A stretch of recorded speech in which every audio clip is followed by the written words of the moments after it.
Good evening and welcome back. This is Undertow, and this is the fourth week of our quiet walk through the principles of CBT-I, cognitive behavioral therapy for insomnia, the approach that sleep specialists reach for first, before anything else, when sleep has become hard. Tonight is the cognitive week, held all the way through the night, hour after hour, so that whenever you surface, the voice is still here, still moving at the same slow pace, ready to meet whatever thought has come to visit. Before we begin, let me say the plain thing, gently, the way I always will. This is a calm, guided session based on the principles of CBT-I. It isn't medical advice, and it isn't therapy, and it isn't a diagnosis or a cure. It's education and practice, spoken softly in the dark. If your sleep troubles are severe, or they've gone on, or something in your body or your mood feels wrong, please bring it to a doctor or a sleep specialist. They can help in ways a recording never can. Nothing here is a promise, but many people find that these ideas, practiced patiently over weeks, can loosen the grip that bad nights get on them. That's all we're doing here, loosening the grip, slowly. So let yourself arrive. You don't have to do anything well tonight. You don't have to sleep on cue, and you don't have to follow every word. In fact, the moment my voice becomes a blur you can no longer quite parse, that's a good sign, not a failure. You're allowed to lose the thread. You're allowed to drift off in the middle of a sentence and never hear how it ends. The words will keep coming all night, whether you catch them or not, like weather outside a window you've stopped watching. Maybe you came here tonight the way so many people do, with a question you'd half whispered into a phone in the dark. Maybe you searched "Why can't I sleep?" or "How do I turn my brain off at night?" or "How do I stop overthinking when I'm trying to sleep?" Maybe it was "Why do I keep waking up at 3 a.m. and lying there doing math about the hours you have left?" If any of that is you, you're in the right place. Those aren't signs that something is broken in you. They're the most ordinary sounds a tired mind makes. And tonight we're going to learn together a kinder and more accurate way to answer them. Here is the idea for this week, said plainly, while you're still awake enough to take it in, and it's fine if you only half take it in, because we'll return to it many times before morning. The cognitive part of CBT-I is about the thoughts that keep you awake, and it rests on a simple observation. It is very rarely the tiredness itself that keeps you up. It's the thinking about the tiredness. It's the mind's response to being awake, the alarm, the arithmetic, the forecasting of tomorrow's ruin that lifts your body's arousal and holds the door to sleep shut. Sleep is a letting go, and you cannot let go while some part of you is braced. So the work isn't to force sleep. The work is to take the pressure off, one thought at a time, until the bracing softens on its own. You've already done the groundwork in the weeks behind us, and it's worth remembering it as you lie here. In the first week, stimulus control, the quiet retraining of this bed until it means sleep and not effort, not struggle, not the place where you lie and fret. In the second week, the scheduling work, the gentle narrowing of time in bed so that your sleep drive could gather itself and press down heavy and sure. And if any part of that scheduling is still live for you, hold to the sensible edges of it. Never squeeze your night dangerously short. Never sit behind a wheel or run machinery while you're heavy with drowsiness. And if you live with bipolar disorder or epilepsy, or your work carries real safety risks, walk the scheduling side of this only alongside a professional who knows you. Gently. There's no rush and no bravado in any of this. And in the third week, the beginnings of this cognitive work, noticing the thoughts, learning that a thought is not a fact, learning that the mind at 3 a.m. is an unreliable narrator, prone to disaster. Tonight we bring it all the way home. Tonight the frame is this: the worry has already had its turn, somewhere earlier this evening, and if you didn't do it tonight, you can do it tomorrow in the light, sitting up with a pen. There's a practice we call worry time, or the constructive worry period. You take 15 or 20 minutes, well before bed, nowhere near this pillow, and you let the worries come. You write them down, the real ones and the silly ones, the tasks and the dreads, And beside each one you write the smallest next step, or you write there is nothing to do about this tonight. And then you close the notebook. You give the worries an appointment. You tell them honestly that they've been heard, and that this dark, this bed, this hour is not their meeting room. Why does that help? Because the mind worries hardest about the things it's afraid it will forget or drop or fail to handle. When you write a worry down and set it a time, you're telling the vigilant part of your brain that the matter is filed, that someone is on it, that it can stand down. It doesn't have to keep shouting the reminder into the night. And so when the same thought drifts up later, in the dark, you already have somewhere to put it. You can say, quite truthfully, that's on tomorrow's list. Not now. And you set it down. So that's the shape of tonight. The office is closed. The worry already had its appointment earlier in the light. And every thought that tries to reopen the office in the dark, every anxious little clerk who comes knocking after hours, is going to be met the same way, calmly, again and again, all night long. We notice the thought. We name it without drama as one of the classic traps the tired mind falls into.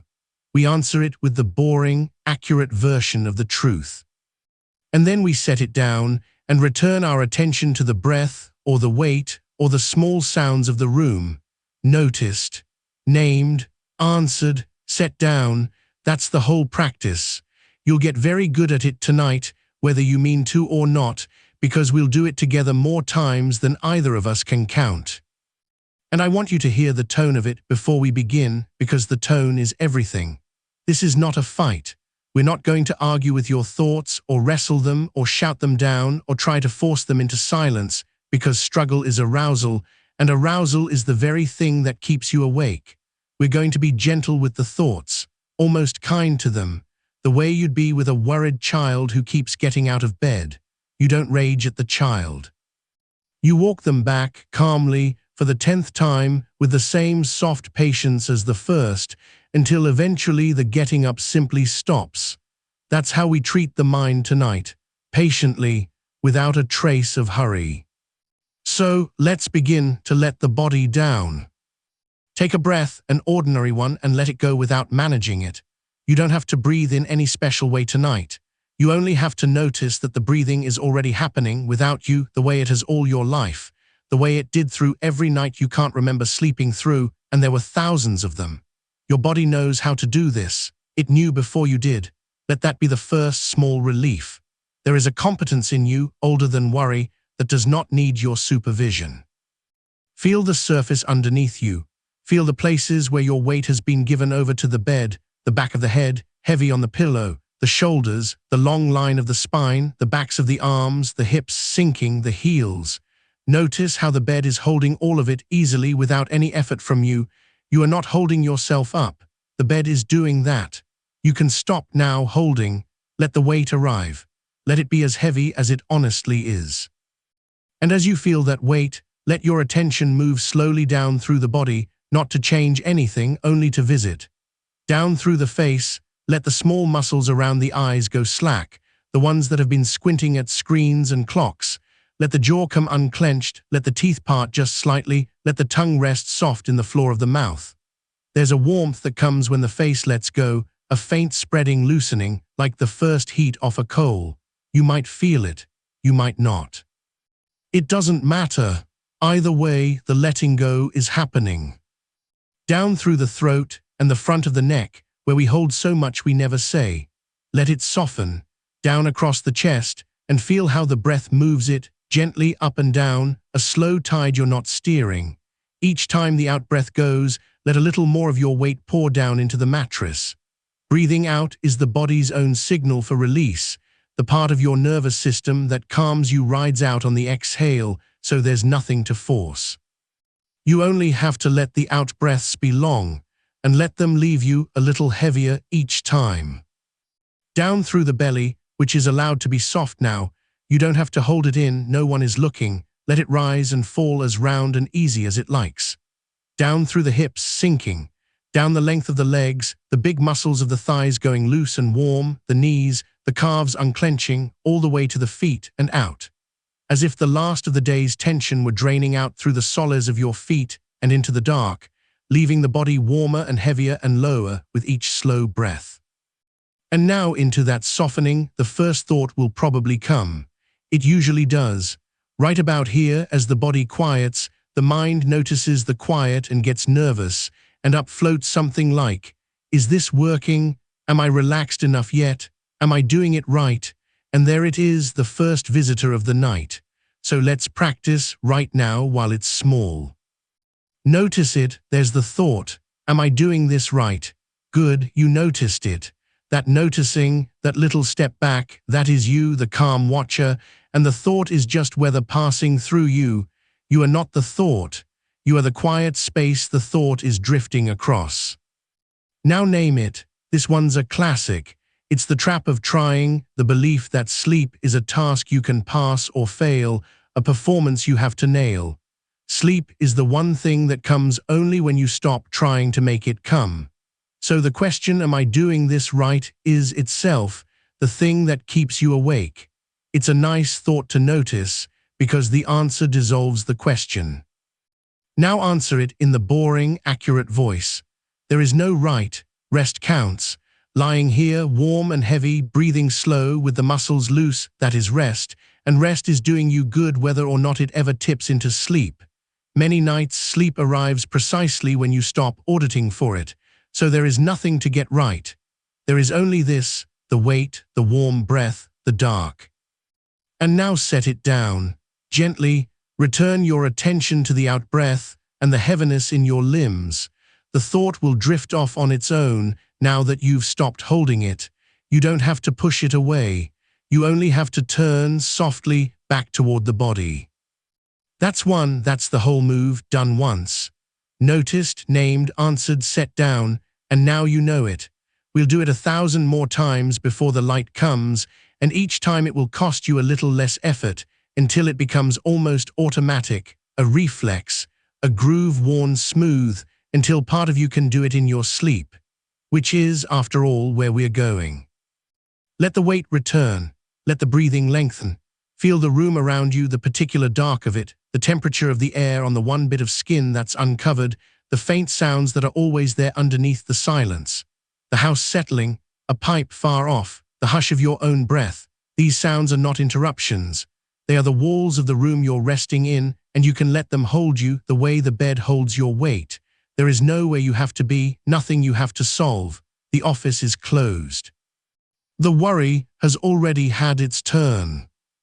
And if right now some part of you is doing the arithmetic, if it's reaching for the clock, or guessing the hour, or starting that old familiar sum, if I fall asleep now, that's still 5 hours, still enough, or worse, not enough, never enough, then we've found the second visitor already. And it's an important one, so let's meet it slowly.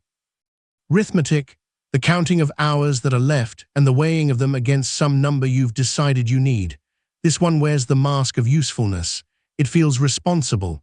It feels like planning, like a sensible man doing sensible sums in the dark, taking stock, getting ahead of the problem. That's why it's harder to catch than the first one, because it doesn't feel like worry. It feels like math. But notice what it actually is. There's the thought. It's counting. It's reaching for the clock. Good. You saw it. Step back from it the way you did before and let it be weather again, a band of cloud moving across the wide, quiet field of you. You are not the sum. You are the one watching the sum try to add itself up. Now name it, because naming a thing takes the teeth out of it. This is the trap of the ledger. The mind believes that if it can just calculate the sleep precisely enough, hours remaining, times the depth it hopes for, minus the time it thinks it'll take to drop off, it can somehow secure the night, lock it in, guarantee the morning. But sleep has never once responded to accounting. No one in the history of the world has ever added their way into unconsciousness. The ledger doesn't buy you sleep. The ledger keeps you at the desk, pen in hand, wide awake, working. And the crueler thing the ledger does, the reason it's worth meeting slowly, is that every time it runs the sum, it raises the stakes. Each hour it subtracts, the remaining hours matter more, and the more they matter, the more pressure sits on top of them, and pressure is precisely the thing that keeps sleep at arm's length. The arithmetic makes the very outcome it's trying to protect less likely. It is a machine that manufactures the thing it fears. So answer it. The boring, accurate voice. You know this voice now, low and unbothered and a little dull. The voice of someone who has seen all this before and isn't impressed by any of it. Here's what it says. The number doesn't hold. The hours you count in the dark are almost never the hours you actually get. In either direction, people who are certain they lay awake half the night have very often slept far more than they think, and the sum they were running was built on a guess, dressed up as a fact. You cannot measure your own sleep from inside it. The instrument is broken by design, and more than that, rest, again, counts. An hour spent lying warm and slack and breathing slow is not a wasted hour, not a zero on the ledger, even if sleep never comes to sign for it. Your body is drawing something from this stillness right now, quietly, without asking your permission, whether or not the mind approves of the pace. So the sum is not only unwinnable, it's unnecessary. There is nothing to add up, because rest is already being credited, silently, in a currency the ledger can't read. And now set it down, not by arguing it into silence. You don't have to win, you only have to turn. Bring your attention back down out of the head, where the numbers live, and into the body, where there are no numbers at all. Feel the weight of your hips pressing into the mattress. Feel the long line of your back, supported, held, nothing for it to do. Let the jaw be heavy. Let the tongue rest soft in the floor of the mouth. The clock can keep whatever time it likes. You have stepped off it here, into a place with no hours in it. That's the second visitor met. Noticed, named, answered, set down. 2 of them now, and the same 4 movements each time, and already, did you feel it? The second one cost a little less than the first. That's not an accident. That's the groove beginning to wear smooth. We have all night. That's the strange gift of a night like this one. There is no shortage of time, only a shortage of ways to spend it that don't cost you rest. And you're learning one, so let the night be long. Let it be as long as it wants to be. Somewhere out there the dark is doing what it always does, moving slowly around the turning world, and you are a small warm weight held inside it, and you do not have to do anything to earn the morning. It comes on its own. It has never once failed to come. You can put down the job of bringing it. Let's let the body get heavier still, not by trying, never by trying, but by noticing what is already true. Notice how the backs of your legs have spread a little into the surface beneath them, wider than they were a few minutes ago, softened, giving up their shape to gravity. Notice the small muscles around the eyes, the ones that spend all day aiming your attention, holding focus, working. Notice how they can let go now, how there is nothing to look at in the dark, nothing to track, and how the eyes can simply sink back and rest in their sockets like 2 smooth stones settling into sand. Let that release spread out across the forehead, up over the scalp, down behind the ears. There is a warmth that comes with letting go, a faint, blooming heaviness, and you can follow it wherever it wants to go. And when the next thought comes, because it will, they come in their own time, and there is no need to brace for them. You already know what to do. You don't have to dread the visitor. In fact, you can almost welcome it, because each one is a chance to practice, and the practice is the whole point, more than the sleep itself. That's the quiet secret of this week. We are not here only to fall asleep tonight. We are here to teach the mind, patiently, over and over, that a thought in the dark is not an emergency, that it can be noticed and named and answered and set down, and that nothing bad happens when you do, that the sky does not fall, that the thought simply drifts off looking for someone else to bother. Teach the mind that enough times, in enough dark rooms, and one night you notice you've stopped needing to teach it. It just knows. So here comes a version you'll recognize.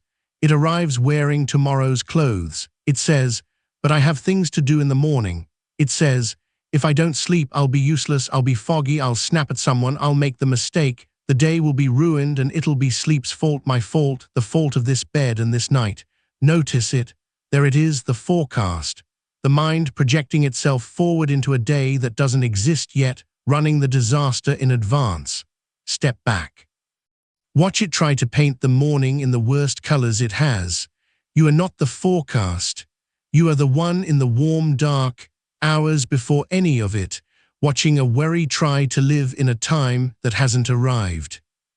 Name it, this is catastrophizing, the oldest trap in the book, the mind's habit of taking one uncertain thing and building a tower of ruin on top of it, floor by floor, until a single restless night becomes a wrecked day, becomes a failing at everything. And it's a trap precisely because each floor seems to follow reasonably from the last, so the whole tower feels sturdy, feels like clear-eyed realism, when in fact it's a story, spun in the dark, about a day no one has lived. The tower has no foundation, it's built on if. Answer it in that flat, kind, unimpressed voice. Here's the accurate version, and it's genuinely reassuring, which is why it's worth saying slowly. You have had short nights before, many of them, and you got through the days after. Not gracefully, perhaps, not at your sharpest, but you got through every single time because the body is far more resilient than the 3 a.m. mind gives it credit for. A tired day is an uncomfortable thing, not a catastrophe. It is survivable, ordinary, forgettable. Most of the days you were sure would be ruined by a bad night turned out, in the event, to be simply days, a bit slower, a bit softer, and then over, and then forgotten.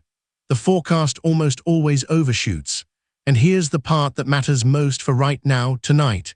Worrying about tomorrow's tiredness is the single most reliable way to guarantee tonight's wakefulness. The fear of not sleeping is itself the thing keeping you from sleeping. So even on its own terms, the forecast defeats its own purpose. The kindest thing you can do for tomorrow is to stop defending it right now and let tonight be whatever it's going to be. And set it down, come back to the breath. Find the out-breath again, it's still there, it's been there the whole time, patient, waiting for you to return to it. Let this next exhale be a little longer, a little slower, and feel how the body sinks a fraction deeper as the air leaves it, the way a boat settles lower in the water when the load is eased. Tomorrow will take care of itself, in its own time, with the resources it has when it arrives. It does not need your help at midnight. You can hand it back to the future, where it belongs, and stay here in the only hour that's actually happening. 3 visitors now, and notice, this is worth pausing on, notice that between them, in the gaps, there have been these small stretches of quiet, little pools of no thought, where there was just the weight and the breath and the dark. You may not have marked them as they passed, but they were there, and they are getting wider. That's the shape of the whole night, if you want a shape to trust. Not a single clean drop into sleep, but a series of thoughts, each one met and set down, and between them these widening pools of quiet, until one of the pools is wide enough that you simply drift out across it and don't come back. You won't feel the moment it happens. No one ever does. You'll just be practicing, meeting a visitor, turning back to the body. And then, at some point you will never be able to locate. The practice will have carried you over the edge without a sound. So there's no threshold to cross on purpose, no door to find, you don't have to arrive anywhere. You only have to keep doing the small quiet thing over and over, the way you'd rock gently in a chair on a porch in the warm dark, not going anywhere, not trying to, just rocking, and the rocking itself is the rest. Notice, name, answer, set down. And in between, the weight, the breath, the widening quiet. Let's tend the body again, because the body is where you set the mind down, and it likes to be reminded that it's welcome to soften. Bring a little attention to your hands. Let them be entirely at rest, the fingers slightly curled, however they've fallen, no need to arrange them. Feel the faint warmth where a finger touches a finger, or where a hand rests against the sheet. Hands work all day. They hold, they grip, they type, they carry, they brace. They are almost never empty. Right now they are holding nothing at all, and you can let them discover how that feels, the strange luxury of hands with nothing to do, opening a little, warming, going heavy from the wrist down. Let that heaviness travel up the forearms. Let the elbows sink. Let the whole architecture of the arms give itself over to the bed. And the breath, underneath all of it, going on without you. You don't have to breathe on purpose. It's one of the few things the body will always do for you, tirelessly, whether you're awake or asleep, whether you're paying attention or lost in a thought. The breath keeps coming, slow and faithful, in and out, a tide that never asks you to manage it. You can lean your whole weight against that reliability. If the mind wanders off, the breath will still be here when you get back. It always is. It's the one appointment you never have to keep, because it keeps itself. Here's something the ledger mind never quite believes, and it's worth setting down beside it in the dark like a stone you can hold. You are not behind. There is no debt here that you're failing to pay fast enough. The idea that every waking minute is a minute lost, subtracted, gone, that's the ledger again, dressed differently, and it's just as false in this costume as the last. These minutes are not lost. You are spending them lying down, warm, breathing slow, letting the arousal drain out of your system drop by drop, and that draining is real work the body is doing, even now, even in the quiet. The pressure to sleep, that clean, natural pull towards sleep that builds across a long day, it doesn't vanish when you fail to fall asleep. It waits. It's still there, gathering, patient, and it works in your favor the longer the night runs. Time in the dark is not time against you. It's time the sleep drive spends getting stronger. You can rest on that too. The very length of the night is quietly on your side. So let the pressure to sleep dissolve into permission to rest. Say it to yourself in the flat voice if it helps, plainly, without drama. I don't have to sleep, I only have to rest. And feel what happens in the chest when you say it, the small letting go, the loosening of a fist you didn't know you were making. The order to sleep is heavy, it sits on you. The permission to rest is light, it lifts off. And here is the paradox at the very center of this whole week, the thing the cognitive work keeps circling back to. The permission is what makes room for the sleep. When you truly stop requiring it, you stop guarding against its absence, and the guarding was the wakefulness. Take away the demand, and you take away the thing that was answering the demand with alarm. So the softest, laziest, least ambitious version of tonight, I'm just going to lie here and rest, and sleep can come or not, I genuinely don't mind, that version is, quietly, the one most likely to end in sleep. Not because it's a trick, because it's true. The wanting was the wall. Let the wall come down then, one brick at a time, on each out-breath. There's no hurry, we have hours. Feel the mattress take a little more of your weight than it had a moment ago. Feel the pillow hold the heaviness of your head so completely that your neck can retire from the job of holding it.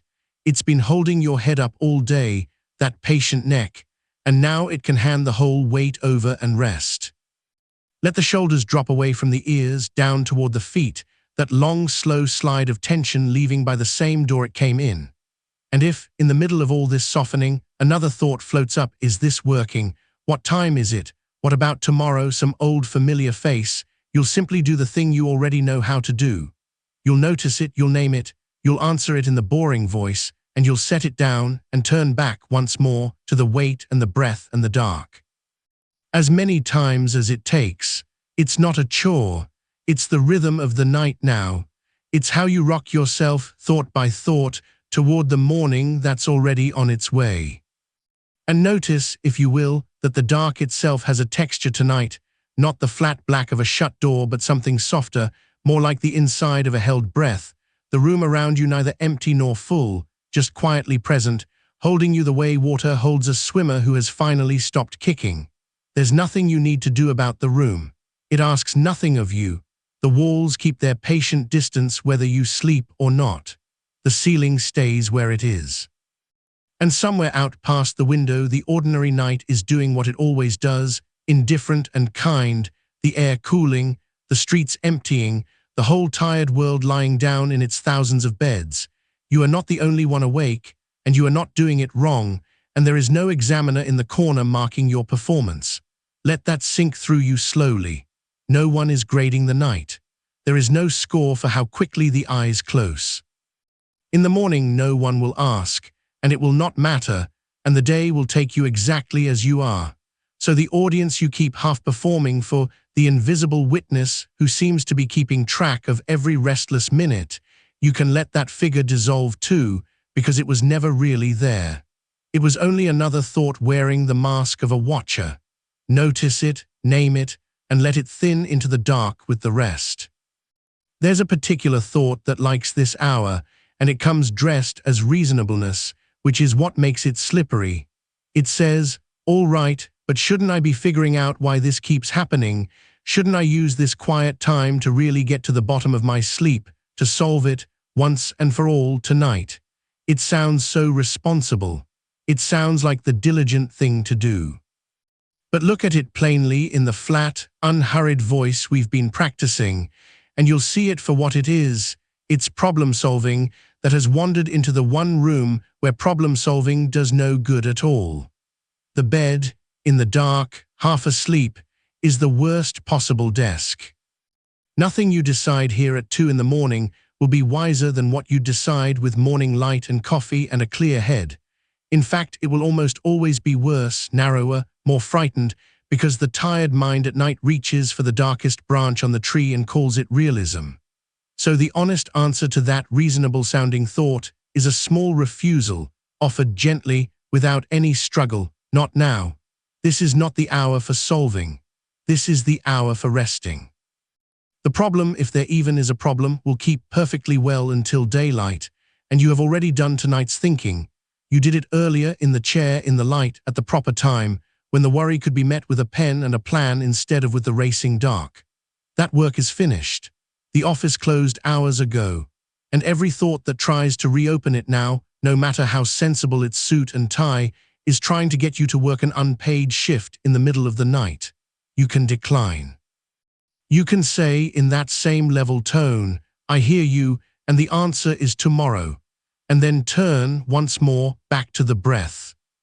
Feel the breath doing its slow work without any help from you. This is worth resting your attention on, because it's one of the few honest anchors in the whole night. The breath moves whether you attend to it or not, in and out, a tide that needs no supervision. You don't have to deepen it. You don't have to slow it on purpose.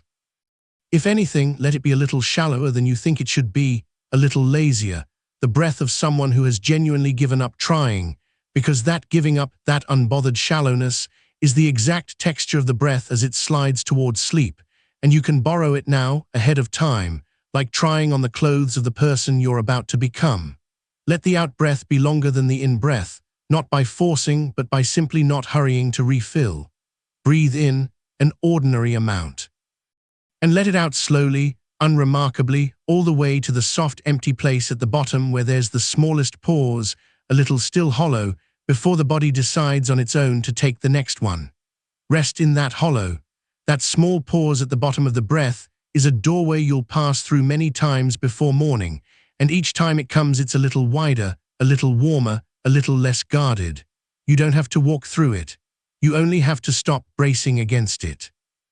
And here is a truer picture of what your body is actually doing while your mind keeps up its restless commentary, because the commentary has always insisted that nothing is happening, that you are simply, uselessly awake, and that has never once been the whole truth. Underneath the talking, the body has already begun its descent. The core of you is cooling, degree by slow degree, the way the earth cools after the sun goes down, heat leaving through the warm hands and the warm feet so the deep center can drop into the temperature that sleep prefers. That's why the feet grow warm under the blanket. That's the radiator working, the body shedding its daytime heat exactly as it's designed to. Your heart, without any instruction, has begun to slow. The long muscles have begun to lengthen. The thousand small tensions that ran the daylight hours are unwinding one filament at a time, whether or not you notice a single one of them going. None of this requires your permission.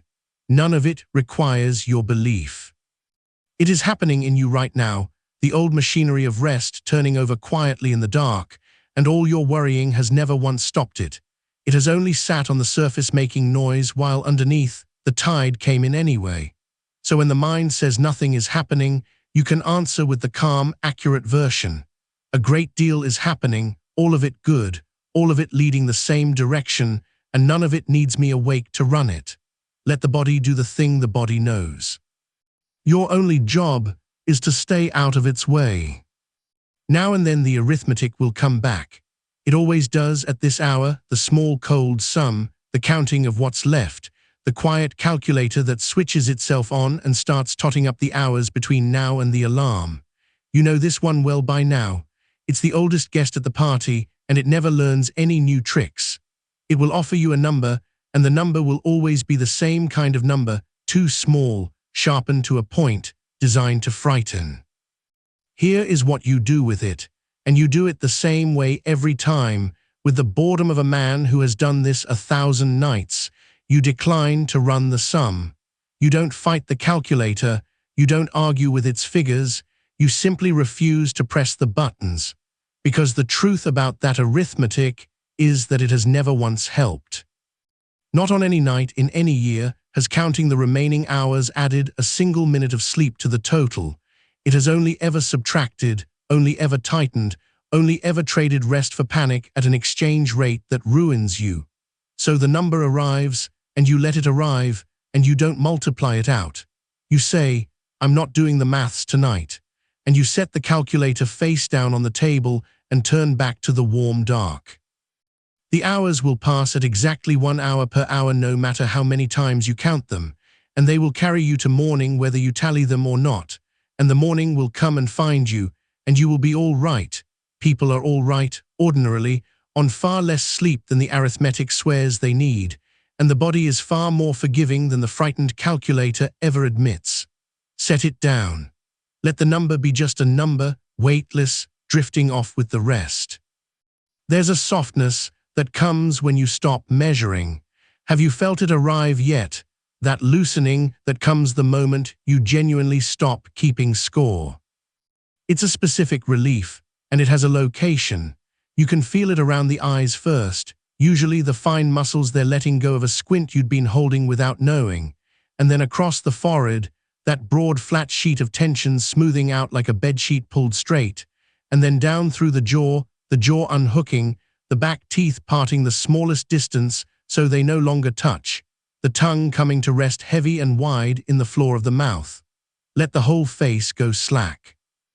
Not composed, not peaceful in the way of a photograph, slack, the way a face is slack in deep sleep, a little foolish, entirely unguarded, no one watching, nothing to hold together.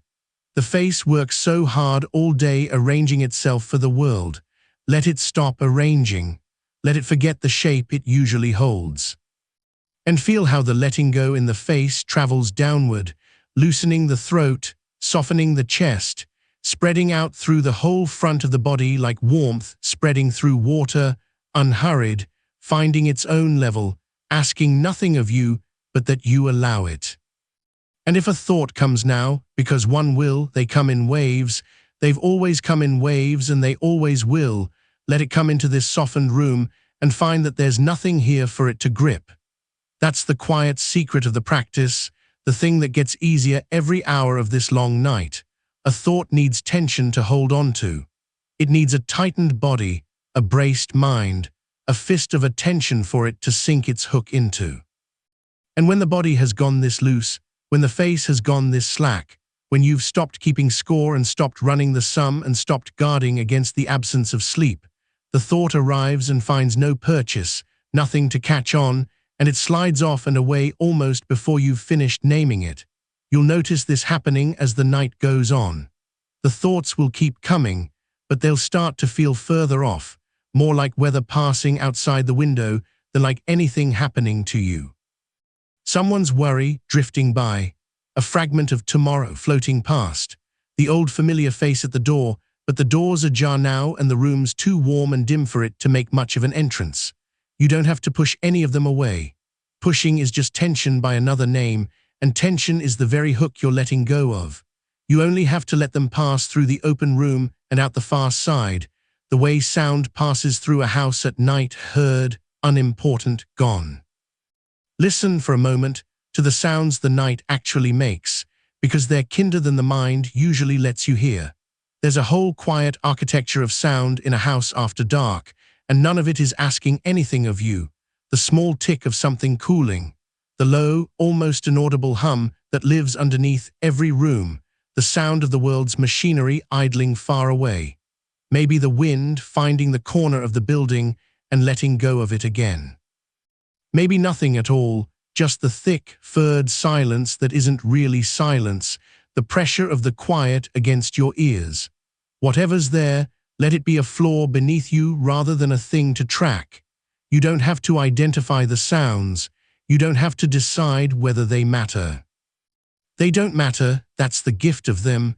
They're just the night going about its business, and you're allowed to lie underneath all of it like a stone at the bottom of a slow river, with the current moving over you and around you, and none of it needing your attention, none of it needing your reply. Let the sounds arrive and depart on their own schedule. Let them be proof, if you like, that the world is running perfectly well without your supervision tonight. The same way your breath is running without supervision, the same way your slowing heart is running without supervision, the same way the whole long descent toward morning is running without a single instruction from you. I want to name something gently because it tends to hide in this part of the night and do its damage in the dark where you can't see it clearly. It's the thought that this being awake, this needing the practice at all, is evidence that something is wrong with you, that other people simply close their eyes and vanish into sleep, and you're having to work at it, you're having to notice and name and set down thought after thought, is a kind of brokenness, a private failure no one else has to manage. Bring that one into the light of the flat, honest voice and look at it squarely, because it's one of the classic traps, and it deserves the boring, accurate answer. The truth is that a great many people lie awake, more than would ever admit it, more than you'd guess from the easy way the daytime world talks about sleep. The truth is that difficulty with sleep is one of the most ordinary human troubles there is, as common as a bad back, as common as worry itself, and it says nothing about your worth and nothing about your strength and nothing about whether you are, at bottom, all right. You are all right. Lying awake has never made anyone less all right. And the very fact that you're here, practicing, learning to meet the night this way instead of wrestling it, that isn't evidence of brokenness, it's evidence of the opposite. It's the patient, unglamorous work of someone teaching themselves a genuinely difficult skill, and skills come slowly, unevenly, with plenty of nights that feel like no progress at all. The nights that feel like failure are part of the learning too. There's no version of this where you do it perfectly. There's only the doing, again and again, the noticing and the naming and the setting down, and every single time you do it, even clumsily, even while doubting it works, you're wearing a new groove into the mind, a little deeper each night, the groove that will one day let the thoughts run off harmlessly on their own. You are not broken, you're in the middle of learning. Those are very different things, and the night wants you to confuse them. Don't. So let the whole heavy question of whether you're doing well enough dissolve, along with everything else. It's the ledger again, wearing yet another costume, and you've seen through every one of its disguises tonight. The lost time costume, the solve it now costume, the everyone else sleeps easily costume, the count the hours costume. They're all the same figure underneath, the same tireless accountant trying to open the same closed office, and you meet each one the same patient way, without heat, without struggle, the way you'd wave off a familiar door-to-door salesman. Not tonight, thank you, not tonight. There's no need to be sharp with any of them. Sharpness is effort, and you're done with effort now. Just the mild, immovable no of someone who has somewhere far better to be, which is here, in the warmth, in the wait, in the slow tide of the breath, sinking by soft degrees into the long, shapeless comfort of the middle of the night.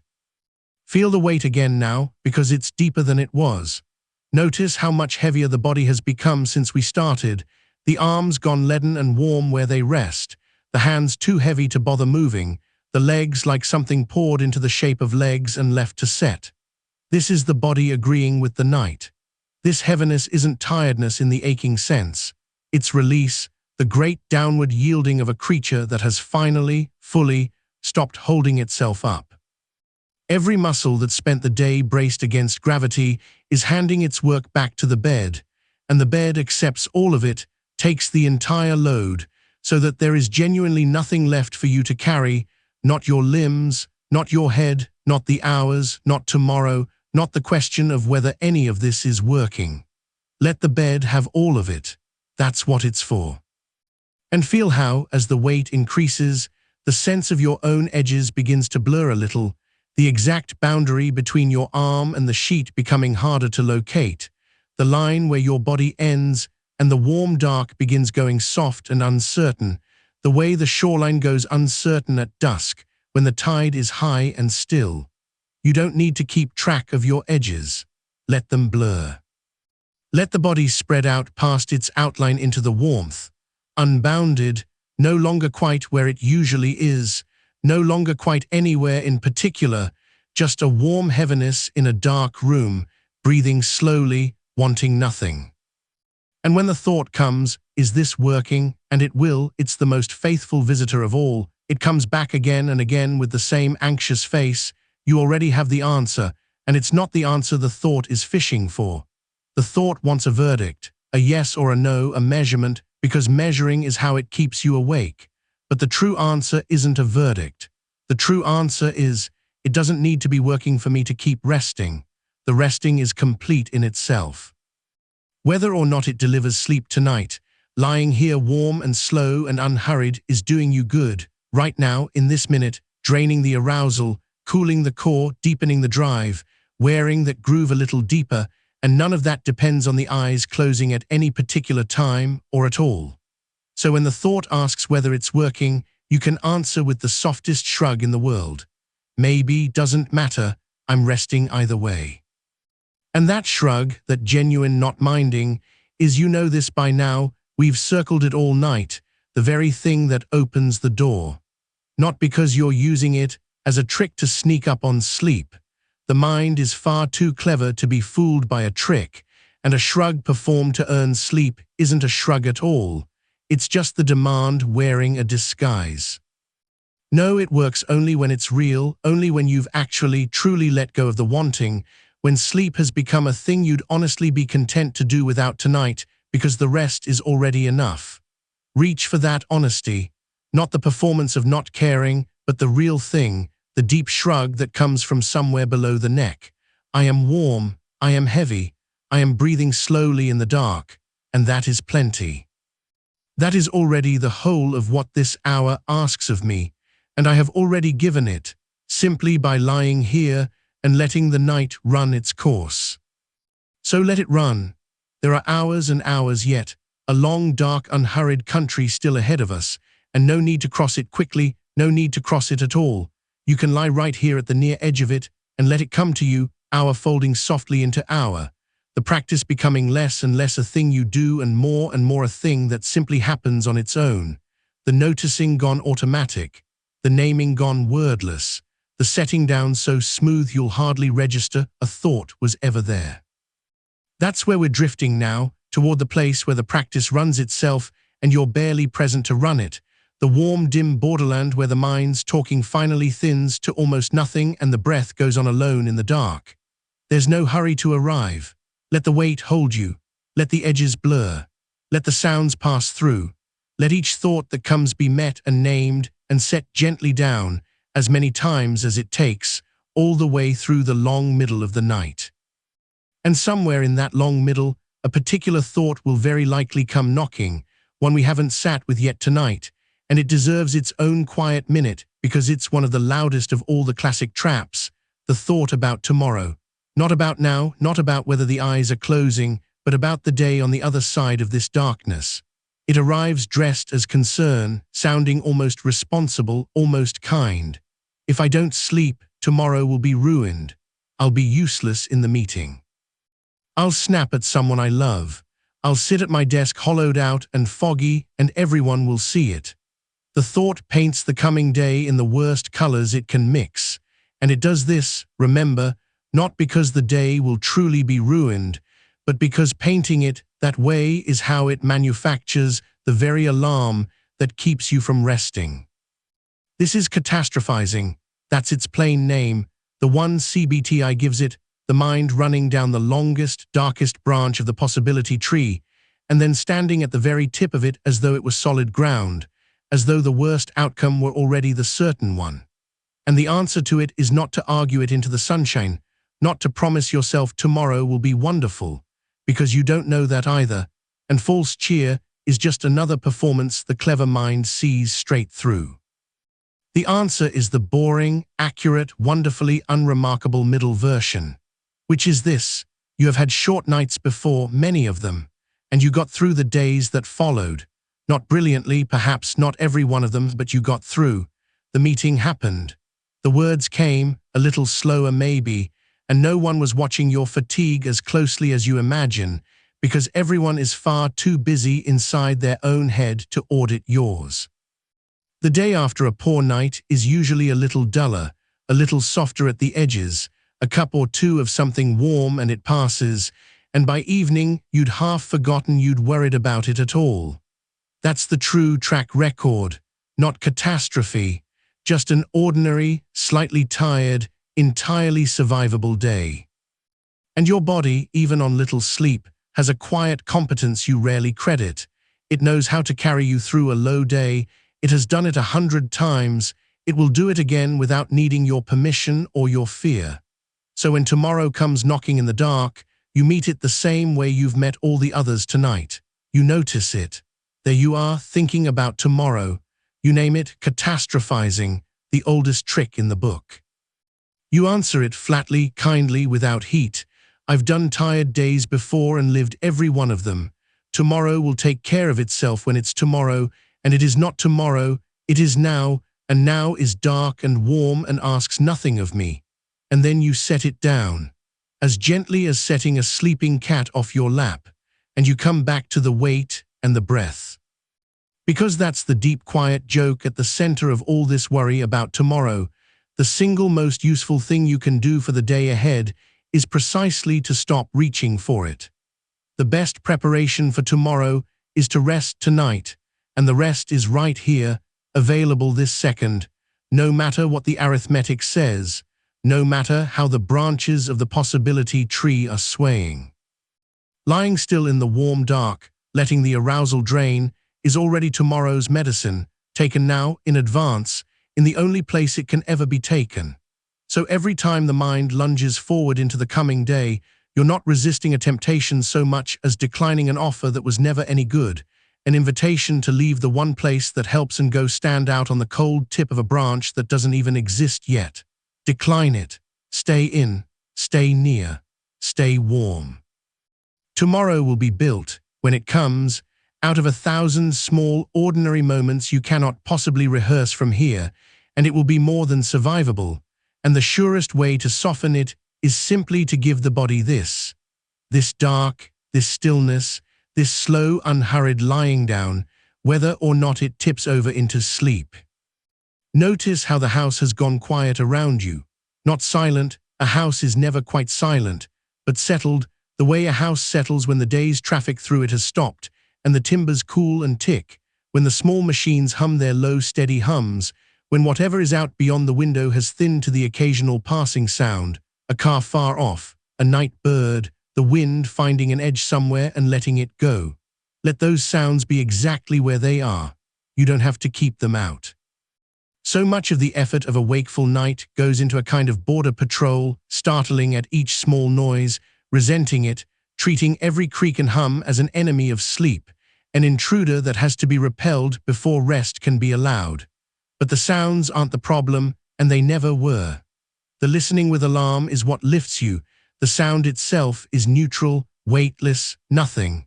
So let the border go unpatrolled tonight.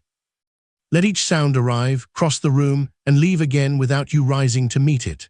The far-off car comes and goes and takes nothing from you. The tick of the cooling house is company, not threat. Even a sudden sound, a pipe knocking, a gust against the glass, can be met and named and set down exactly like a thought. There's a sound, that's all it is, and here is the weight again, here is the breath. you are not guarding a border. You are lying in the middle of a wide, safe, ordinary dark, and the sounds are just the night breathing around you, keeping their own hours, asking nothing.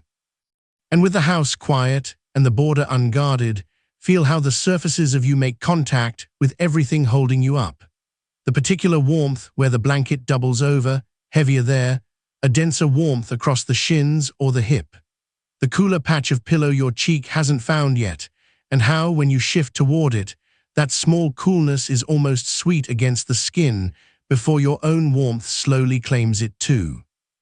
The way the mattress takes the long line of your back and gives none of it back, no work for you to do there, the holding entirely handled, entirely outsourced to the bed, so that the muscles along the spine can finally understand they've been relieved of duty and can put down the small constant lifting they've been doing all day without ever once being thanked. Let them put it down. Let the shoulders widen and melt back. Let the place between the shoulder blades, where the day's tension so often hides, soften and spread and sink. There's a particular relief that lives right there, in the unclenching of the upper back, a relief most people never feel because they never stop long enough to let it happen, and you're stopping now. You have hours in which to stop, no reason on earth to hold a single fiber tight. The bed has you, the dark has you, the night has you, and it is in no hurry, and neither now are you. Here the arithmetic may try once more. It's persistent, that arithmetic, the counting of hours, the little sum that runs itself whenever you surface even slightly. It's this o'clock now, so if I fall asleep this very minute, I'll get only so many hours, and that's not enough, and every minute I lie here awake the number shrinks. You've retired that sum several times already tonight, and you'll retire it again, as many times as it files back in, because that's the whole practice, not silencing it once and for all, which can't be done, but meeting it each time with the same patient answer until the meeting itself becomes effortless. And the answer to the arithmetic is worth saying freshly, in a new way, so it doesn't wear smooth and stop landing. Here it is. The number the arithmetic computes is not a real thing. It's a prediction dressed as a fact. It assumes you know when you'll fall asleep, and you don't. It assumes the hours you do sleep all weigh the same, and they don't. It assumes that lying here resting is worth nothing, zero, a total loss, when in truth it's worth a great deal, the arousal draining, the body recovering in ways that don't require full sleep to begin. The arithmetic is doing fantasy math with imaginary inputs and presenting you the total as though it were a bill come due. You don't have to pay a bill made of fog, so when the sum runs, you can watch it run the way you'd watch a calculator someone left on a table, the numbers flickering, meaning nothing, no one obliged to read them. It's this o'clock. Fine, it's some hour or other. The clock will go on turning whether you track it or not, and tracking it has never once added a single minute of sleep to anyone's night. It only ever subtracts, only ever tightens, only ever wakes. So let the number go unread. You don't need to know the hour. Knowing it has never helped. Not knowing it is a small freedom you can give yourself right now, to lie in a dark that has no number on it, an hour with no name, a stretch of night that is simply long and simply yours, uncounted, uncountable, and all the kinder for it. And if you have turned the clock to the wall, or set the phone face down and far, good, that's the practice made physical, the temptation removed from the room rather than merely resisted inside it, and there's real wisdom in that, in not asking your tired midnight mind to win a fight it doesn't have to have. Let the clock keep its numbers to itself. You have no appointment with it. The only appointment you have is with the morning, and the morning will come and find you without any help from your watching. It always has. Every single day of your life, the morning has arrived precisely on time with no assistance from anyone lying awake to greet it. It needs no lookout. You can stand down from that post too. You've stood down from the border, stood down from tomorrow, stood down from the arithmetic, stand down now from the watching of the hours, and feel how much of the night's tension was living in exactly those postures, those small vigilances, those jobs you'd appointed yourself to that were never yours and never necessary. Lay them all down together. There is nothing here to guard, nothing to compute, nothing to hurry toward. There is only this, the weight, the warmth, the slow breath, the dark that has no number. Let's give the breath a little attention now, not to control it, never to control it, only to keep it company for a while as it does what it already knows how to do. Somewhere in the last while it will have slowed on its own, without your asking. That's what breath does when arousal drains out of the body. It lengthens and softens and drops lower, from the chest down into the belly, from quick and shallow into long and full. And it does this by itself, automatically, the moment you stop bracing. You don't have to make it happen. You only have to notice that it's happening and not get in its way. So follow one breath, just one, all the way in. Feel it arrive cool at the rim of the nostrils. Feel it fill and lift somewhere low in the body. Feel the small unhurried pause at the top where it turns. And then feel it lave, slow, warm, longer going out than it was coming in. The out-breath always the one that carries the tension with it. Always the one that sinks you a little further into the bed. And at the very end of that out-breath, there's a gap, a small, still, empty place before the next breath gathers. Rest there a moment. That gap is the quietest place in the whole night, the little pause where nothing at all is being asked of you, where even the breath has set itself down. You don't have to hurry the next one. It'll come on its own, when it's ready, rising up out of the stillness without any effort from you. Let it. And let the one after that come the same way, unbidden, unmanaged, each breath arriving like a small slow tide with a long trough of quiet between. And you not rowing, not steering, just floating on the rise and fall of a thing that has never once needed you to run it. If a thought drifts across while you're following the breath, and it will, that's not a failure, that's just the mind doing the one thing minds do. You don't have to choose between the breath and the noticing. They're the same practice. The thought comes, you see it, you needn't even name it in words anymore this late, just a soft wordless recognition, one of those, and the breath is right there to come back to, the out-breath already leaving, already sinking you, and you're back before you ever really left.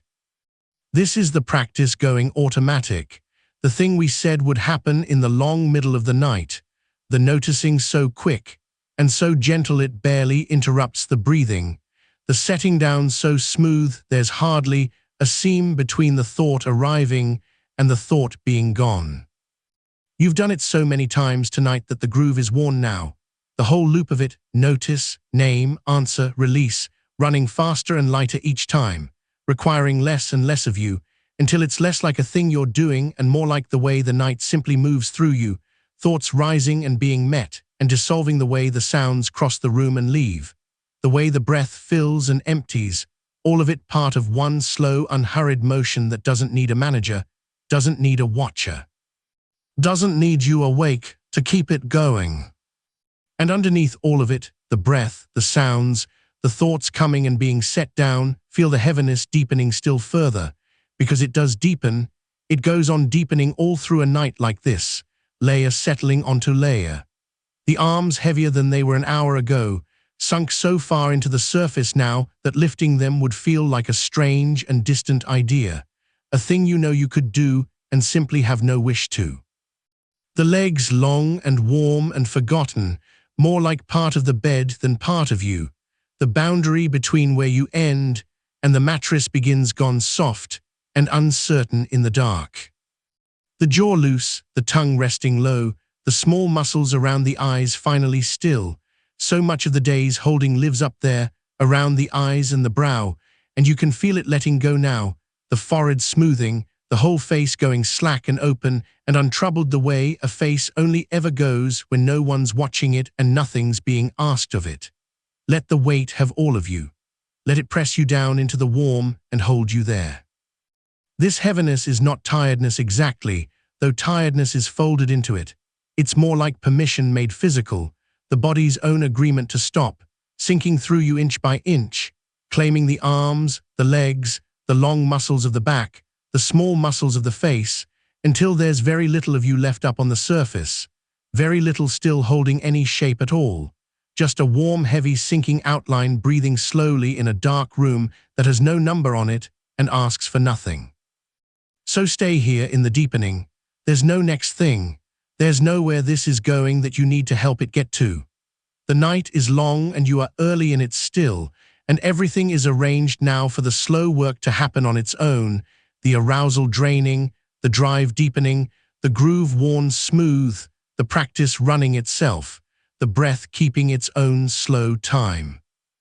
If sleep comes, it will come the way the morning comes, unannounced, needing no lookout, slipping in through the gap at the end of some out-breath while you're not watching for it and not waiting for it and not minding either way. And if it doesn't come just yet, that's the same as fine, because you are resting and the resting is complete, and the whole long dark country is still ahead of you, unhurried, uncounted, warm all the way through, with room and time and quiet enough for whatever the night decides to do. Let it decide. You've done your part, which was only ever to lie here and let it. Let the weight hold you. Let the breath go on alone. Let each thought that comes be met and set softly down, again and again, as gently as this, all through the long, slow middle of the night. And here is one of them now, perhaps, a thought arriving out of the quiet the way they do, sliding in on its own with a little charge of importance to it, some version of tomorrow and what it will cost, the meeting or the drive or the long list of the ordinary things that fill a day, and the quiet insistence that all of it depends on this, on the hours you are or aren't gathering right now in the dark. Notice how the thought presents itself, not as a question, but as a settled fact, already decided, already dressed up as urgent. That's the shape of it, the family it belongs to, one of the oldest traps in the whole quiet catalogue, the one that takes a single ordinary night and stretches it forward until it covers the entire next day like a shadow much larger than the thing that casts it. Catastrophizing, the daylight name for it, though you don't need the name to feel it working. You only need to notice that it's here, and to notice, too, that you've met this one before, many times in the light and in the dark, and that you already know how it ends. So meet it now the way you've practiced.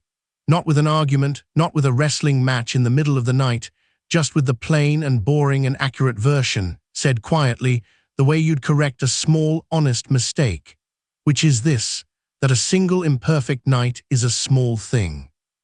That you have had them before, more of them than you could count, and the days that followed them arrived anyway, and were got through anyway, sometimes even well, the coffee doing a little of the work, and the ordinary momentum of the morning doing the rest. That the body is far more forgiving than the worried thought believes, that it takes what rest it's given and quietly makes use of it, and that lying here warm and still and breathing is itself a kind of rest the daytime mind never gives it credit for. The accurate version is unexciting. That's how you know it's the true one. The frightening version is always the vivid one, the one with the heat and the momentum, and the vividness is exactly the tell. The mind at this hour mistakes vividness for evidence, and it isn't. So take the boring true thing and set it down over the loud one like a hand laid flat over a struck string, and feel the string go quiet under it. There, met, named, answered, and set down. Nothing more required of you than that. And notice, once it's set down, how little actually happens next. The thought doesn't fight to stay. It came in loud and it leaves quiet, and the room closes over the place where it was, and the breath is still going, slow and even, keeping its own time underneath everything the way it has been all along. This is the whole practice, really, not the clearing of the mind, which no one can do and no one needs to, but this small repeated motion of meeting and setting down, as many times as the night asks for it, each time a little easier, each time worn a little smoother, until the meeting and the setting down become almost the same gesture, almost one motion, a thought arriving already half on its way back out. You are not trying to have no thoughts. A mind makes thoughts the way a spring makes water. It's simply what it does, and it does it all night, and there is nothing wrong with a single one of them.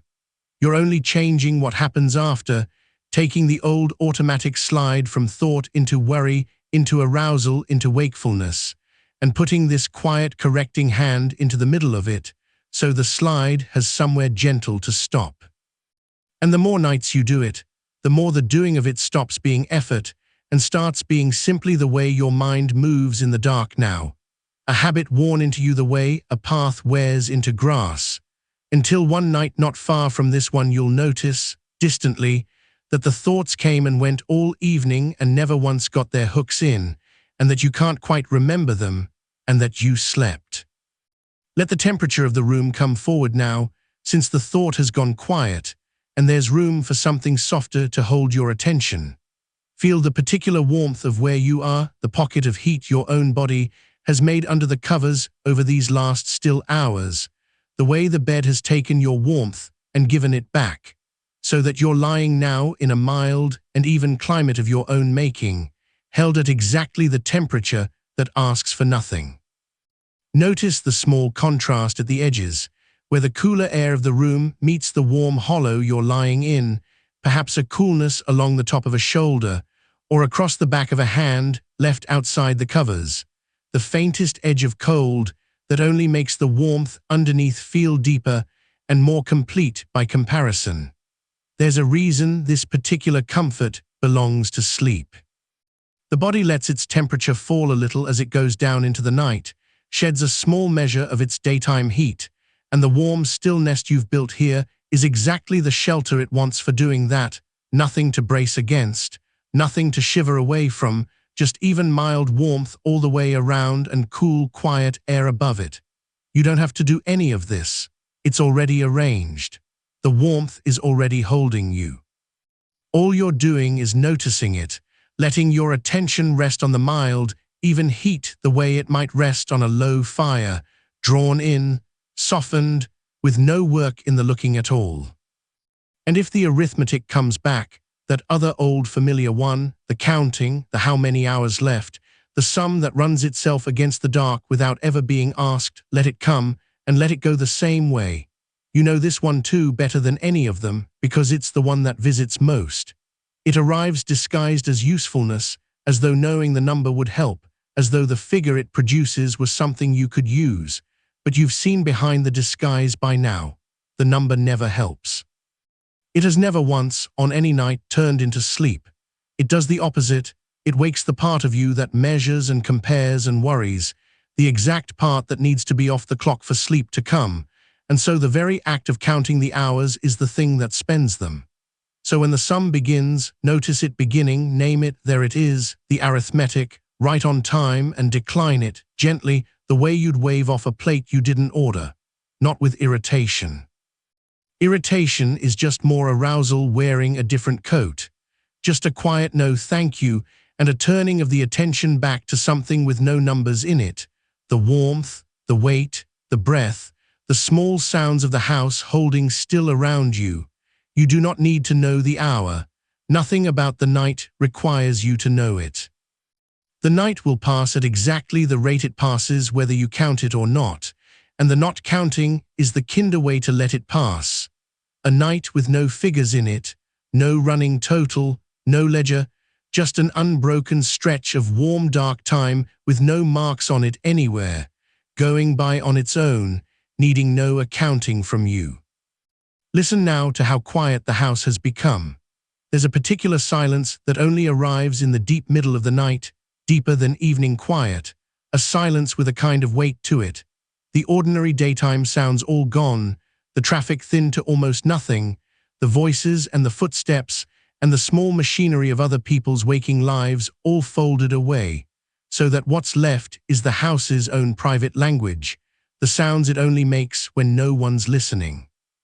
The tick and settle of something cooling in a wall, the faint sigh of the building easing on its foundations, letting go of the day's warmth degree by degree, a pipe somewhere speaking once and going still, the almost sound of the air itself, moving so slowly through the rooms that you feel it more than hear it.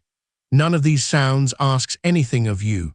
Not one of them is a signal or a task or a thing to be answered. They are the sounds of a world that is managing itself perfectly well without your supervision, the house holding, the night turning, everything continuing on exactly as it should while you lie here with no part to play in any of it.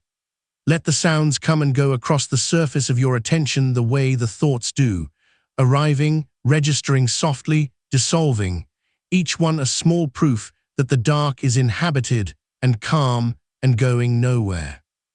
And underneath every one of them, the silence itself, wide and deep and soft, the great held quiet of the small hours, with room in it for anything, asking for nothing.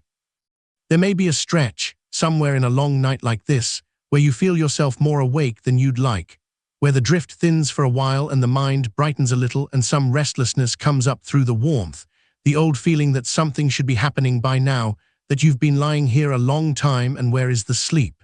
Should that happen, remember what you already know, that this too is only a thought and belongs to the same family as the others and can be met the same way. The should is the giveaway. There's no should in it. There's no schedule the night is failing to keep, no rate at which this is supposed to be going that it's falling behind. The restlessness is not a sign that anything's wrong. It's just a small swell of arousal moving through, the way a gust moves through trees and passes, and if you don't feed it, if you don't answer it by sitting up inside yourself and taking charge and trying to fix it, it crests and falls on its own, and the warmth closes back over the place where it was. The trying is the only thing that turns a passing swell into a lasting wakefulness. So don't try. Let the restless stretch be restless. Lie in it the way you'd lie in a slightly rougher patch of water, knowing it's shallow, knowing it passes, keeping your weight loose and your breath long and your attention resting easy on the warmth and the dark, and let it move through and be gone. Every wave that you don't fight teaches the deep old part of you a little more thoroughly that the bed is safe, that nothing here needs managing, that this is a place where you are allowed to simply stop, and that teaching, laid down night after night, is the quiet engine of the whole thing, the slow rewriting of the bed from a place of effort into a place of rest. Because that is what all of this has been building across these 4 weeks, across the stimulus and the schedule and the questioning of the thoughts, and now the long practice of the nights themselves, a bed that means sleep again, a body that lies down and knows, in the old wordless way, below all the thinking, that lying down here leads to rest. You are teaching it right now, in this very stillness, without doing anything at all. Every quiet hour you spend not struggling in the warm dark is a line written in that old language, plainer and truer than any thought, that here there is no threat, no task, no clock, no test to pass, only warmth and weight and slow breath, and the setting down of whatever comes. And the deep part learns. It's slow and it's honest, and it learns exactly what you show it, and what you're showing it now tonight is the best of all the lessons, that you can be awake here and unafraid, resting here and content, that wakefulness in this bed is no emergency and sleep in this bed is no achievement, that the whole frightened bargain you used to strike with the night has quietly been called off, and there's nothing left to win or lose in the dark, and so nothing left to keep you braced against it. Feel the breath again, since we keep returning to it, and we return to it because it's the one thing here that is always already doing the right thing without any help. Notice you don't have to breathe. It breathes. All night, whether you attend to it or not, whether you're awake or deep under, that slow tide goes in and out on its own, filling and emptying, warm and unhurried, the most patient thing in you.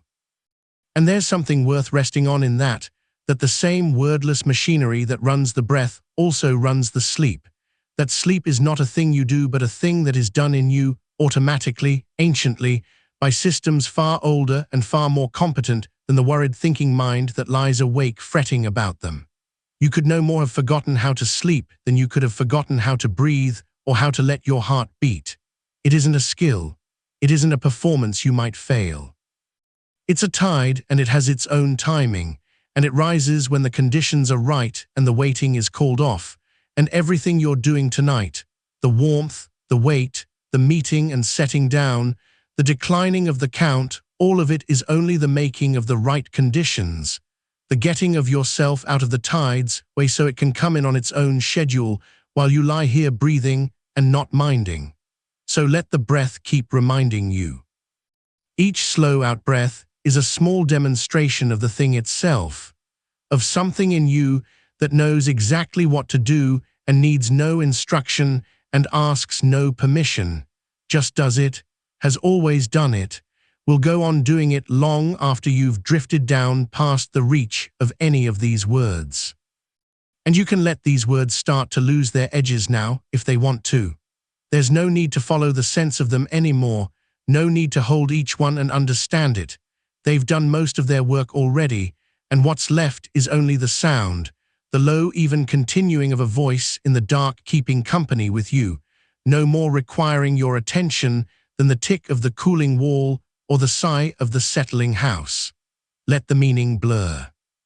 Let the sentences run together into something more like weather than like speech, a low warm murmur passing over you, rising and falling, that you can drift on and drift under and surface through and sink beneath again without ever once losing your place, because there is no place to lose. Some of the words you'll catch, most you'll let go by. Both are exactly right. The catching and the letting go are the same easy motion by now, the same soft meeting and setting down you've practiced all night, turned now on the voice itself, so that even listening has become a kind of resting, even attention has gone loose and warm and heavy at the edges. And underneath the murmur, always the breath. And underneath the breath, the weight, deeper now than when we last named it, the body sunk further into the warm than it was even an hour ago, the boundary softer, the outline dimmer, more of you given over to the bed and the dark and the slow tide with every unhurried minute that passes. There's so much night still ahead. Hours of it, wide and dark and warm and entirely unhurried, with room in them for all the drifting you could want, and nothing in any of them that you have to do. So keep drifting. Let the voice go on alone. Let each thought that comes be met and named and set softly down. And let the long, slow middle of the night carry you exactly as far as it carries you, at exactly its own pace, needing nothing from you at all. And if a thought should come now, and one may, because the mind is a restless and well-meaning thing, and it does not go quiet all at once, let it come the way you'd let a moth come to the edge of a lamp, without alarm, without reaching for it, without needing it gone. Perhaps it arrives dressed as a piece of business. Perhaps it says, there's the thing you were supposed to remember, the small unfinished thing from the day, and you should hold on to it now or it'll slip away by morning. And you know this one. You've met it 100 times before it ever met you tonight. It's one of the oldest tricks the waking mind keeps in its pocket, the pretending that the dark is the only safe place to keep a thought, that if you set it down now it will be lost forever, that you are the sole keeper of it and the keeping cannot wait. And the boring, accurate answer, the one you've practiced, the one that has the plain, unglamorous ring of truth to it, is this: it can wait. It has always been able to wait. Nothing worth remembering has ever been better remembered at 2 in the morning by a tired mind than at 9 in the morning by a rested one. The evening set aside its worry time already, hours ago, in the lit part of the day where thinking belongs, and this here now is not that time. This is the other kind of time. So you can say to the thought, gently, without argument, I hear you, and you're not needed here, and if you still matter in the morning, I'll give you the daylight you deserve. And then you set it down, not fighting it, not shoving it under, just laying it down on the same soft surface where all the night's thoughts have been laid down, one after another, all evening long, and turning your attention back to the low, warm weight of the body in the bed. Because that is the whole of it, really. That is the entire quiet craft of the cognitive week, worn now so smooth by repetition that it barely takes any doing at all. A thought comes. You notice it, just notice, the small clean act of seeing that a thought is present, the way you might notice a light come on in a far window. You name it plainly for what it is, not a crisis, not a command, not a truth handed down from on high, but a thought, one of the mind's countless offerings, most of which mean nothing and ask for nothing and dissolve the moment they're seen clearly.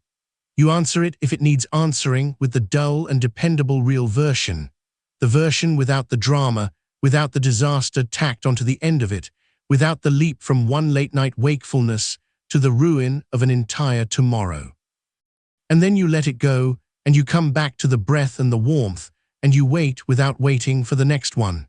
And the beauty of it, the thing that no one tells you at the start, that you can only learn by doing it hour after hour in the dark like this, is that each time you do it, it gets lighter. The thoughts come slower. They come with less heat behind them. They lose their power to sit you up in the bed, to speed the heart, to light the whole nervous system like a switch thrown.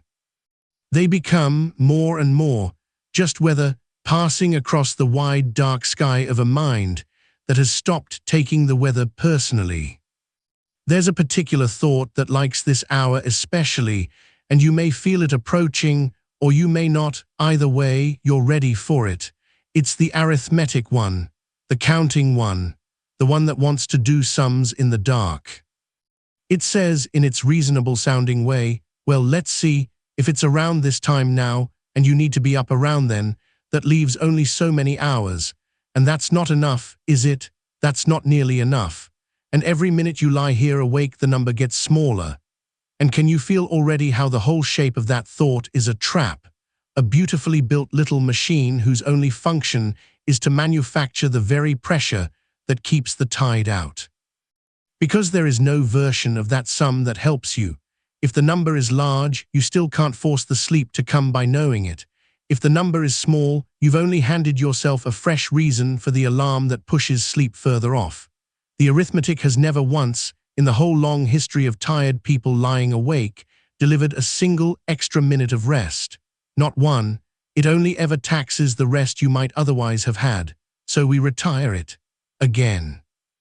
As many times as it takes, because it's a persistent little machine and it will start itself up again and again through the night.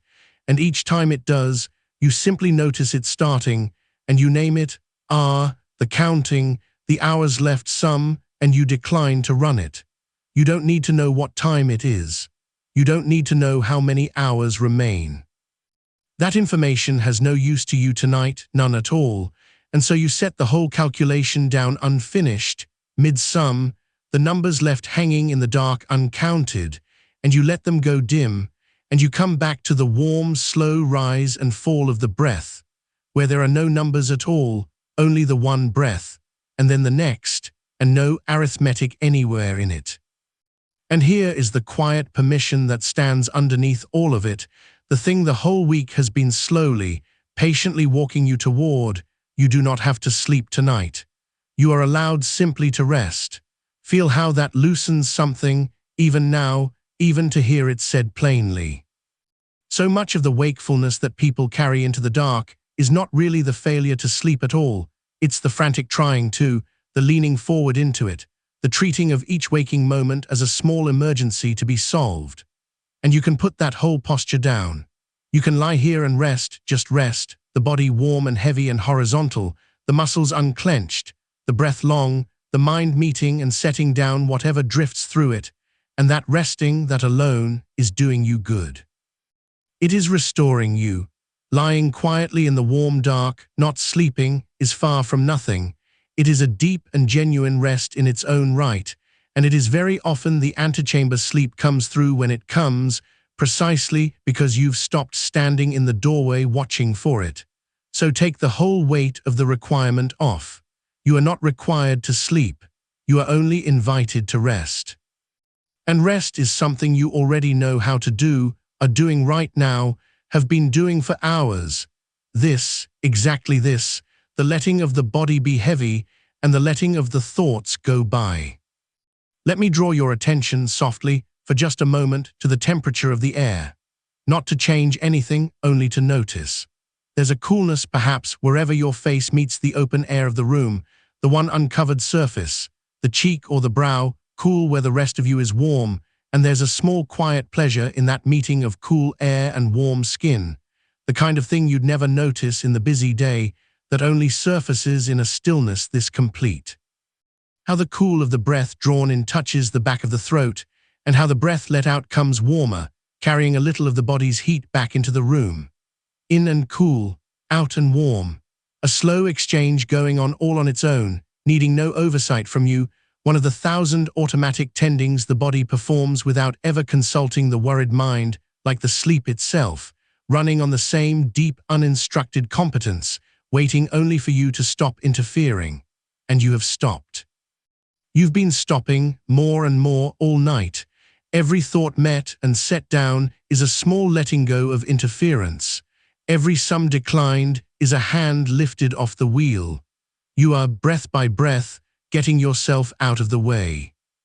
Somewhere out past the walls, the night is going on without you, and there's a comfort in that too, the sense of a large, dark world holding steady while you lie small and warm inside it, none of it requiring your supervision. Whatever sounds reach you from out there, the distant single car, the wind finding an edge of the roof, the near silence that has its own faint texture if you listen into it, let them all be part of the holding, part of the steady going on of things that asks nothing of you. You don't have to name those sounds, you don't have to wonder about them. They can pass through your hearing the way the thoughts pass through your mind, arriving, touching lightly, dissolving, gone, and each one that dissolves leaves you a little heavier, a little deeper into the warm, a little further from the surface where things have to be attended to. The world will keep, the night will keep. The morning, whenever it comes, will come on its own and find you here, and there is nothing between now and then that you are needed for. If a worry about tomorrow tries to slip in under the door, the meeting, the task, the conversation, the long list of the day to come, and the old catastrophe hung on the end of it, that if you don't sleep now, you'll fail at all of it, meet that one too, because it's a favorite of the small hours and it comes wearing the mask of responsibility, as though lying here frightened was somehow the responsible thing to do. And the plain answer, the accurate, unfrightening one, is that you have been tired before and managed. Everyone has. The mind, in the dark, tells a story of total collapse, of a tomorrow utterly ruined by a single imperfect night, and that story is simply not true, has never been true, is one of the great reliable exaggerations of the sleepless hours. A tired day is an ordinary thing, survived 1,000 times, a little duller at the edges perhaps, a little slower, but wholly gotten through, and often, strangely, no worse than any other. The disaster the mind rehearses does not arrive. It has been promised to you on countless dark nights, and it has never once been delivered. So you can let the promise go unbelieved. You can say to the worry, gently, I've heard your forecast before, and the weather has never matched it, and I'm not going to spend the night indoors bracing for a storm that doesn't come. And you set it down, that one too, on the soft pile with all the rest, and you return, always the returning, the same easy homeward turn, to the weight and the warmth and the long, slow breath. Notice how the pile itself grows lighter as the night goes on, not heavier. You might think that a whole night of thoughts set down would accumulate into a burden, a great heap of unfinished business mounded up in the dark, but it doesn't work that way, and this is one of the true and quietly astonishing things about the practice. Each thought set down properly, met and named and released, does not pile up. It disperses. It's set down onto something more like water than like a table. It touches the surface, spreads, thins, and is gone, leaving no mound, no backlog, no growing weight. You are not storing these thoughts. You are letting them move through and away, and the space behind them stays clear, stays open, stays quiet. So there is no accumulation to dread.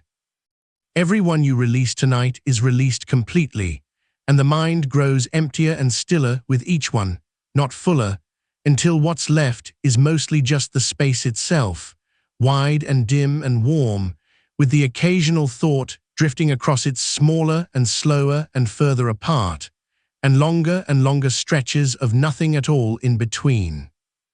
And in those stretches of nothing, feel them, the widening gaps where no thought is, there's the breath still going, and the weight still deepening, and the low murmur of the voice still keeping its company, and nothing that needs doing, and nothing that needs deciding, and nowhere at all that you have to be except exactly here, sunk into the warm dark, held by the bed, carried by the tide that is finding its own way in while you lie out of its way and let it.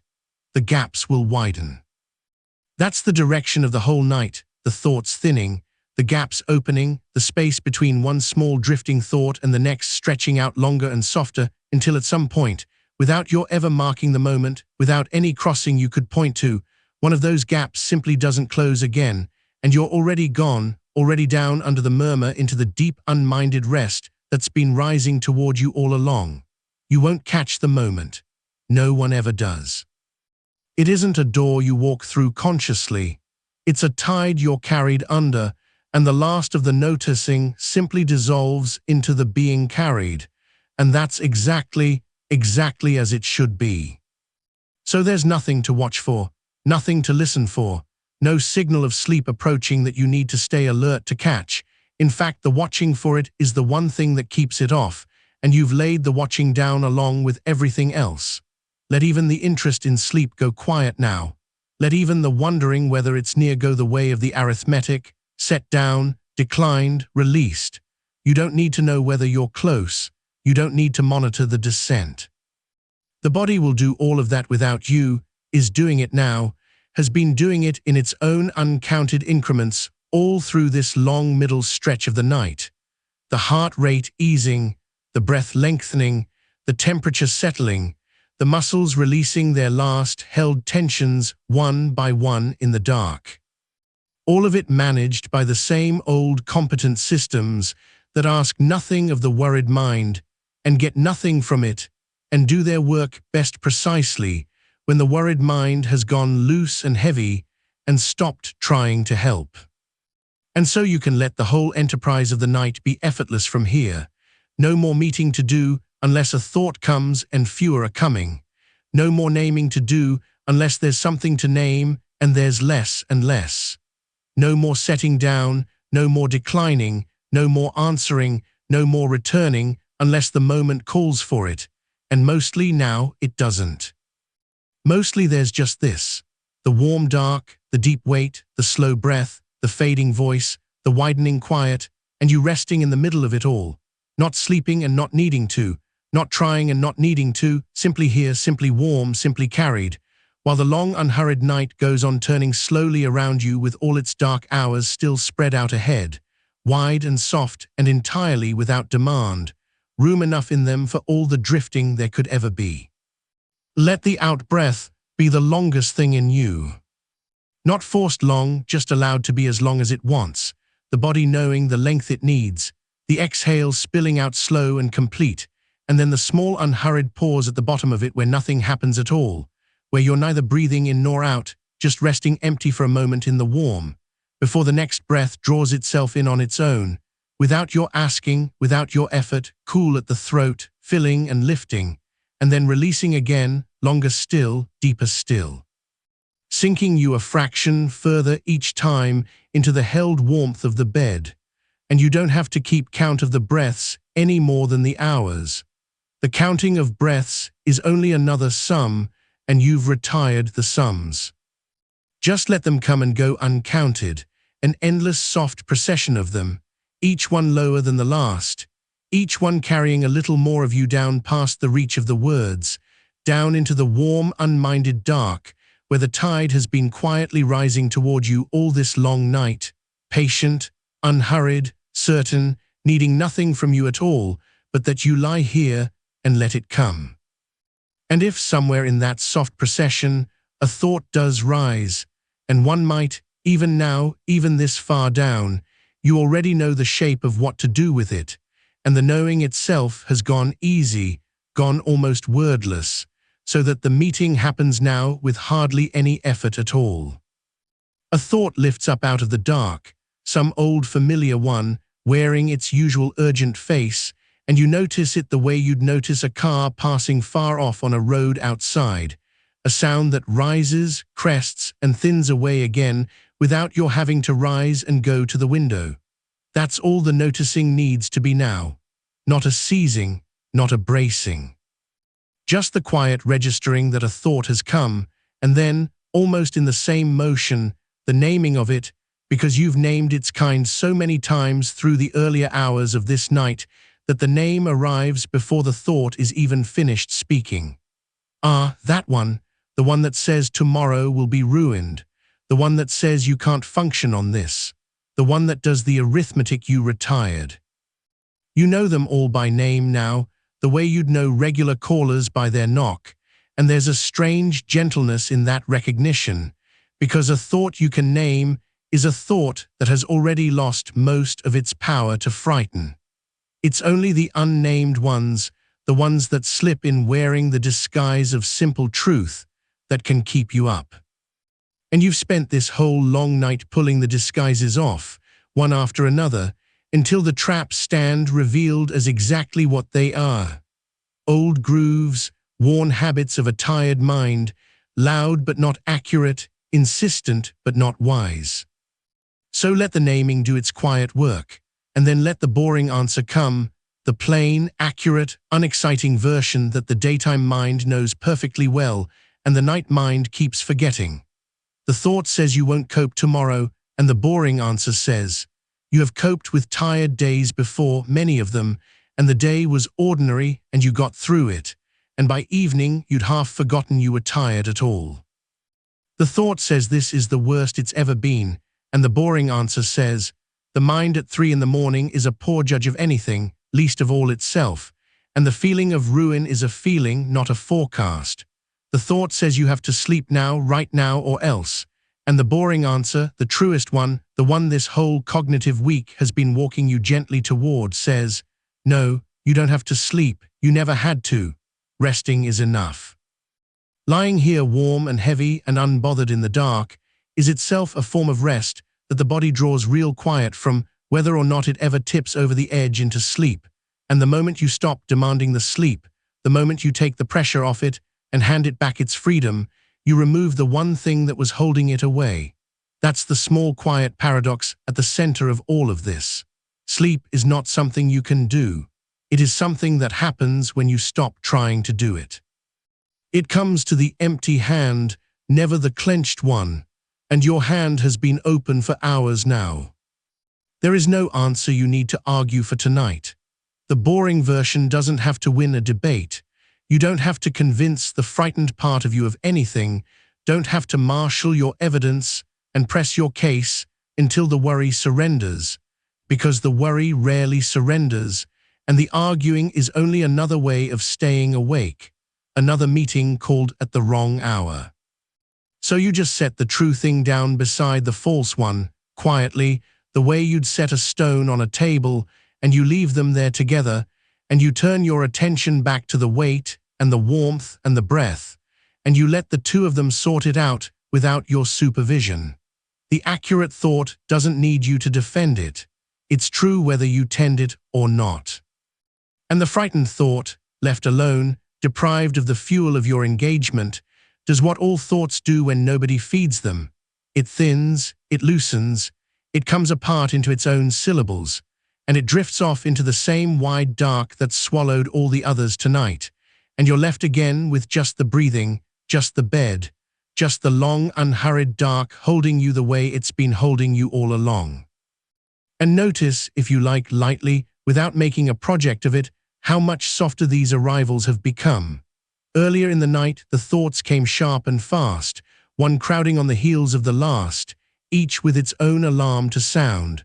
Now they come slow and few and dull at the edges, like the last few drops from a tap that's been turned nearly off. This is what the settling feels like from the inside. Not a switch thrown, not a curtain dropped, but a gradual quieting of the whole clamoring committee, a thinning of the traffic on the road, until the gaps between the thoughts grow longer than the thoughts themselves, and the gaps are where the rest lives. You don't have to reach for the gaps. You don't have to widen them by force.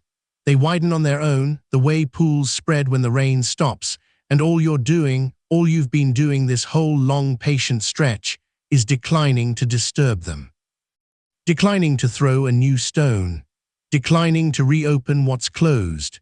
Just letting the surface go on smoothing itself, hour after dark hour, with the same faithfulness the tide keeps out beyond the window, coming in over the flats a hand's width at a time, so slow you can never catch it moving, so certain it never once fails to arrive. Let the house be quiet around you now, and let the small sounds of it become part of the dark rather than something to attend to. the faint tick of the walls giving up the day's warmth, the low breath of the air moving through the room, cool along the top of the sheet, warm in the pocket you've made beneath it. Somewhere maybe the distant hush of a car far off, or wind, or nothing at all, and each of these sounds, instead of pulling you up toward wakefulness, can lay you deeper, because each one is a sound of the world going on perfectly well without your help, a sound that says, everything out there is handled, nothing needs you tonight, there is no post you've abandoned, no watch you've failed to keep. The night does not require a witness.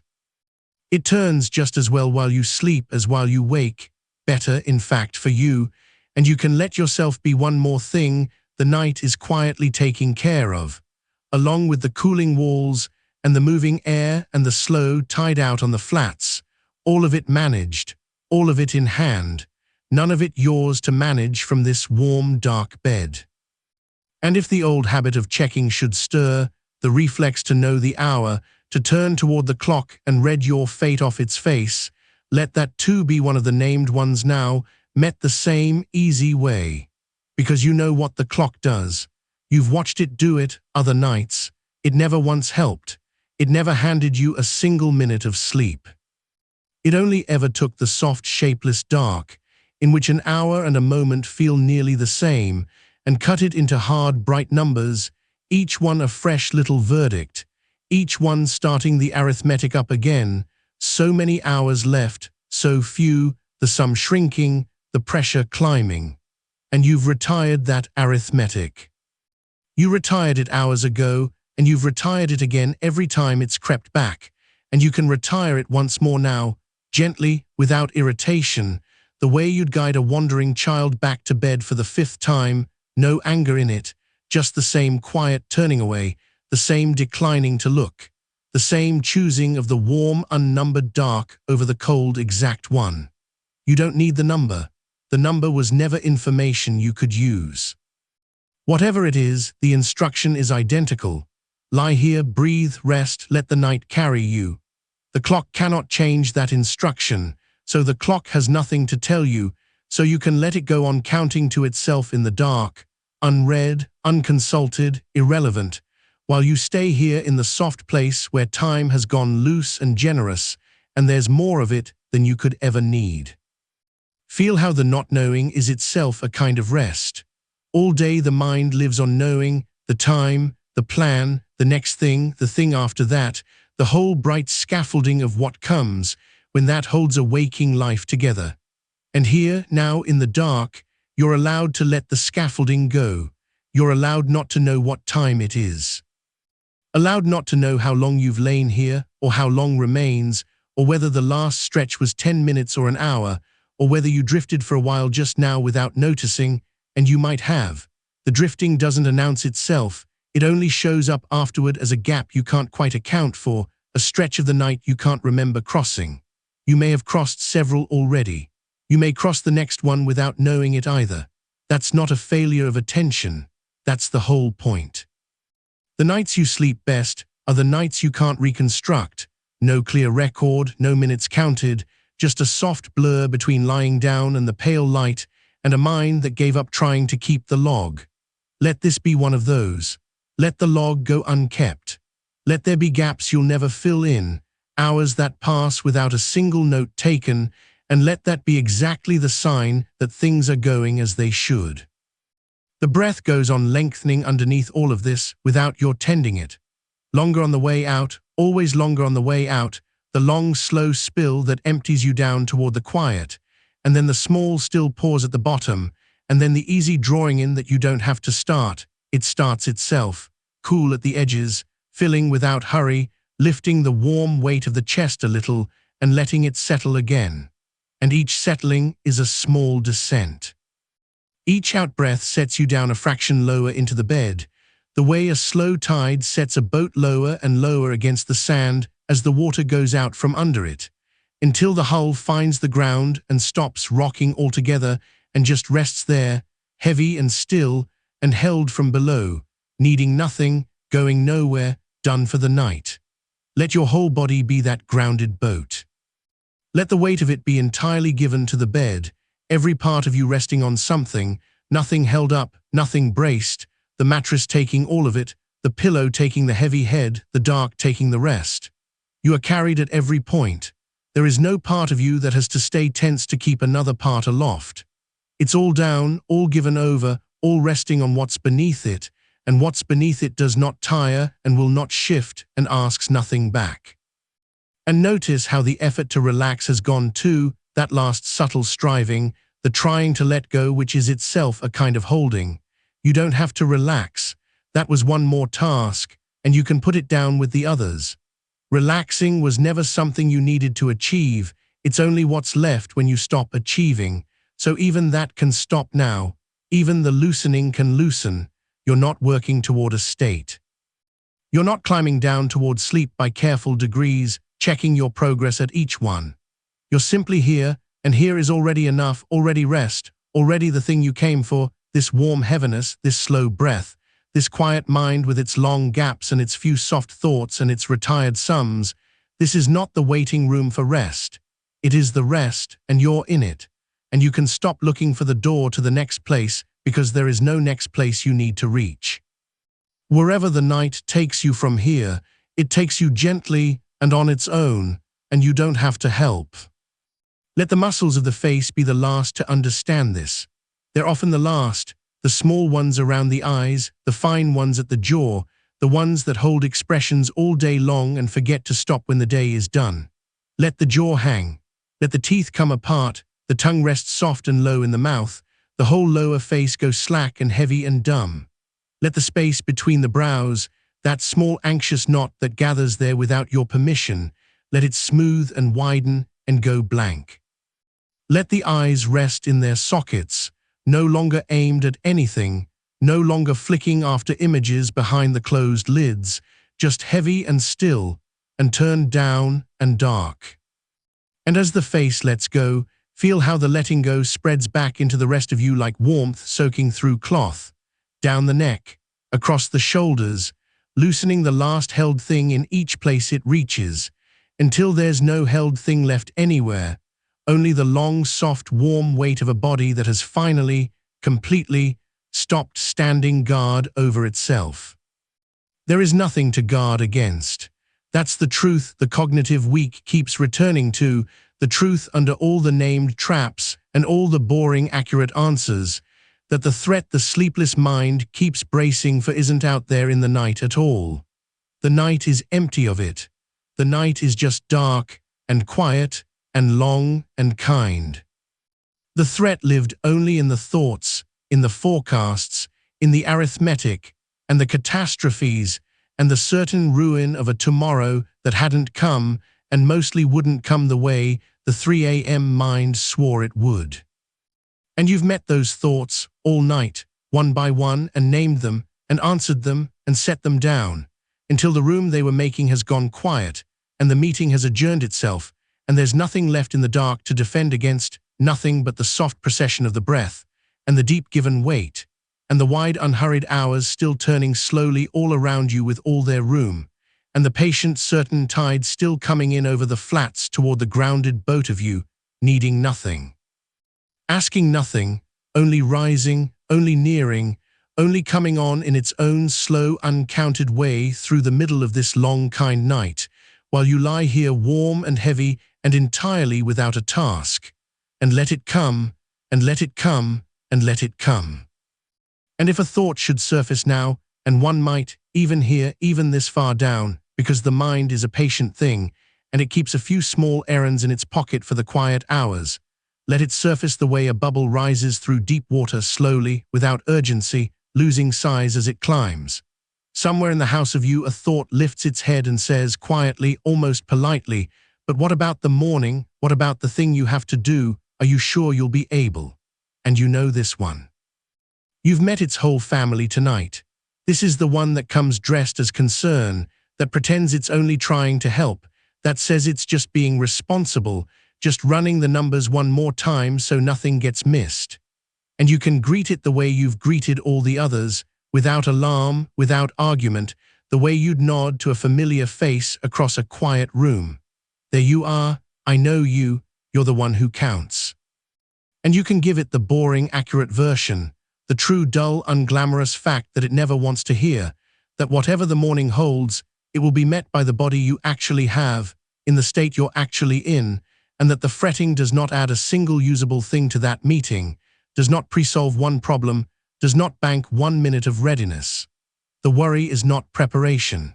It only feels like preparation because it's busy and the mind mistakes busyness for use. But you've seen through that tonight.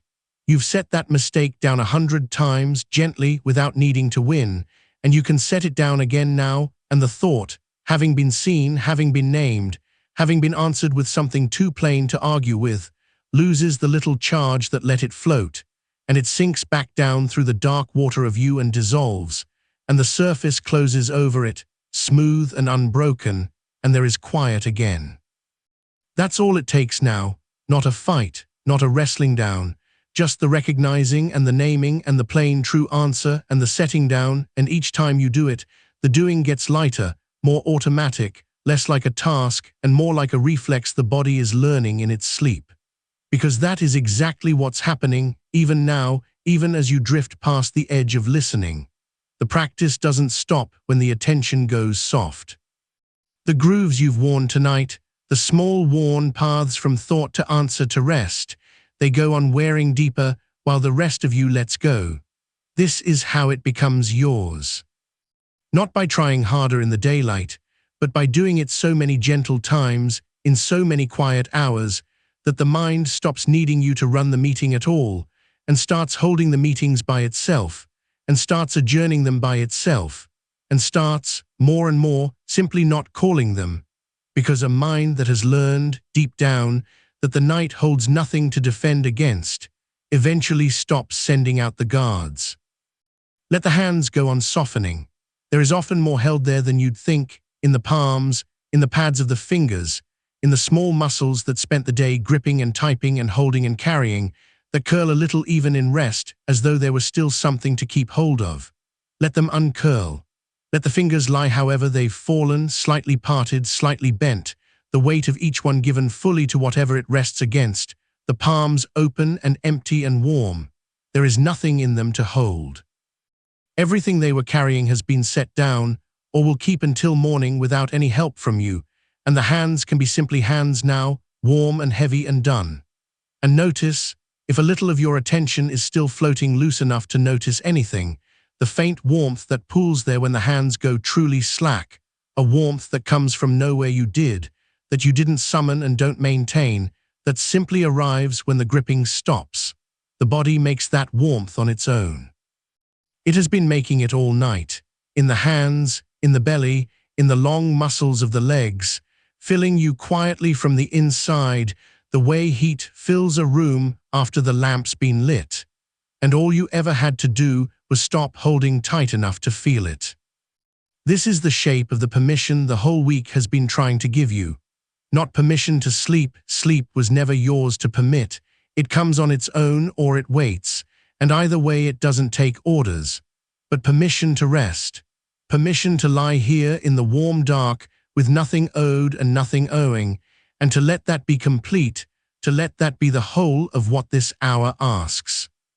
Because the great trap, the one under all the smaller traps, the one the cognitive week keeps circling back to unravel, is the belief that rest only counts if it turns into sleep, that these quiet hours are wasted unless they're cashed in for the deeper thing, that lying here awake or half awake is a kind of failing, a debt piling up, a night going to ruin minute by minute.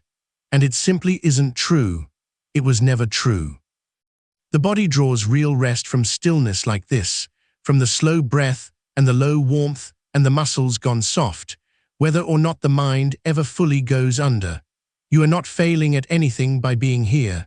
You are doing the most restful possible thing a person can do, which is to lie warm and unguarded in the dark and let the hours pass over you without grabbing at any of them.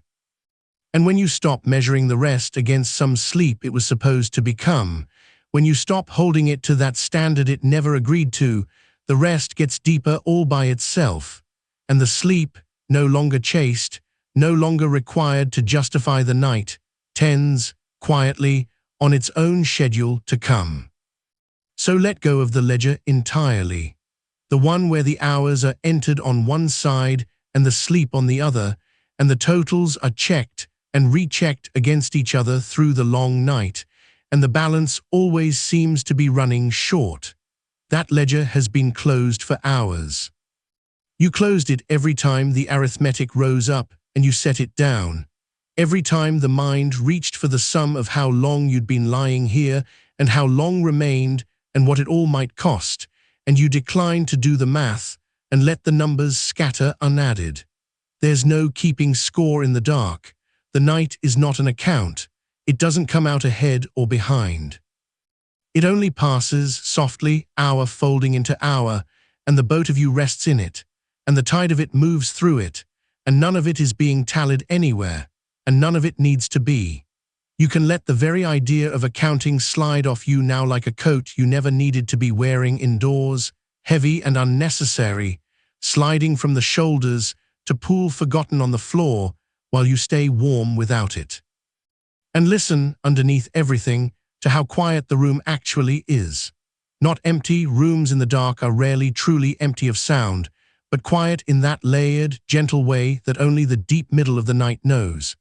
There may be the faint low hum of the house itself, the sound a building makes just by standing, by holding its warmth, by settling a fraction of an inch into its own foundations, the way a sleeper settles into a bed. There may be some far-off sound from the world outside, softened by distance and dark to something almost tender, a car passing streets away, its sound rising and thinning and gone, carrying someone home through the same night that holds you, and then the quiet closing back over the space where it was.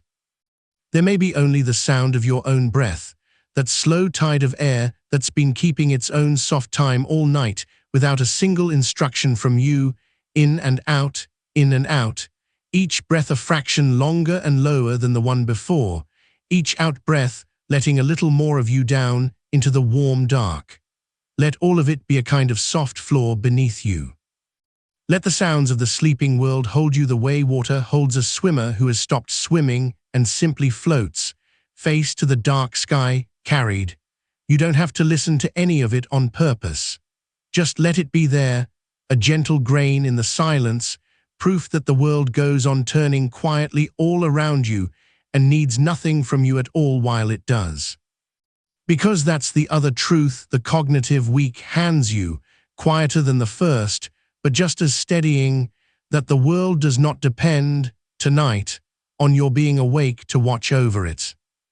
All the things the daytime mind wants to keep an eye on, all the plans and the people and the undone tasks and the half-finished worries, all of it is being held right now by the simple fact of the night, by the great pause that has come down over everything, the same pause that has quieted the streets and dimmed the windows and stilled the phones and sent the whole tired world to lie down in its own dark rooms.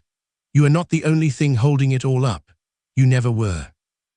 And in the deep hours, the mind sometimes forgets this and takes the whole weight back onto itself, lies in the dark rehearsing everything as though the rehearsal were the only thing keeping it from falling, and you've caught that trap tonight too, more than once, and named it, and answered it with the plain fact that the weight is not yours to carry through the dark, that it will all still be there in the morning to be picked up by daylight hands, and that nothing at all, is being lost by your setting it down for these few soft hours and simply resting.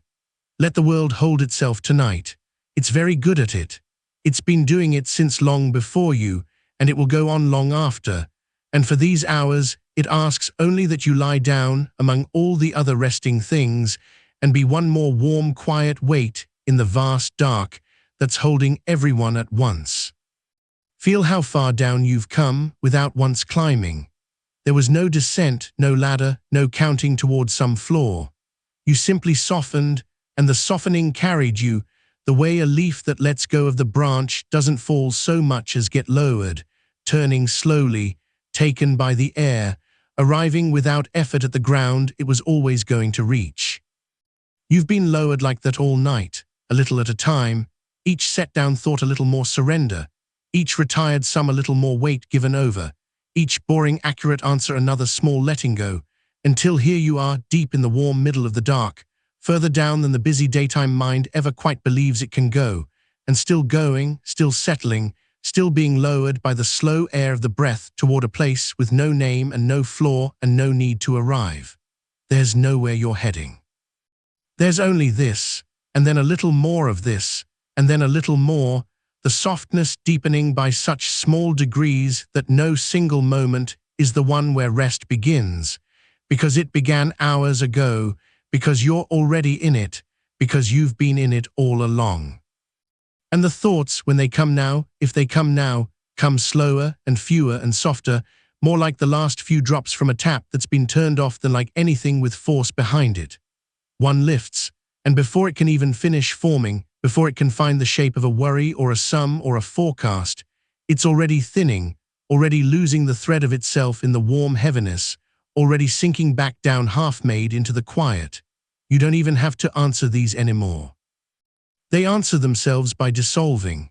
They arrive already tired, already half asleep themselves, already inclined to lie down, and they lie down, and they're gone, and the gap after them is longer than the last gap, and quieter, a wide still stretch of nothing in particular where the mind rests as completely as the hands rest, open and empty and warm, holding nothing, reaching for nothing, simply here in the dark being breathed. Let the breath go on without you. It doesn't need your watching. It's been the one steady thing all night, the slow, reliable tide of it, moving on its own beneath every thought you named and every sum you retired and every worry you set down, carrying you through all of it without once asking for your attention. And it will carry you the rest of the way just as surely while your attention goes wherever attention goes when it finally, fully lets go. You can stop keeping it company. You can let it become just another of the night's soft sounds, one more gentle rhythm in the dark room, no more yours to run than the hum of the house, or the far quiet of the streets, or the turning of the wide hours all around you. It breathes, you rest. The two of you have come uncoupled in the kindest way, the doing separated at last from the one who used to think he had to do it, so that the doing can go on all by itself, perfectly, endlessly, while the you that used to worry over it sinks softly out of reach of the worrying and into the warm and the heavy and the done. There is so much night left, and none of it is yours to fill. That was the pressure all those other nights, the sense that the hours were a thing you had to do something with, a distance you had to cover, a job that fell to you the moment sleep didn't come on time. And you've laid that pressure down tonight, piece by piece, hour by hour, until the hours ahead have stopped being a task and become simply room, wide, dark, unhurried room, more of it than you could ever need, stretching out ahead of you soft and empty and kind, asking nothing, holding nothing you have to reach. You don't have to get through it. You don't have to use it well. You don't have to sleep across all of it or any measured part of it. You only have to lie here in the warm middle of it and let it be as long as it is, and let that length be a comfort rather than a demand. All that dark, patient time, with nothing in it that wants anything from you, folding slowly over you and past you and away, taking the night one soft, unmeasured hour at a time toward a morning that will come on its own, exactly when it comes, without any help from you at all. And somewhere in the last little while, a thing has quietly changed that you may not have noticed, because it changed the way warmth changes, without announcement, without a moment you could point to. The effort has gone out of your face. All those other nights it lived there, in the small muscles around the eyes and the jaw, a faint, permanent bracing, the face of someone doing something difficult even in the dark, someone concentrating on the not yet arrived, someone holding the next hour slightly ahead of himself and frowning at it. And that bracing has loosened now, thread by thread, the brow smoothing out flat and heavy, the jaw hanging just slightly loose, the tongue resting soft in the floor of the mouth, the whole face gone slack and honest and undefended the way a face only goes when no one is watching and nothing is being managed. This is the face of rest. not the face of trying to rest. There is no version of trying left in it. And a face that has let go like that is a message the rest of you can read. The shoulders read it, and lower another quarter-inch into the mattress, and the hands read it, curled loose and warm, and the long muscles of the back read it, and stopped their small unconscious holding, and the whole body takes it as permission and follows the face down into the heavy. You spent so many years believing sleep was something you performed, that there was a right way to do it and a wrong way, and that the difference lay somewhere in your own effort, in getting the conditions exactly correct, in trying just hard enough but not too hard, in a kind of skilled anxious vigilance that would, if you only managed it well, tip you over the edge into sleep. And the cruel joke buried in all of that, the thing this cognitive week keeps setting gently in front of you night after night, in plain, unhurried words, is that the trying was the very thing keeping you up. That effort and sleep move in opposite directions, that you cannot grip your way into letting go. That every ounce of performing you brought to the bed was arousal wearing the mask of helpfulness, the mind lending a hand exactly where hands are not wanted, standing guard over a threshold that only opens once the guard wanders off. And tonight, the guard has wandered off. Tonight, you are not performing anything at all. You are simply a warm, heavy body in a dark, quiet room, being breathed, doing nothing, achieving nothing, and that nothing, that unperformed, unmanaged nothing, is closer to sleep than all the years of effort ever brought you. So when a thought comes now, and one will, because a mind does not go silent all at once and does not need to, when one comes, notice how little it weighs against all this warmth. Perhaps it is one of the old fortune-tellers, the ones that used to arrive with such authority, dressed up as simple facts about tomorrow. Tomorrow will be ruined. You'll be useless in the meeting. You'll snap at someone you love. The whole day will collapse under the weight of this one imperfect night. That is fortune-telling, and you have learned its name, and you have learned across these weeks that it is not information. It only sounds like information. It is the tired mind guessing at the future in the dark and mistaking its guess for a memory of something that already happened. And the boring, accurate version, the one you've said to yourself so many patient times that it barely needs saying now, is simply this. You have had short nights before, more of them than you could count, and the days that followed were ordinary. Not perfect, not effortless, ordinary. You got the coffee. You did the work a little more slowly, perhaps a little more forgivingly. You laughed at something around midday and forgot, for hours at a stretch, that you'd slept badly at all. The catastrophe the thought promised did not come. It never once came. It only ever threatened from the safe distance of 2 in the morning, and the threatening was the whole of it. And the threat is not a fact, and you don't have to argue with it tonight.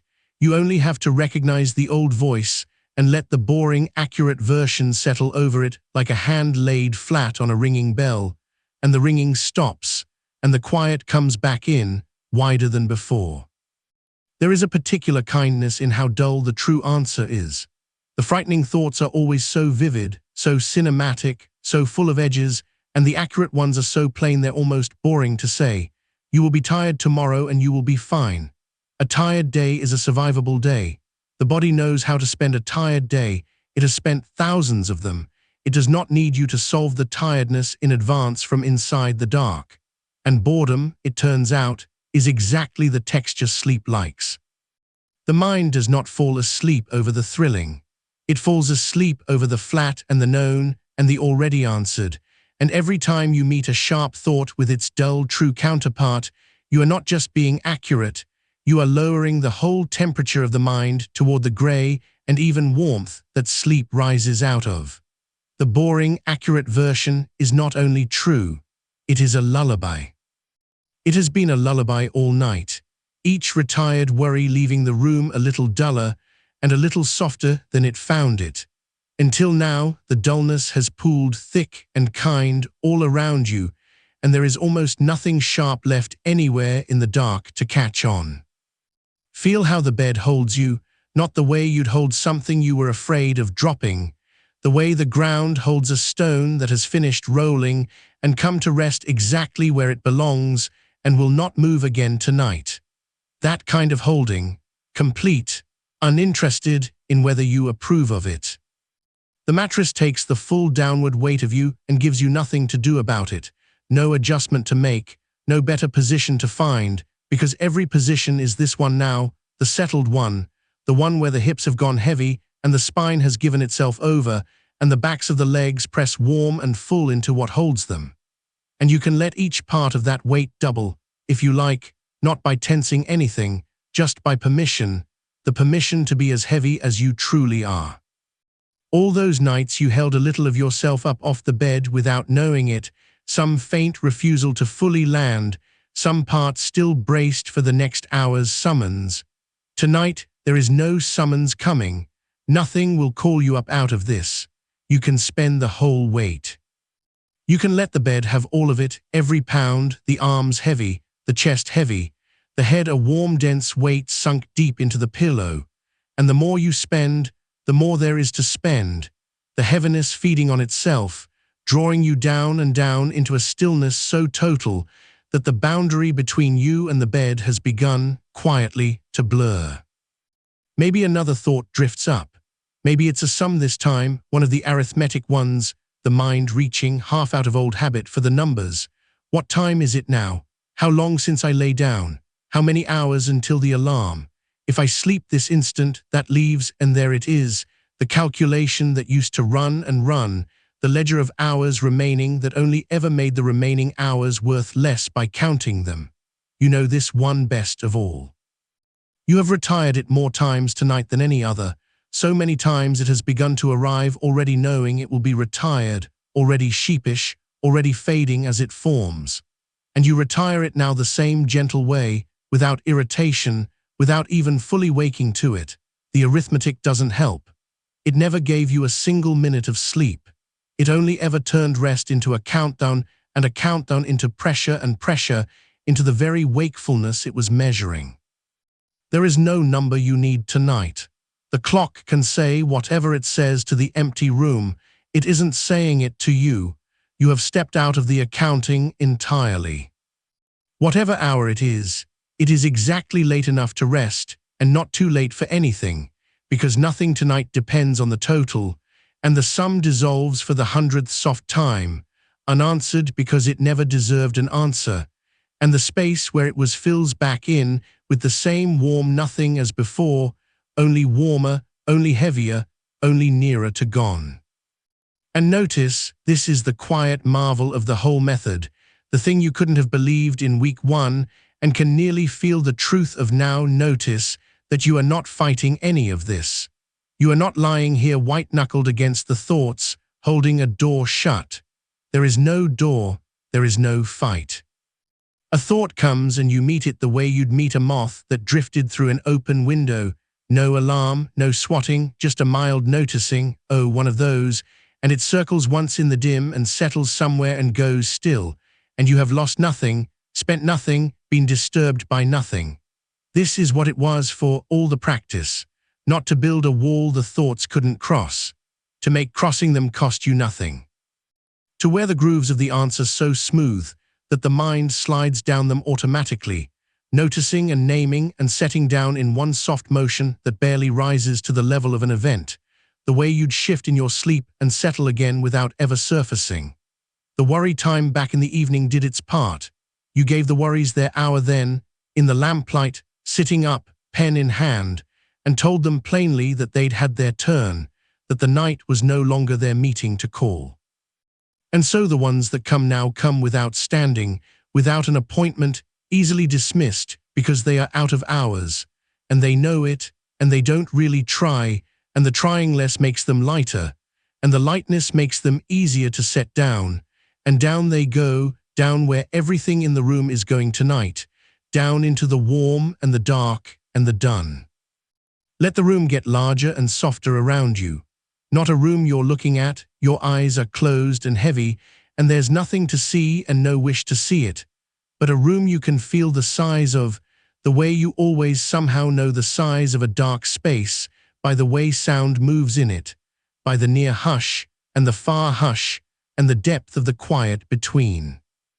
The small ticks and settlings of the house, further off than they were an hour ago and dearer for it, each one a little proof that the world is handling itself out there in the dark, keeping its own watch, running its own quiet machinery of night without needing one thought from you, the pipe that cools and knocks once and is silent. The faint high hush that might be the air itself, or might be your own hearing, or might be the sound the night makes when it is otherwise perfectly still. That thin silver thread of not quite silence you only ever notice when everything else has gone. Let it hold you the way it's holding the whole street, the whole sleeping row of rooms, all those other bodies laid down heavy in the dark near you, all of you carried on the same slow turning of the same wide hour, and none of you doing a thing to earn it. The night keeps itself, the house keeps itself, the breath keeps itself, and you, in the middle of all that competent quiet, are relieved at last of the only job you ever falsely believed was yours, the job of making sleep happen, and left with nothing to do but be here, heavy and warm and held, while it happens to you the way it happens to everyone, from the outside in, from the body up, without permission and without effort, and without a single number attended to along the way.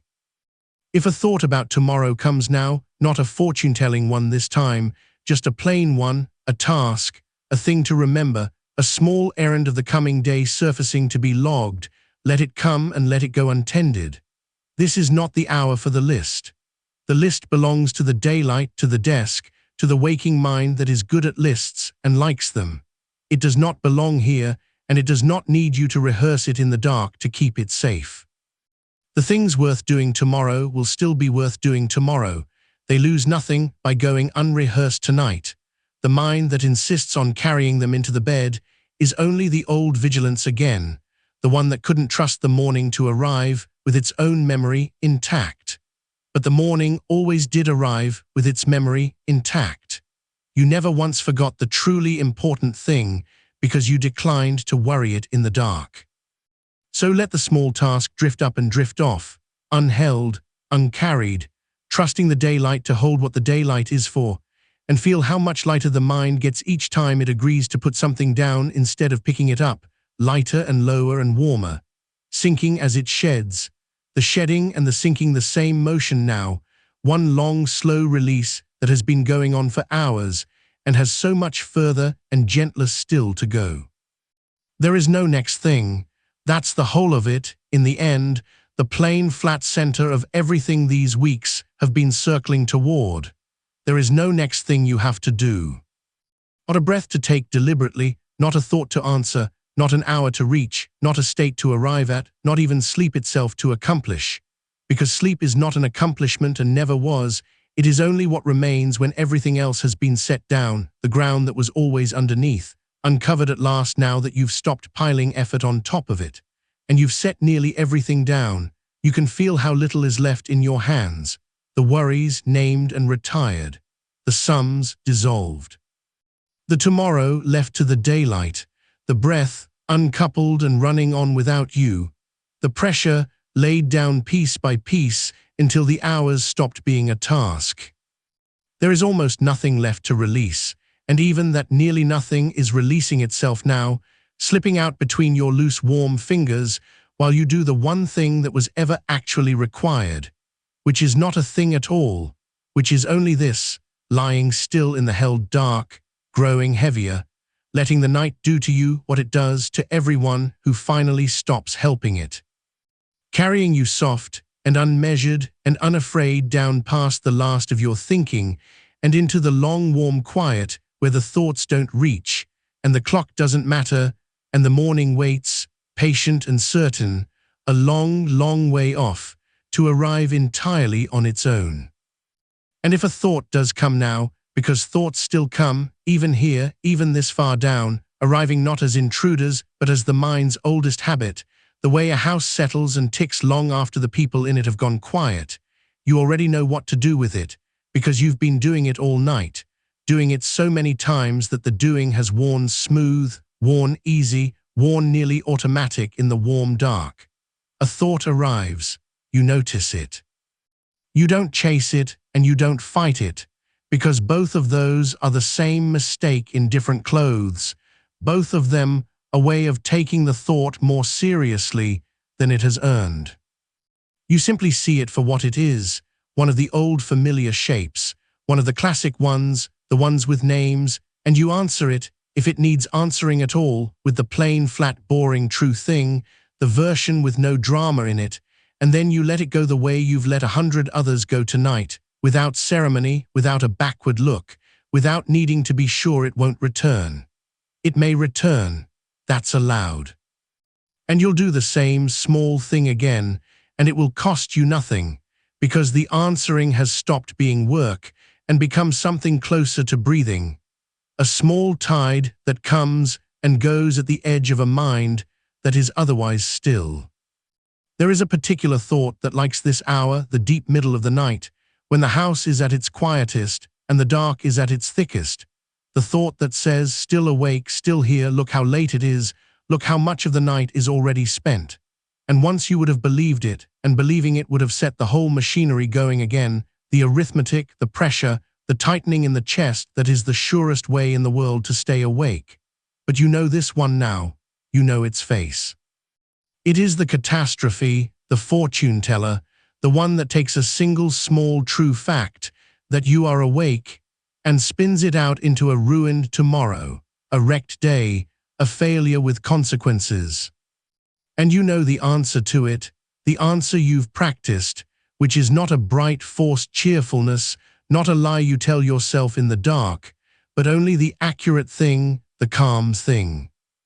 That one imperfect night is a small thing, that the body is far more resilient than the frightened thought claims, that people move through ordinary days on ordinary imperfect sleep all the time and always have, that even if this hour stays wakeful the rest will come, and that lying here warm and still and unbothered is itself a kind of rest the body can use, whether or not the thinking mind ever signs the form that says asleep. That is the true version. It is not exciting. It does not argue back. And the thought, met with something so calm and so unimpressed, simply loses its charge, the way a wave that meets no cliff to break against just spreads thin and flat across the sand and slides back out, taking a little of the shoreline with it as it goes. So let it slide back out, and notice, as it does, that the room is still here, the plain, ordinary room around you, holding you in the dark the way it has held you every night, the walls at their soft distances, the ceiling somewhere above you that you cannot see and do not need to see, the whole quiet architecture of the ordinary keeping its silent watch, so that you don't have to keep any watch at all. There may be a sound somewhere in it, small and far, the low breath of the air moving through the house, a pipe easing, the faint grain of the world outside the window that never quite goes fully silent, and any of these, if it reaches you, is not an interruption but an anchor, a small plain real thing happening at a distance, asking nothing of you, meaning nothing, requiring no thought, there only to be half heard and let go, the way you let go of everything now. Let the sound arrive and dissolve. Let it be the furthest edge of a world that is getting further, softer, less distinct, as you settle deeper into the one small warm place that is yours, the exact shape your body has pressed into the held dark. Feel that shape. Feel how completely the surface beneath you is taking your weight, not partly, not while you hold some quiet fraction of yourself ready, but wholly, every ounce of you given over, the mattress meeting you along the whole length of your body and pushing gently up with exactly the force your weight pushes down, so that the two forces cancel and you are, in the truest physical sense, held, suspended in a balance so complete that there is nothing left for your muscles to do, nothing to brace. Nothing to support, no part of you that must stay firm so the rest can rest. The old wakeful body never quite believed this. Somewhere in it, a low readiness always stayed lit, a faint holding in the shoulders, the jaw, the long muscles of the back, as if at any moment it might need to rise, to answer, to be ready, the vigilance again, wearing the body as its last disguise after the mind had already begun to let go. But the body is learning what the mind has learned. It is learning that there is nothing to be ready for, that the night asks nothing, that it can hand its whole weight to the surface beneath it and lose nothing by the handing, and it is doing that now, a little more with each slow breath, the readiness draining out of the shoulders and pooling away, the jaw loosening a fraction more than you thought it could, the back giving up the last of its faint arch and simply lying, simply resting, simply being held. And warmth follows the letting go, the way it always does, not a warmth you make, but one that gathers on its own wherever the holding stops, collecting in the loosened places, spreading slow and even under the weight of the covers, moving out along the arms toward the hands, down through the hips and the long bones of the legs toward the feet, filling you gradually from the center, the way warm water fills a vessel set carefully down, rising by imperceptible degrees until the whole of you is one even temperature, one settled warmth, no edges left where you end and the warm dark begins. This is the body's own quiet signal, the ancient one, the one that has nothing to do with effort or intention, the small drop in the core, the blood moving out to the surface, the warmth in the hands and feet that has always been the truest sign that sleep is near, nearer than the anxious mind ever knew, arriving on its own schedule the moment you stopped standing in its way. You don't have to notice it. You don't have to encourage it. It is simply happening, the way it happens to everyone who finally stops helping, and all that is asked of you, if anything is asked at all, is to let it, to lie in the spreading warmth and let it spread, to be the vessel and not the hand. There was a thought that used to live here too, in this warm middle stretch, quieter than the catastrophe, sneakier, dressed up as reasonableness. The one that says, let me just work out how this happened, let me just understand why tonight, what I did, what I ate, what I should have done differently, so I can fix it, so it won't happen again. And it sounds so helpful, so sensible, so much like problem solving that the mind reaches for it almost with relief. Here at last is something to do. But you know this one too now. It is the same trap in its cleverest costume, the belief that the night is a problem to be solved, that lying awake is a puzzle with a solution you could reach if you only thought hard enough, that thinking is the road out. And the plain true answer, the boring accurate one, is that this, the analyzing, the reviewing, the figuring, is not the road out, but the thing keeping the road closed, that no problem was ever solved by working it in the dark at 3 in the morning, that the mind grinding away at why is just the engine idling loud when what it needs is to be switched off, and that the only real solution to a wakeful hour is the one that requires no thinking at all, which is to stop trying to solve it and let it be. So when that reasonable-sounding voice offers you the puzzle, you can decline the puzzle. You can notice the costume and see who's wearing it. There is nothing to solve tonight. There is nothing to understand tonight. The understanding, if you ever need it, belongs to the daylight along with the lists, and the daylight is welcome to it. Here there is only the warmth and the weight and the slow tide of thoughts you no longer have to answer, coming and going at a shore that is getting further and further away. Let it get further away. Let the shore recede. You have spent so many nights standing at that shore, right at the waterline, watching every wave come in, naming each one, tracking the tide, certain that if you looked away for even a moment, something would go wrong, as if your watching were what kept the night in order, as if the sleep of the whole household depended on your staying awake to supervise it. It never did. The night keeps its own order. The tide comes and goes without a keeper. And every hour you've spent tonight has been a slow walking back from that waterline, up the soft dark slope away from the edge, until now the water is only a sound, a far low sound with no words in it, and you are far enough up the shore that no wave can reach you, lying in the warm dry dark of the high ground where the thinking doesn't come, where there is nothing to watch and no one who needs you to watch it, where the only motion left is the slow rise and fall of a breath you are no longer taking on purpose, and even that is fading now, quieting, growing shallow, and even and small the way it does at the very edge of sleep. And if some last dim corner of the mind should stir and ask, as it has asked so many nights. But am I asleep yet? How close am I? Is it working? You can let even that question go untouched, because it is the last of the old habits, the final small form of the same effort, the wish to check the meter one more time, to confirm the progress, to measure the descent. And measuring the descent is the one sure way to arrest it. So you don't check, you don't measure, you don't ask how close. You simply are close, closer than any answer could tell you, so close that the question itself is already dissolving before it finishes forming, sinking back down into the warm dark it rose from, unanswered and unmissed. There is no meter to read. There is no line you have to cross with your eyes open to prove you crossed it. Sleep is not a door you walk through knowing.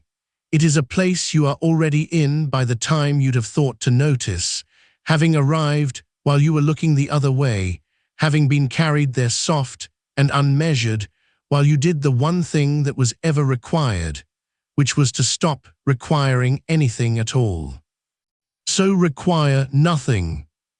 Ask nothing of the next minute, nothing of the hour, nothing of the long dark stretch of night that is still, gently, generously ahead of you.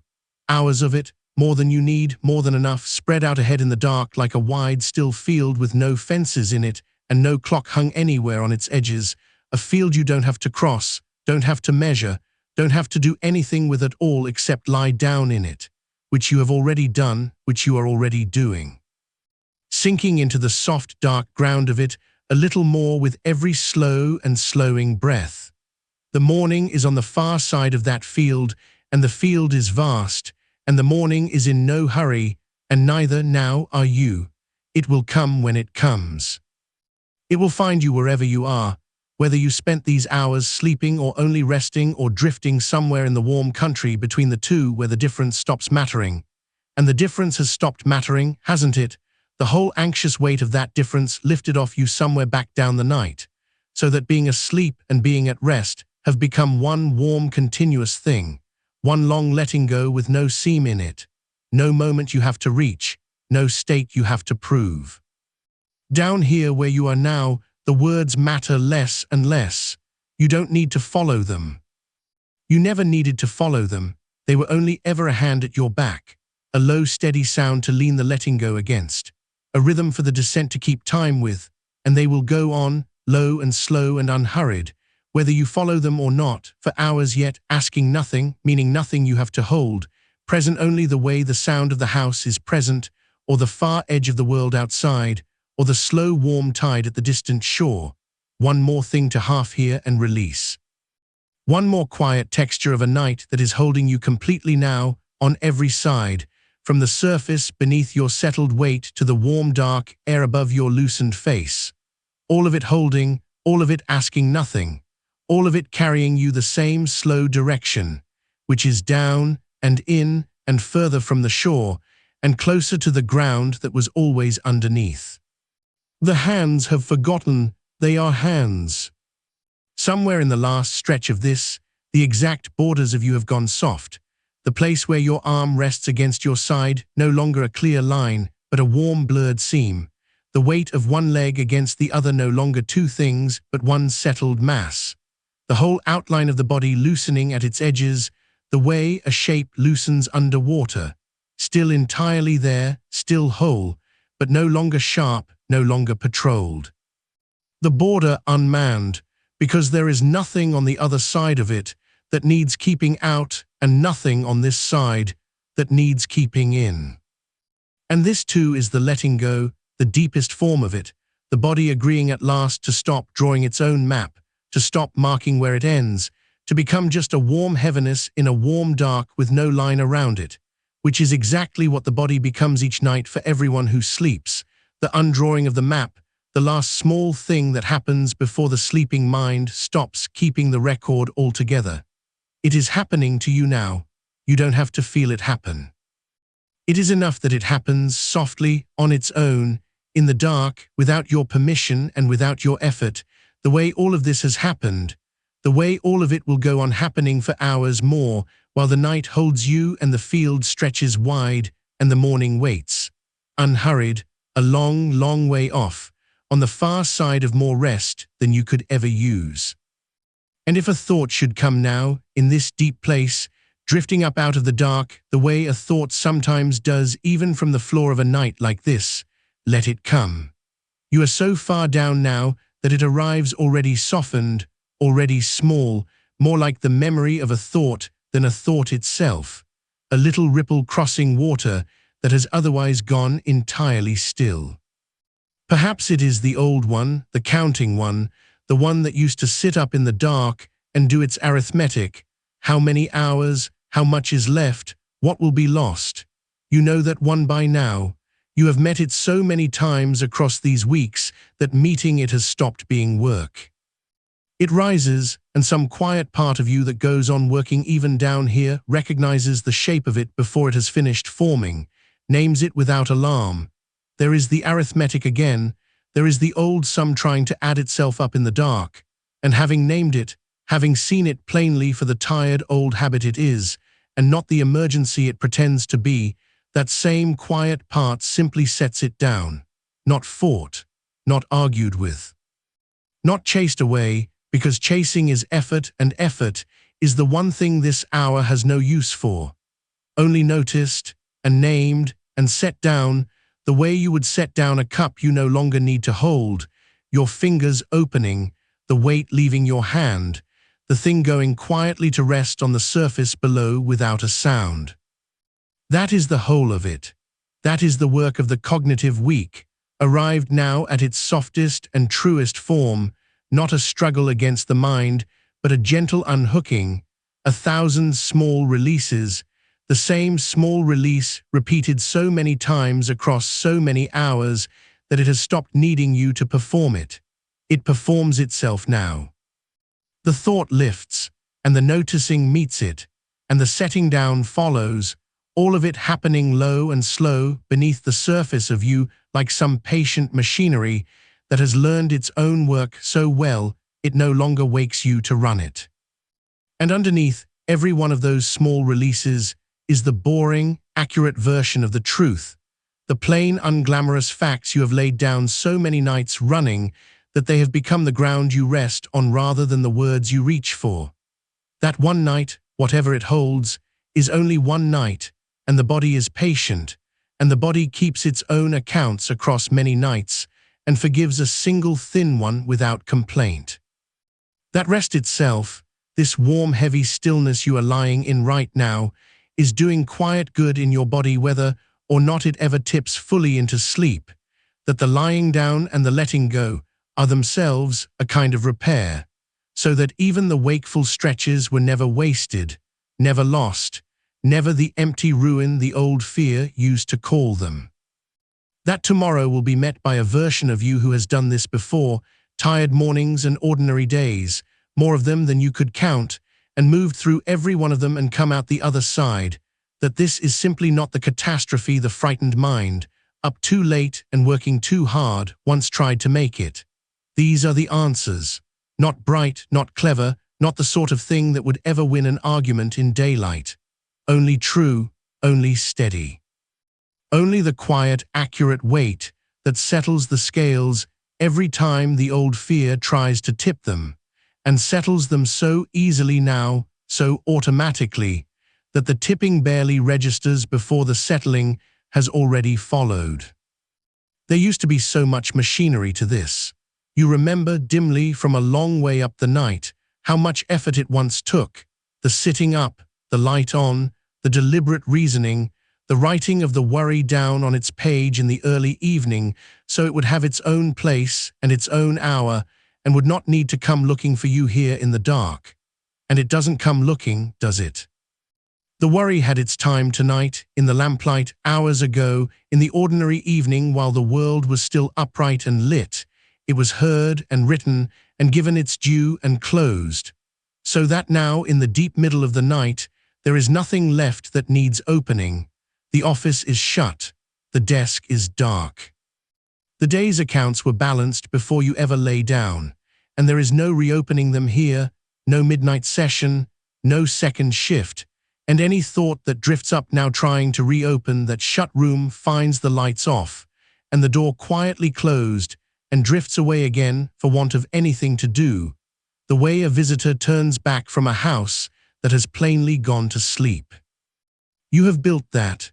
Across 4 weeks you have built that, hour by hour, night by night, a whole new way for the dark to hold you, and tonight you are simply lying inside the thing you built and letting it do its work while you rest. There is nothing left to construct. The scaffolding is down.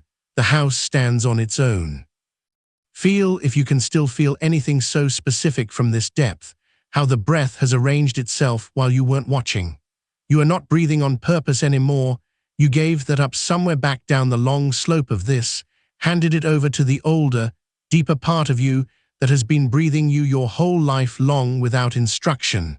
Through every sleep you have ever slept since before you had words. It breathes you now. Slow and low, and even without pauses, without effort, the air arriving and leaving on its own soft schedule, each out-breath a fraction longer than the one before it, each one carrying a little more of your remaining weight down into the surface beneath you. You do not have to lengthen them. They are lengthening themselves. You do not have to slow them. They have already slowed, past anything you could have arranged awake, down into the long, unhurried rhythm the body keeps only when it has stopped standing guard over its own rhythm, which is where you are now and where you will stay for hours, while the breath goes on breathing you toward morning without once asking you to help. And notice, or don't notice, it truly does not matter which, how the sounds of the world have arranged themselves too, into a kind of low, distant weather at the edges of you. The small, settling sounds of the room, the nearly nothing hum of the house holding its warmth around you. Whatever lives out past the walls, the far occasional passing of something on a road, a wind moving through whatever is out there to be moved, the great blank quiet behind all of it that is less a sound than the shape the other sounds are set into. None of it needs anything from you. None of it is a message. None of it is a task.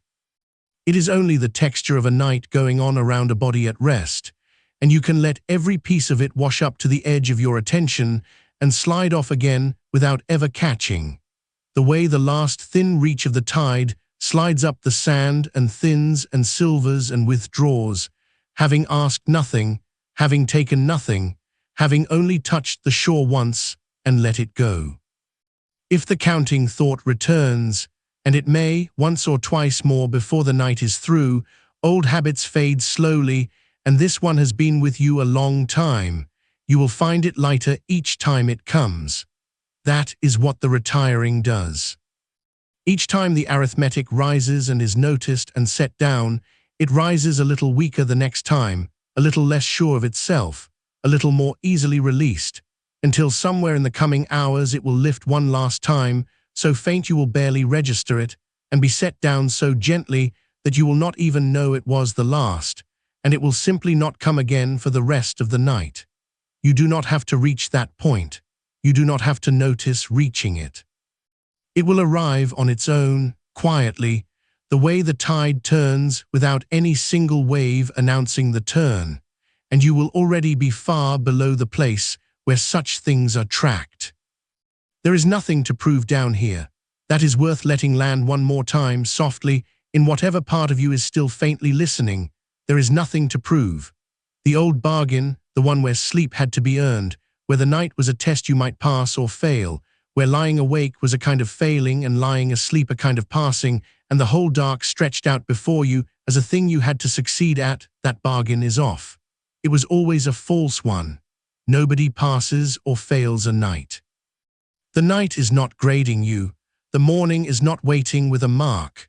There is only a body, resting in the warm dark, being carried toward the light on the far side by a machinery older than worry, and the single most helpful thing that body can do, the only thing, really, is exactly what you are doing now, which is nothing.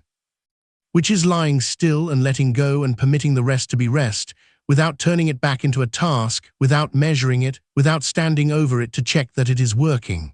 It is working. It works best precisely when no one stands over it, and no one is standing over it now. You have come down off that post. The watching has stopped. The measuring has stopped. What is left is just the warmth and the weight and the slow breath breathing you and the long night holding you on every side. Permission, not pressure. You have heard those words across these weeks, and perhaps they have gone from words into something underneath words, something you no longer have to say to yourself because you are simply living inside it now. There is no pressure here to sleep. There is only permission to rest. And permission is a soft thing, an open thing, a door standing open rather than a hand pushing at your back. And rest, when it is only permitted and never demanded, comes so much more easily, drifts in so much more freely, the way sleep has always come to you on the nights you cared about it least, the afternoon on the couch, the long drive as a passenger, the times it slipped up on you sideways precisely because you had made no room in yourself for the wanting of it. That is the room you are lying in now, a room with no wanting in it, a room where sleep or rest or the warm blurred country between them can come and go as it likes because nothing in you is standing at the door waiting to grab it. And in a room like that, it comes, not because you called it, because you stopped calling and left the door open and turned your warm, heavy face away and let it find its own way in. The map of you is still undrawn, still soft at the edges, the borders still unpatrolled. Let them stay that way.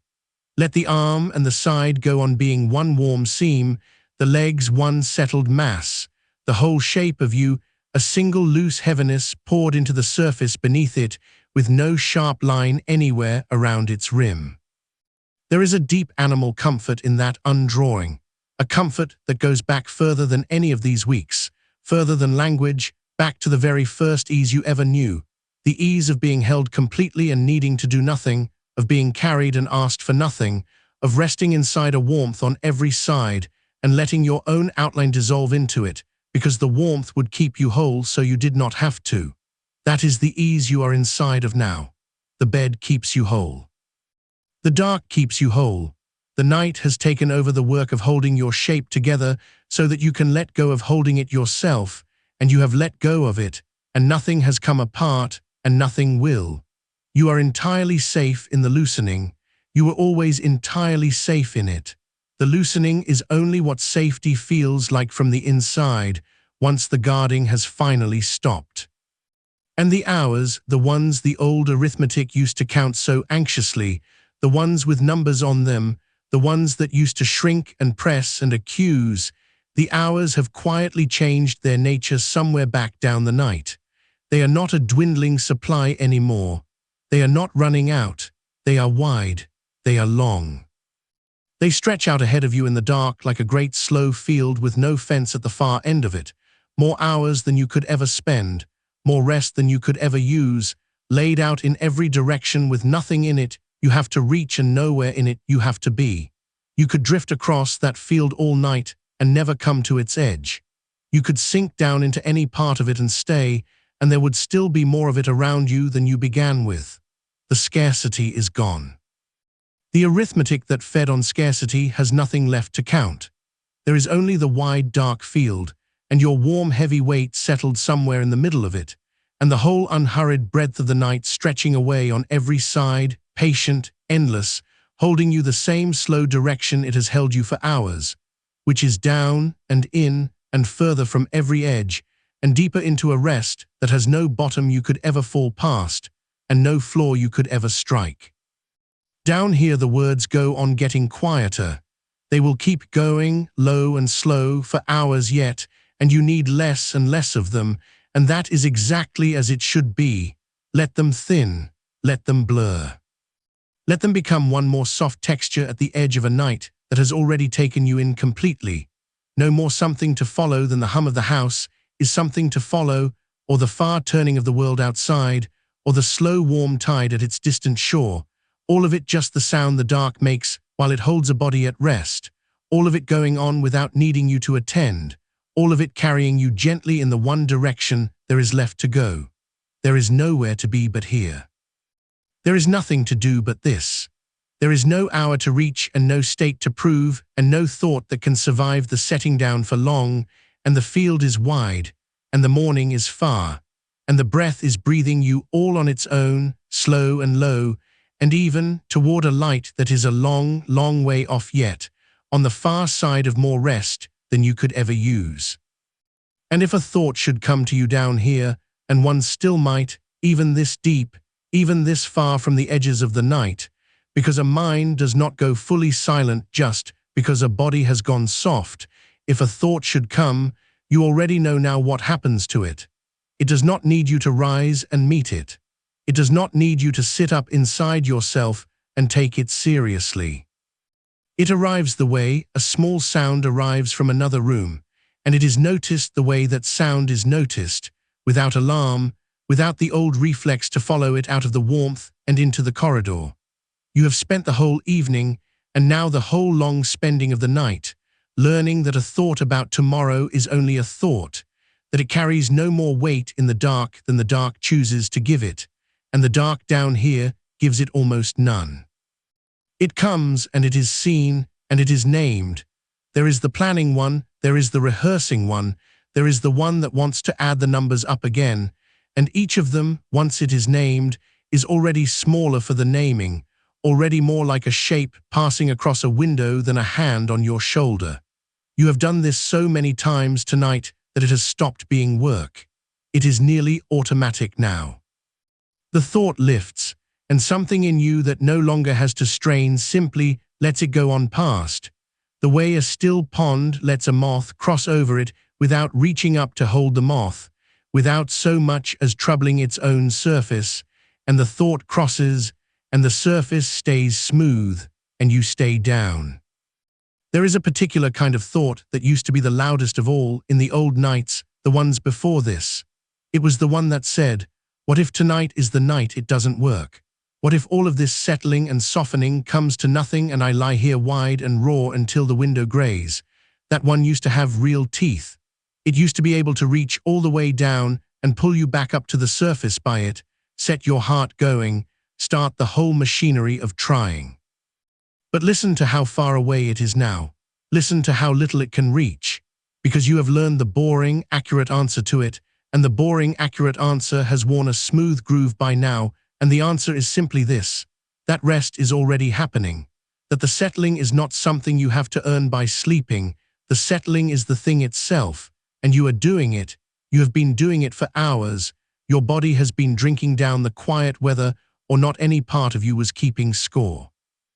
The night was never a test you could fail, there was never a threshold you had to cross before it counted. Every slow breath was already the rest. Every loosened muscle was already the mending. And so the thought that asks what if it doesn't work has nothing to stand on anymore, because it has already worked. It is working now. It worked the moment you stopped demanding it and let the weight come down.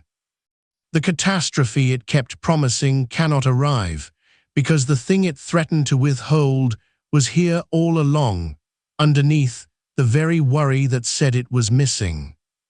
So let that one go too. Let it be named. There is the old one, the one with teeth, and let it be answered in the low, unhurried voice you have been answering everything with all night, and let it thin out and drift off across the wide dark like all the others, out past the edge of what you can be bothered to hold, and gone. You do not chase it to make sure it is gone. You do not check the door after it.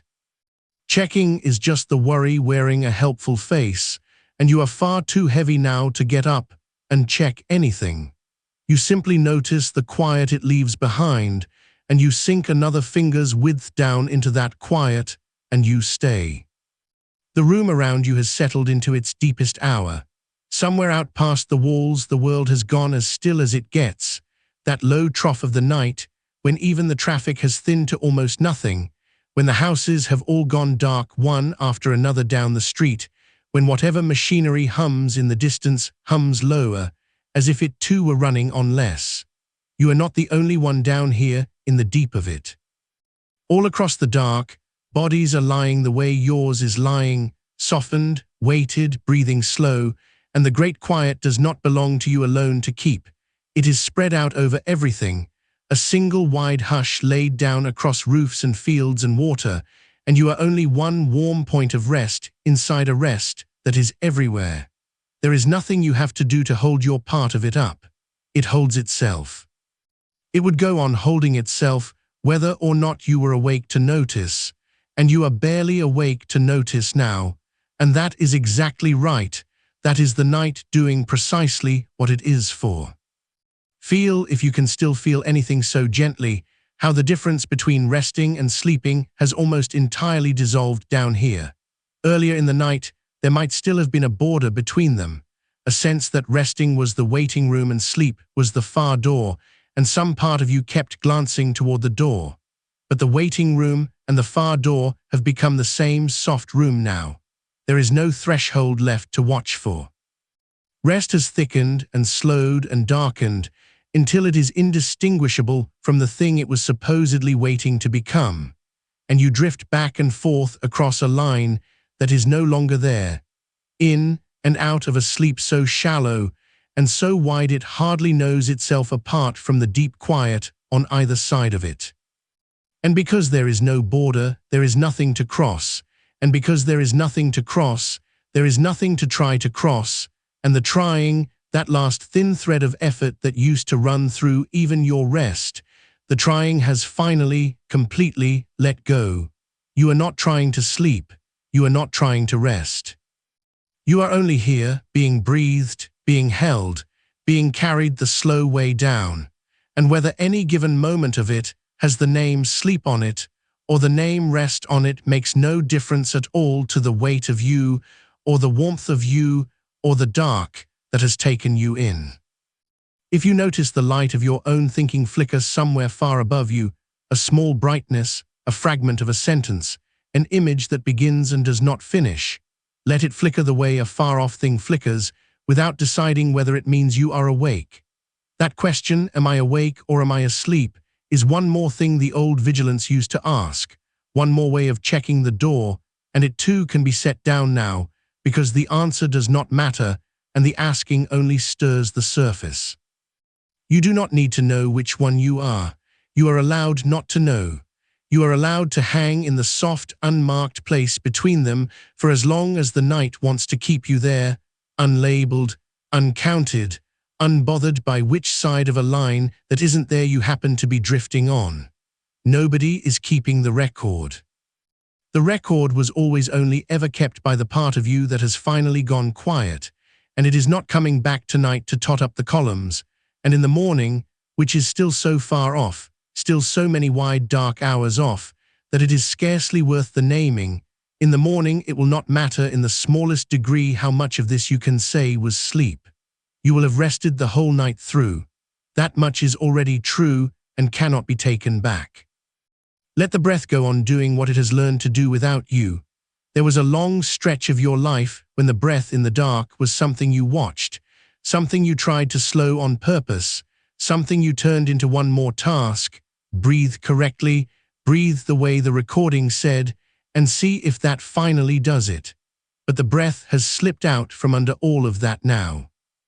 It has gone back to being what it always was underneath the watching, an old, patient, automatic tide that needs no instruction from you and never did, that rose and fell all through every night of your life whether you attended to it or not, that will rise and fall all through this one, slow and low, and even long after the last of your attention has gone dim. You could not stop it now if you tried, and you will not try because trying is gone. It breathes you. It has always breathed you. And every time it empties, something small in you empties with it, some last little holding lets go on the out-breath and does not gather itself back on the in, so that breath by breath, without any effort at all, you are being quietly unpacked, set down, laid out, made lighter and lower and further from every edge, carried the one direction the whole night has been carrying you since the evening, which is toward more rest, and more rest, and more rest still. And the field is still wide around you. It has not narrowed while your attention wandered. The hours are still laid out in every direction, still more than you could ever cross, and you have not used them up by resting in them. That is the strange, soft arithmetic of this place, the only arithmetic left down here, the one where spending the hours does not diminish them, where every hour you sink into leaves more hours around you than before, because there was never a supply to run through, only a depth to go on descending into. The old counting is so far behind you now that you can barely remember the pressure of it, that tight, small feeling of the numbers shrinking, 5 hours left, 4 hours left. The pressure that made the very sleep it was demanding impossible to reach. That feeling has no purchase here. There is nothing for it to grip. The hours are not a quantity anymore. They are a country, and you are lying down somewhere deep inside it, and the borders are so far off in the dark that they have stopped existing. And morning is not an edge rushing toward you, but a far pale rumour on the other side of more country than you will ever walk. So there is time. That is the thing the old nights could never believe, and the thing this night knows all the way down. There is time. There is so much time. There is more time than the worry ever left room to feel. If you drift up for a moment, there is time to drift back down, all the time in the world, no cost to it, no lost ground, nothing squandered. If a thought comes, there is time to notice it and name it and let it go slowly, without hurry, and time to feel the quiet settle again afterward, and time to sink further than you had sunk before the thought arrived. Nothing down here is on a clock. Nothing down here has to happen by any particular moment. The pressure to be asleep by now, to have dropped off already, to make up for the minutes that went by while you were still turning, all of that ran on a scarcity that is simply not true. And the truth, the boring, accurate truth that you have been coming home to all night long, is that the rest is not going anywhere and neither are you. And there is time. There is so much slow, dark time, more than enough, more than you could ever need. Folding out ahead of you soft and endless, while your weight goes on settling, and your breath goes on emptying, and the night goes on holding you exactly as it has held you for hours. Let the sounds of the house become part of the holding now. There will be small sounds, even in the deep of it, the settling tick of something cooling, the faint shift of the building easing on its frame, a car somewhere far off crossing the quiet and gone again, the almost sound of the air itself moving slow through the dark rooms. None of it is for you. None of it asks anything. Each small sound rises out of the hush and sinks back into it without leaving a mark, and you can let each one wash through the very edge of your hearing and dissolve, one more soft texture in the wide dark, no more a summons than the last one was, no more a task than your own slow breathing is. The old wakeful part of you used to listen to sounds like these, as if they might mean something, might require something, might be the start of a night going wrong. But there is nothing in them. They are only the sound the dark makes while it holds a resting body, only the night turning over slowly in its sleep the way you are turning slowly in yours, and you can let them all go by, all night, unheld, uncounted, until the listening itself grows too heavy to keep up and sinks down after everything else. And when the listening sinks, let it sink. When the words themselves begin to come apart into sound without meaning, let them come apart. You do not have to gather them back into sense. You do not have to follow the thread of what is being said any longer than the thread wants to be followed. It is enough now for the voice to be a low warmth at the edge of the dark, going on and on the way the tide goes on, saying the same slow direction over and over in a language you have stopped needing to translate down and in and further, and there is time, and you are safe, and the rest is already yours, until even that becomes just a texture, just a soft grain in the surface of the night, no more something to attend to than the weight of the blanket or the shape of the dark or the far turning of the world. Let the meaning go first, and then let the sound go after it, and then let even the going go, until there is only the wide field and the warm weight and the slow tide of the breath, and the morning still so impossibly far off on the other side of all of it that it need never be thought of again tonight. There is nothing left for you to do. There was never as much for you to do as the old nights insisted. All the doing has been handed, one piece at a time, all through the dark, to the things that do it better without you, the breath handed to the tide, the shape of you handed to the bed, the passing thoughts handed to the wide field that swallows them without a ripple, the hours handed back to a night that has more of them than it knows what to do with. You have given all of it away, everything you used to try to hold up yourself, and nothing has fallen, and nothing will fall, and you are lighter for every last thing you have let drop.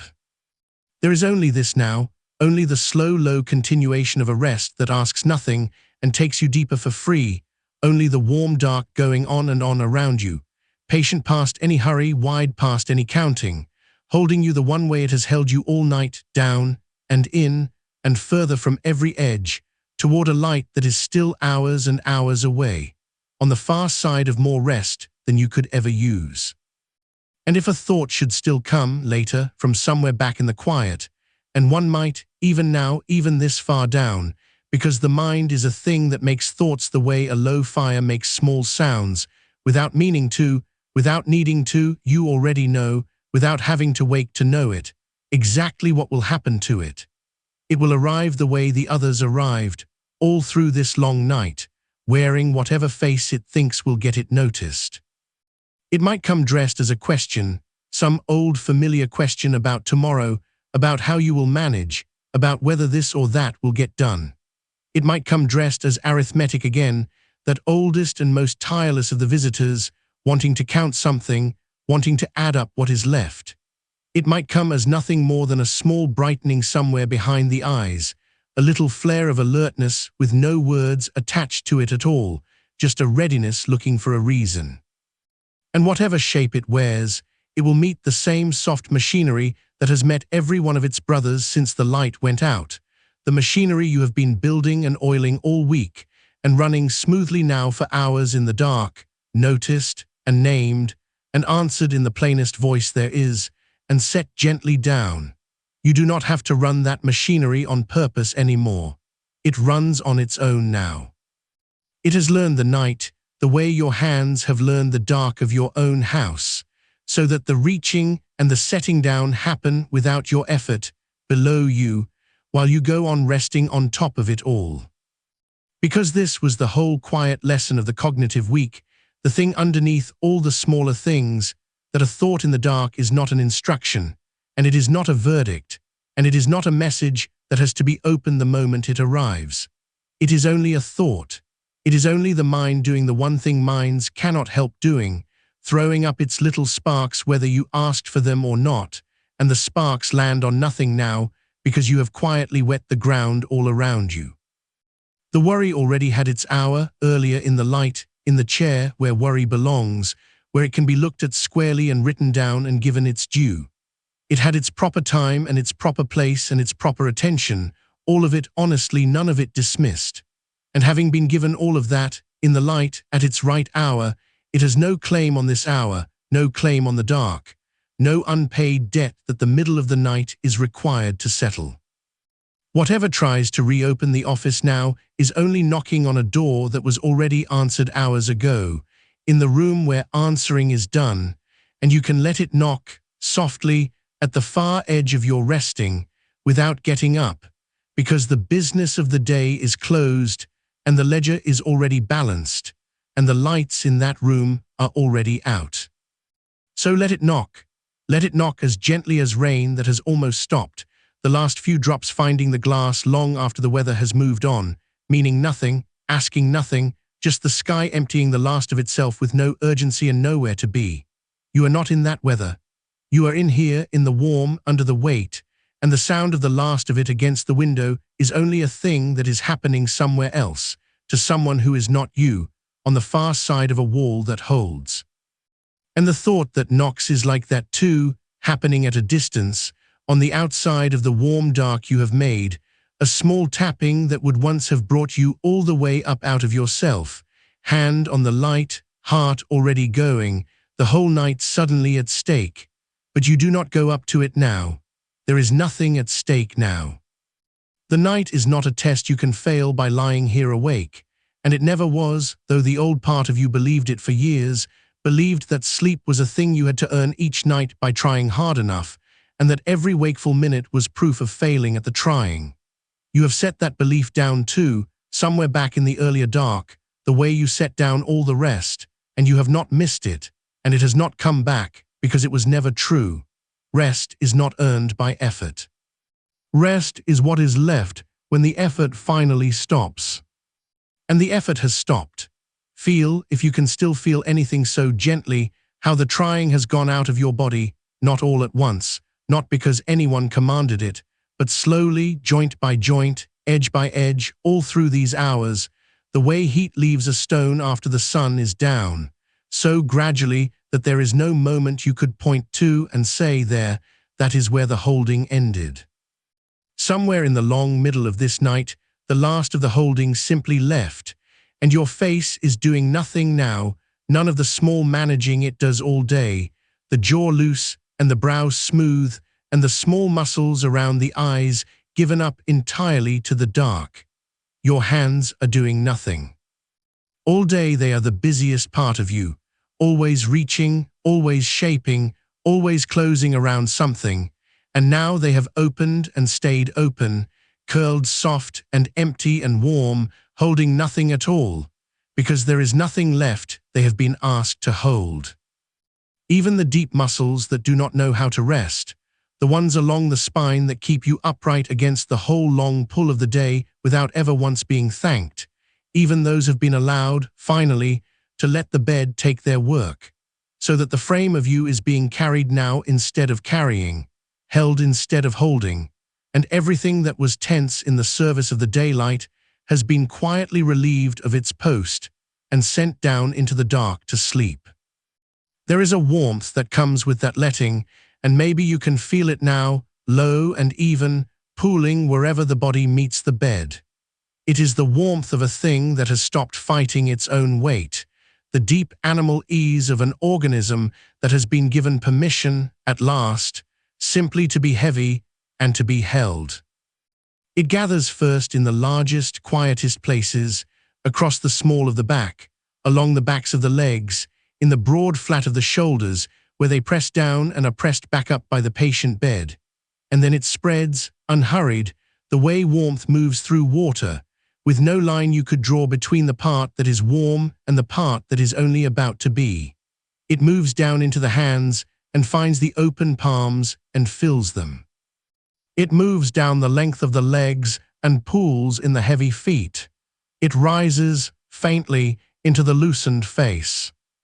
And nowhere in all of that spreading is there anything for you to do, any valve to open, any effort to make. The warmth spreads because the fighting stopped, the way the surface of a pond goes smooth not because anyone smooths it, but because the wind has finally died, and the smoothness is only what water does when nothing troubles it, only what a body does when nothing troubles it, only what a mind does in the end. When the last of the troubling has been noticed and named and set down and left behind in the dark. And with the warmth there is a heaviness that is not the heaviness of burden, but its exact opposite, the good heaviness, the heaviness that means you have been set down safely and can stop bracing. All day the body carries a kind of readiness, a faint permanent lean toward the next thing, the muscles never quite all the way home, because there is always a next thing coming that they might be needed for. But there is no next thing now. The night has emptied itself of next things. There is nothing coming toward you across the dark that you will have to rise to meet. No bell, no summons, no task waiting just past the edge of sleep for you to gather yourself and go to it. And the body, sensing this at last, sensing that the coast of the whole long night is clear, has finally set down its readiness the way a traveler sets down a pack at the end of the road, and the setting down has a weight to it, a deep, grateful, sinking weight, and you are sinking with it, further into the held and the warm. Further from the shore of any doing, out toward the deep middle of the rest, where nothing at all is asked. Let the hours be what they are out there, uncounted. You do not need to know how many have gone or how many remain, and the not knowing is not a danger. It is a mercy. It is one more weight lifted off you and handed back to the night to carry. The arithmetic that used to run in the dark, the adding of what was left, the subtracting toward the alarm, the endless anxious sum that never once made a single minute of sleep and only ever chased it further off, That arithmetic has been retired, and retired means it does not work here anymore, not because you have forbidden it, but because you have stopped feeding it, and a machine that is not fed goes quiet, and stays quiet, and is at last simply gone. If some ghost of it stirs, some faint old impulse to reckon the time, you already know the plain and boring answer that meets it, the true and unexciting answer that ends the whole conversation before it can begin, that it does not matter, that whatever the hour is, this is a good hour for resting, that the only thing the number could ever change is how you feel about the number, and that you have quietly decided all week not to feel anything about it at all. There is no clock in the warm dark. There is no number pinned to this weight and this heat and this slow tide of breath. There is only now which does not count itself, and now which does not count itself, and now again, each one wide and warm and complete and asking nothing, laid end to end all the way to a morning you do not have to think about because it will arrive without your help, on its own, exactly on time, whether you watch for it or not, and you are not watching for it. You have put the watching down. You have put all of it down. So there is nothing left in your hands, and nothing left on your mind, and nothing left out there in the dark that needs you, and into that emptiness, which is not a lack but a room, which is not a loss but a space that has finally been cleared. The rest comes in the way water comes into a place that has been made ready for it, quietly, completely, finding every low corner, filling you without a sound. You do not have to pour it. You only have to be the shape that lets it in, and you are that shape now, opened and emptied and warm and willing, and it is coming in, it has been coming in for hours. It is most of the way in already, so that whatever is still awake in you is only a small island now in a wide risen calm, growing smaller, going under, not drowning but dissolving, the way a little salt goes into a warm sea and is not lost, but only spread so thin and so wide that it becomes the sea itself. Let it go under. Let the last small watching island of you go softly under the risen calm, without alarm, without any need to hold its own edges any longer, because the calm that is taking it is your own, is made of you, is the deepest and oldest part of you that has been waiting under all the noise of all the years for exactly this, for the noise to finally quiet enough that it could rise and take the rest of you home. And if, even from under all of that, some old reflex tries once more to make something of the dark, to turn the ordinary quiet of a resting house into a sign, to hear in the small settling of the walls or the far-off nothing of the sleeping street some meaning that needs your attention, let that be the last and gentlest thing you set down tonight. It is only the old habit of vigilance, the part of you that once had to keep watch and never quite believed it could stop, still offering, out of long loyalty, to keep watch now. And you can thank it, the way you would thank anyone who has stood guard too long, and you can tell it, without words, in the plain kind voice you have used on every visitor tonight, that the watch is over, that there is nothing out there in the dark to guard against, that the house holds and the night holds and the morning is handled, and it may finally stand down. It has kept you safe through more than it ever needed to. It can rest now too. Even the watcher gets to sleep tonight. Even the part of you that never sleeps is being invited, softly, down into the warm, and it is going at last, because there is nothing left for it to watch and no reason left to stay up. And when the watcher goes down, the last light in the whole house goes down with it, and there is only the dark, and only the warmth, and only the slow breath carrying you on.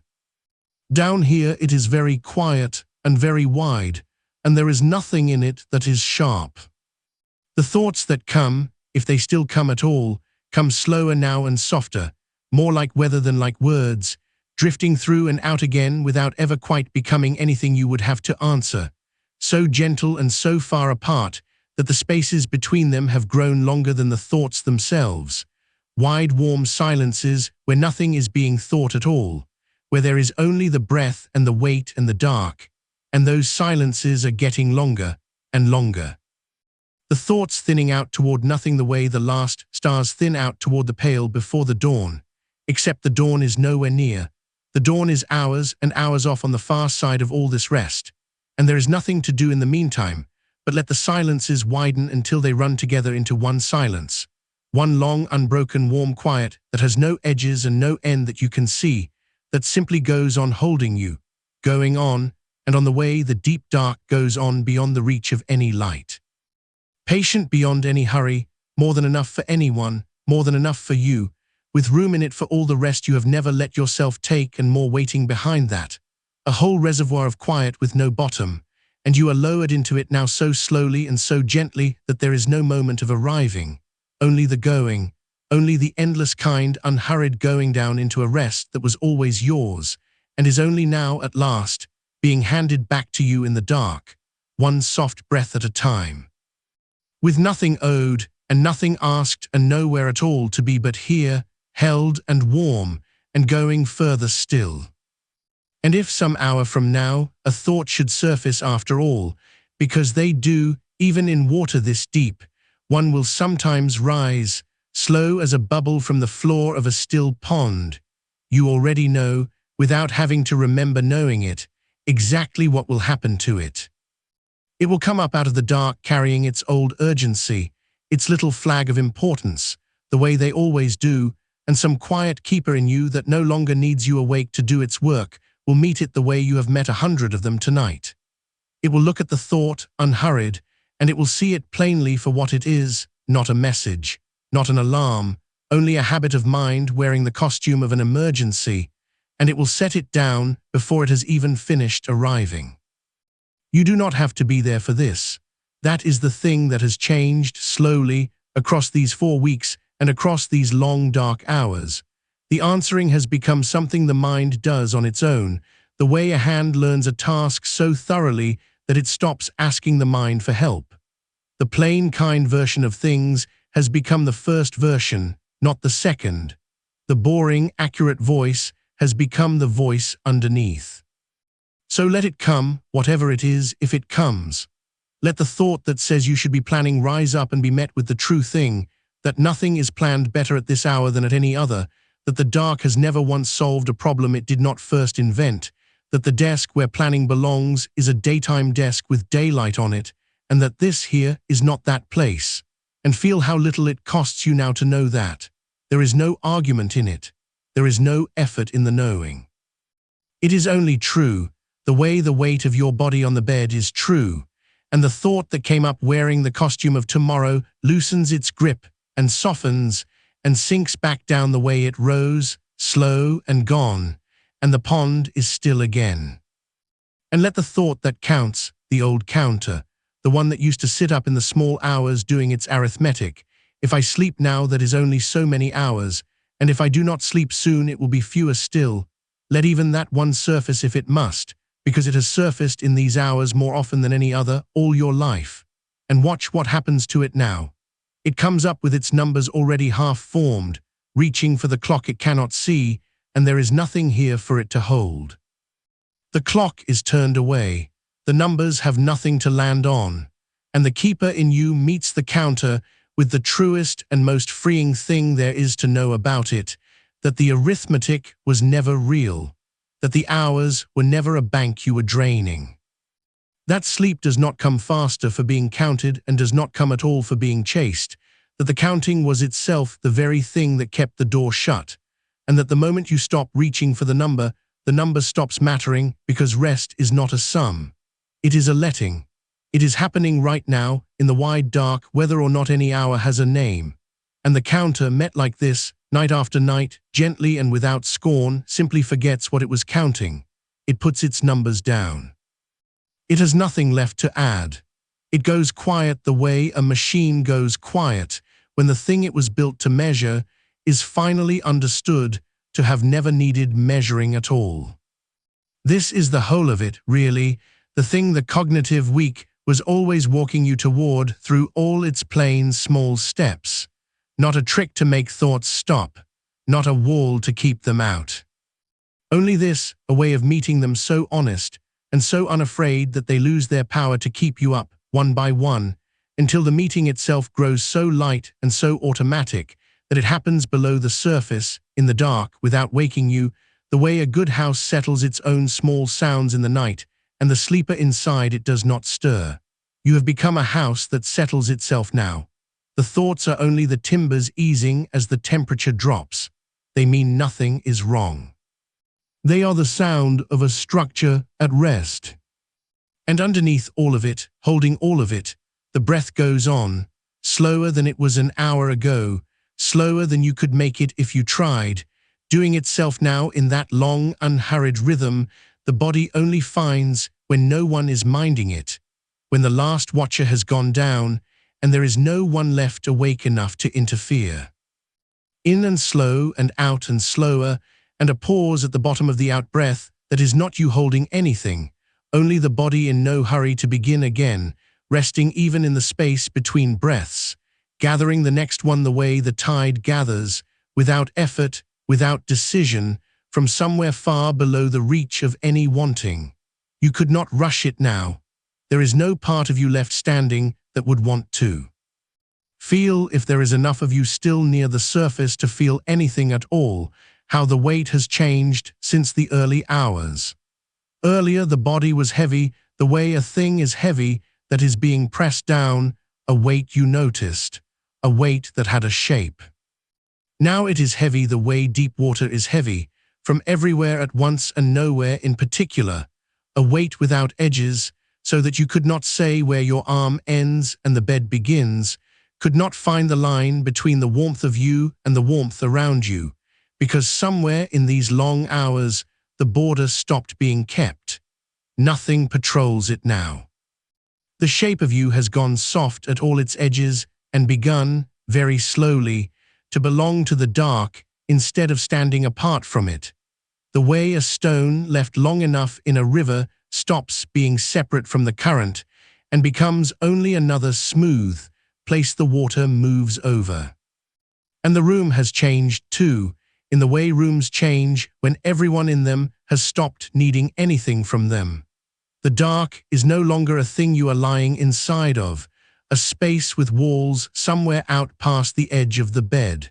It has come closer than that. It has become the medium you are suspended in, even and total and kind, without near or far, without a ceiling overhead or a floor below.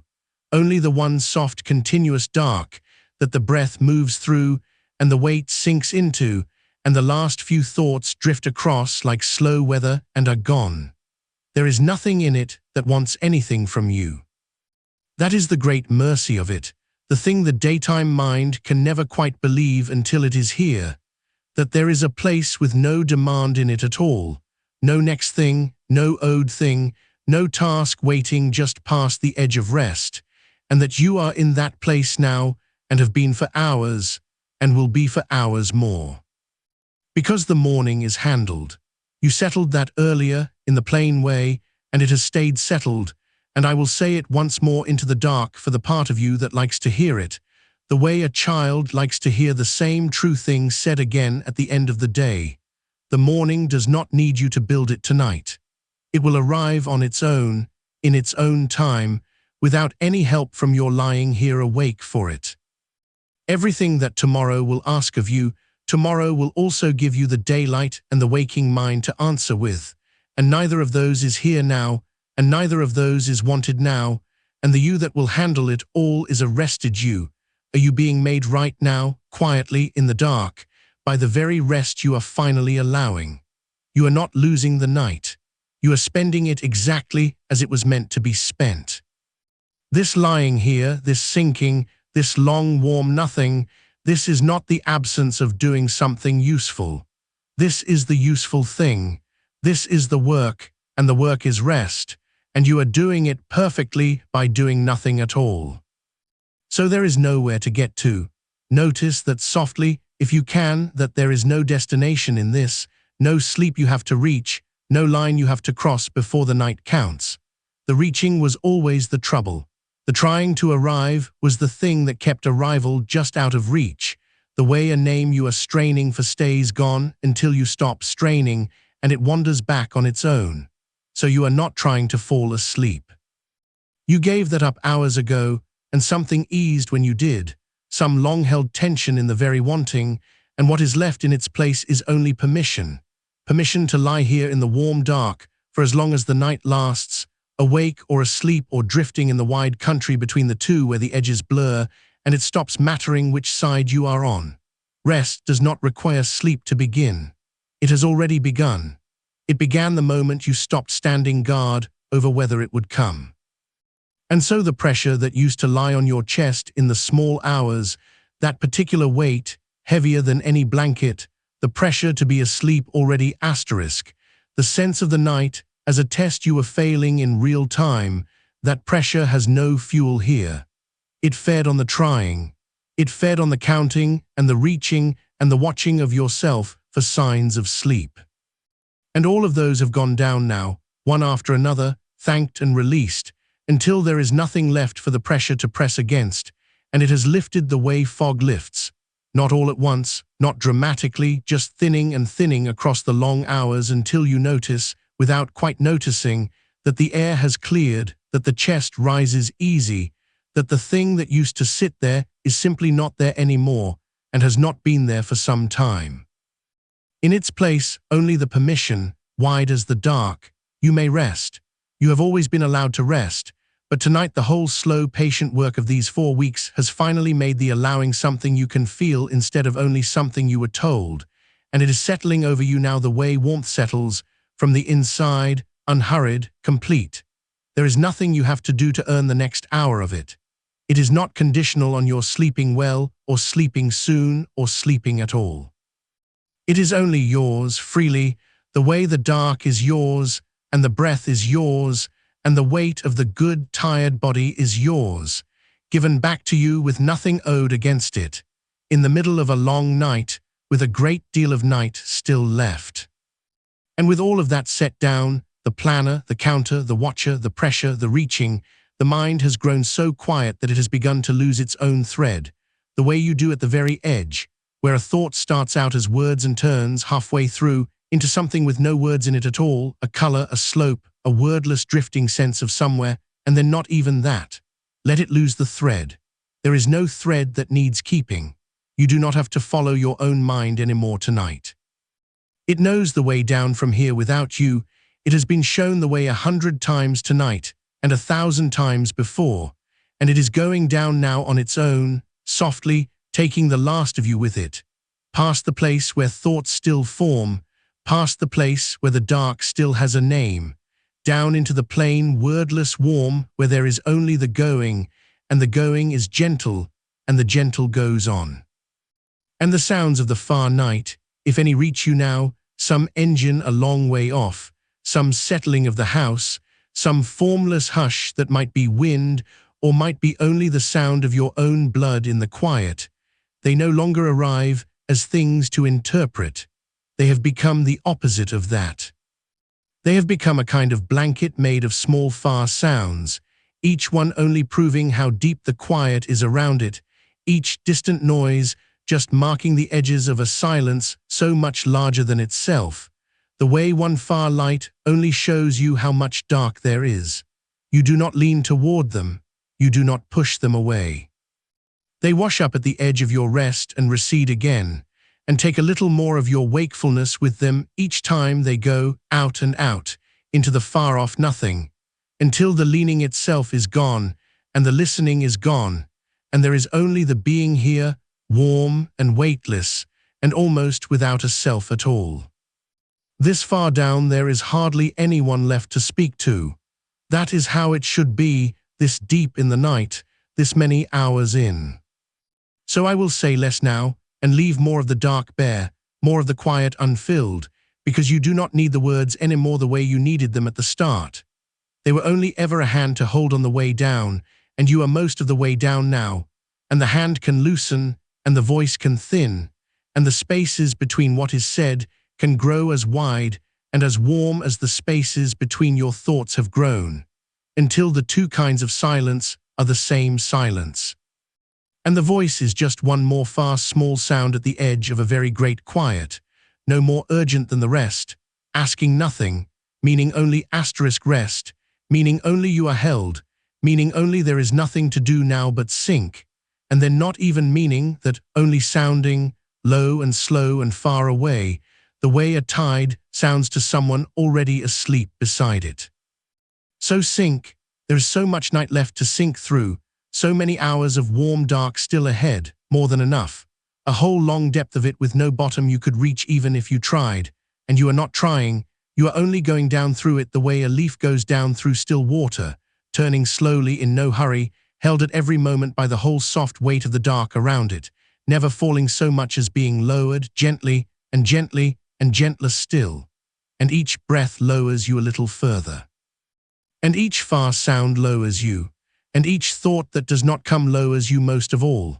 And the morning is handled, and the watch is over, and the counting is done, and there is nothing out there in the dark that needs you, and nothing in here that you need to do, and the rest goes on giving itself to you freely in the quiet, with hours and hours still to come. And if one should come, one thought, rising up out of the dark the way a single bubble lifts off the floor of a deep pool, slow and round, and carrying a little of the day still trapped inside it, you already know what happens to it now. You have watched it happen so many times tonight that it has stopped being an event. The thought arrives, and there is no scramble to meet it, no lurch of the chest, no sudden lighting of the lamp in the mind. There is only a kind of quiet recognition, the way you might notice a familiar face in a crowd without needing to cross the room. Ah, you, I know you.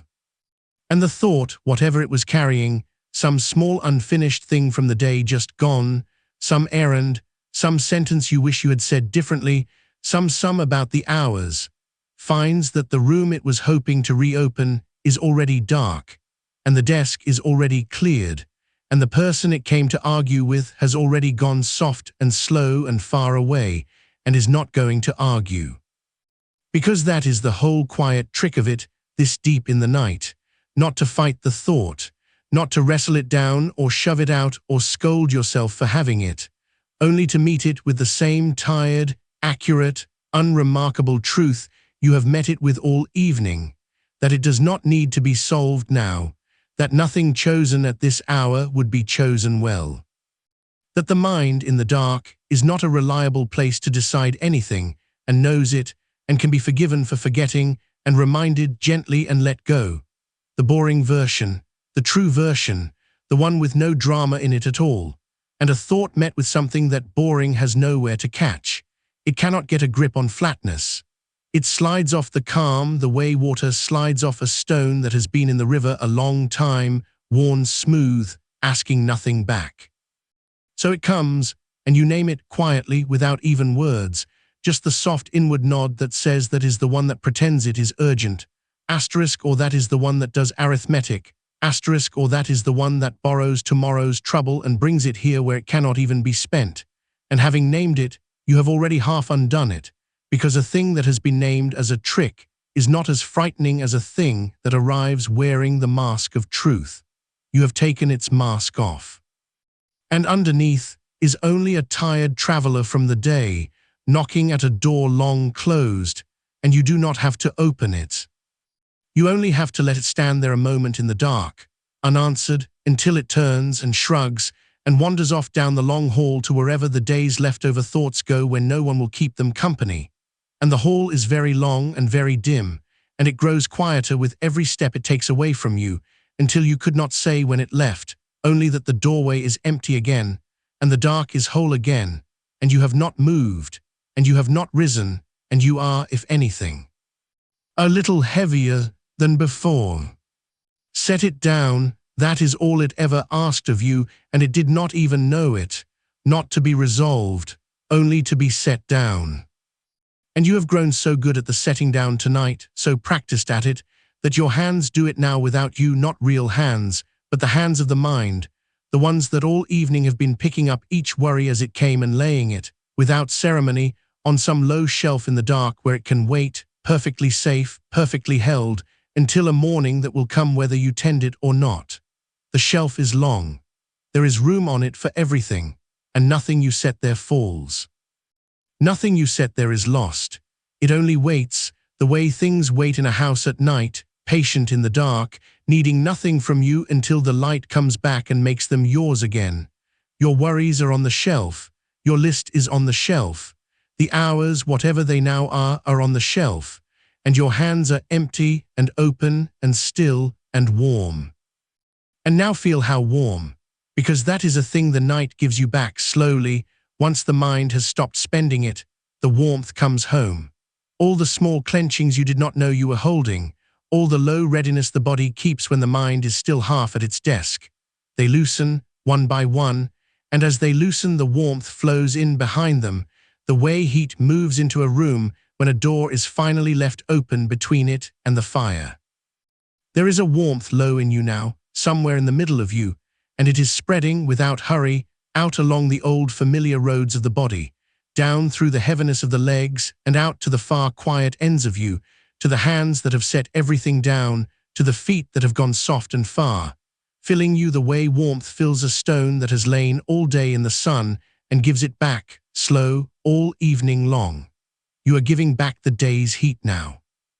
You are letting it go, and the letting go is warm, and the warmth is a kind of permission, and the permission is the whole of the medicine tonight. Because there was never any pressure that belonged here, that is worth knowing, even this far down, even mostly asleep, that the pressure to sleep was never the sleep's idea. Sleep does not push. Sleep has never once in your whole life demanded to be let in. It only waits, the way the tide waits, the way the dark waits, patient beyond any patience you could match, entirely willing to come the moment the pushing stops. All that pressure, the trying, the measuring, the lying very still and aiming at sleep, as though it were a target you could hit if only you concentrated hard enough, all of that was the day mind, following you into the dark, still holding its little tools, still certain that everything worth having must be worked for and won. And it meant well. It has always meant well. It only did not understand that this is the one country where its tools do not work, where effort is the one thing that keeps the border closed, where the harder you reach the further, the far shore slides away. So you have set the tools down too. You set them down hours ago, and in their place you were given the only thing that has ever actually opened this door, which is not effort at all, but its exact opposite, permission. Permission to lie here and not sleep, and have that be perfectly, entirely all right. Permission to rest whether or not sleep comes, because the rest itself is real, the rest itself is doing its slow good work in you even now, even in the moments you are only resting and not yet gone, the warm dark pouring its quiet back into you regardless. You are not required to sleep tonight. You are only invited to rest. And it turns out, it always turns out, that the room with no requirement in it is the very room sleep likes best, and comes to soonest, and stays in longest, precisely because no one there is waiting for it, no one there is watching the door, no one there is keeping the anxious little count of how long it has been. And the count, that old count, the arithmetic of the hours, the one that used to sit up in the dark doing its cruel small sums, if I sleep now that is only, if I wake at, that leaves, where has it gone tonight? Reach for it a moment, gently just to see, the way you might reach for a sore tooth with your tongue and find, to your surprise, that it no longer hurts. The numbers are not there. Or they are there but they have lost their edges, gone round and soft and meaningless, just shapes now, just a few blurred figures drifting somewhere far off with no power to alarm, because you have answered them so many times tonight, so patiently, with the one plain fact that took all their teeth away, that the arithmetic has never once made you sleep, not on any night of your life, that counting the hours has only ever spent them, that the sum has no use here and never did, and that whatever the number is, it does not change what you do next, which is nothing, which is only this, only lying warm in the dark and letting the night carry you. The count asked to matter, you told it kindly that it does not, and you told it again, and again, until it stopped asking, and the space where it used to sit is empty now and the quiet is enormous, and you are lying in the middle of the quiet like a stone in the middle of a field at night, going nowhere, needed by nothing, at rest all the way through. There is so much of the night still holding you, feel how much. Not as hours, you are done with hours, but as depth, as a great dark volume of time that has no edges you need to find, a wide, slow river of dark that you are somewhere in the middle of, far from either bank, carried without effort, without direction, without any need to arrive. The morning is downstream somewhere, and it will come, and it is handled, and it asks nothing of you between here and there. The evening is upstream, already gone, already set down, its worries filed, its office dark, its lamp long out. And you are here in the wide middle of the dark, where nothing is due and nothing is late and nothing is owed.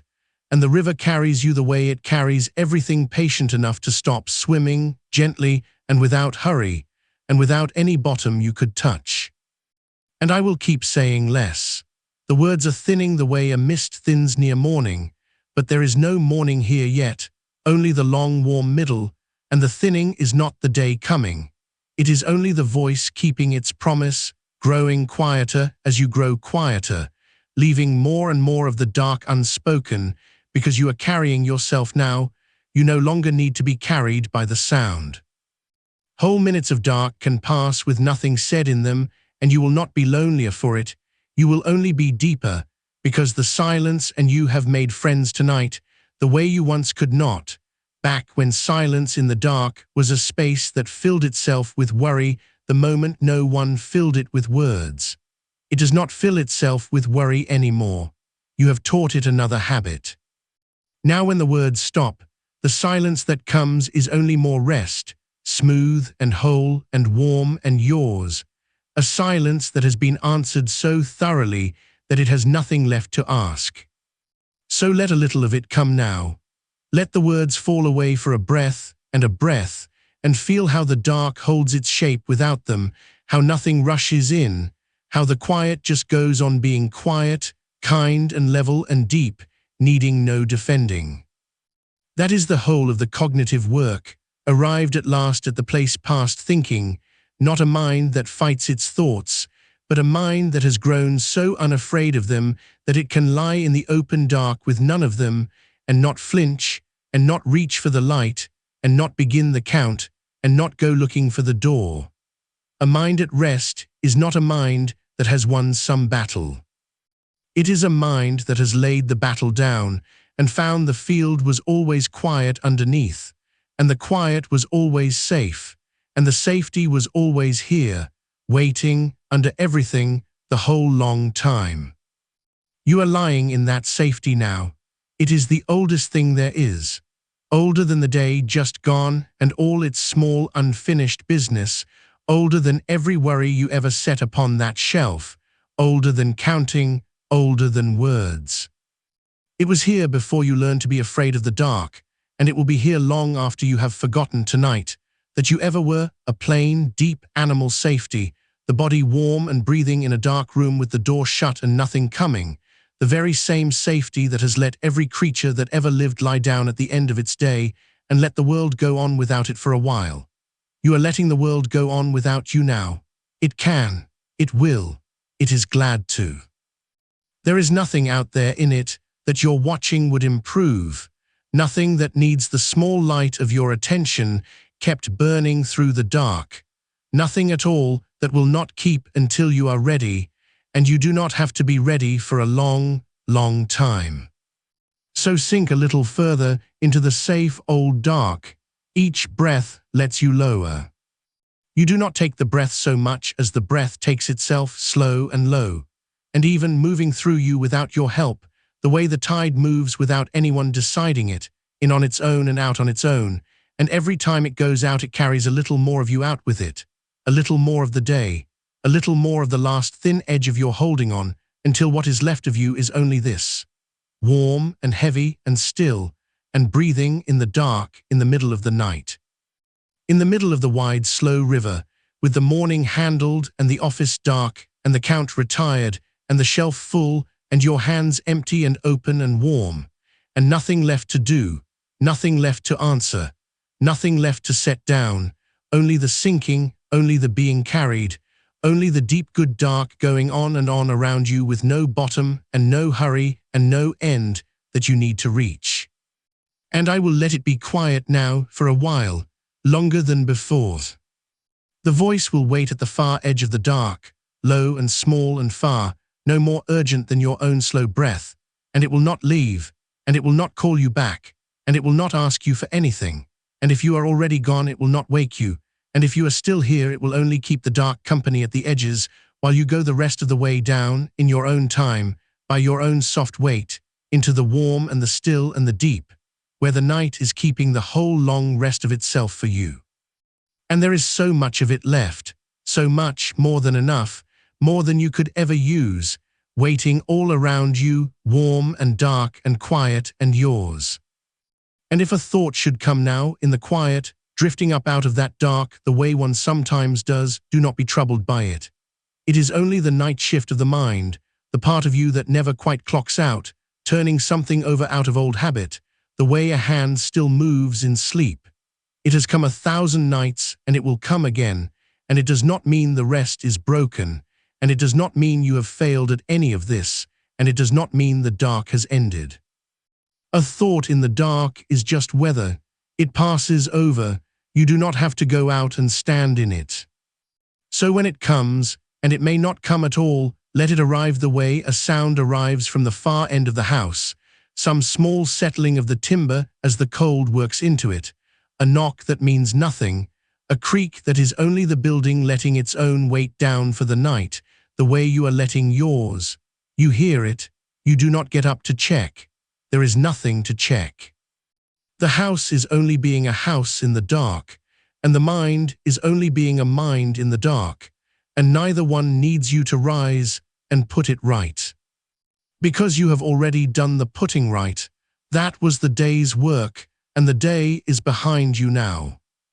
You gave the worries their hour while the light was still on and your feet were still on the floor, and you sat with them then, in the chair, in the lamp, with the pen, the way this week has taught you.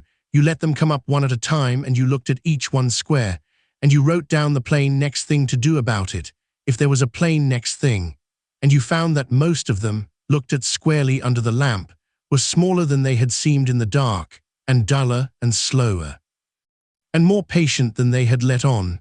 That work is done. It is done. It does not get done again tonight. There is no second shift for it here in the bed. Whatever comes up now is only an echo of a thing already handled, arriving late, out of hours, at an office that has closed and turned out its lights and gone home. And you know now the shape of the ones that come. You have met them so many nights that they have almost become familiar, almost companionable, the same few faces at the same late door. There is the one that says you are still awake, and that is a catastrophe. You know that one. It is the oldest trick the tired mind has. It takes a small true thing, that you are in this moment awake, and it dresses it up as a disaster, all out of proportion, all at once, the whole of tomorrow ruined in advance from a single dark minute. And you have learned to meet it with the boring true version, the flat accurate reply that has no drama in it and gives the trick nothing to feed on. I am resting. Resting is worth a great deal on its own. Bodies borrow against a short night and repay it later, and they have always known how. I have been tired before, and I have done what the day asked of me before, plenty of times, more times than I can count, and the sky did not fall on any of them. That is the whole of the answer. It is not a stirring answer. It is not meant to be. It is meant to be dull enough that the thought loses interest and drifts back off into the dark it came from, uncontested, unfed, unimportant. And there is the other one, the one that counts. It leans in close, and it starts the old arithmetic. If I sleep now, that is only so many hours. If I am still here in another hour, only so many after that. The subtraction that never once in the history of the world has added an hour to anybody's rest. You know that one too.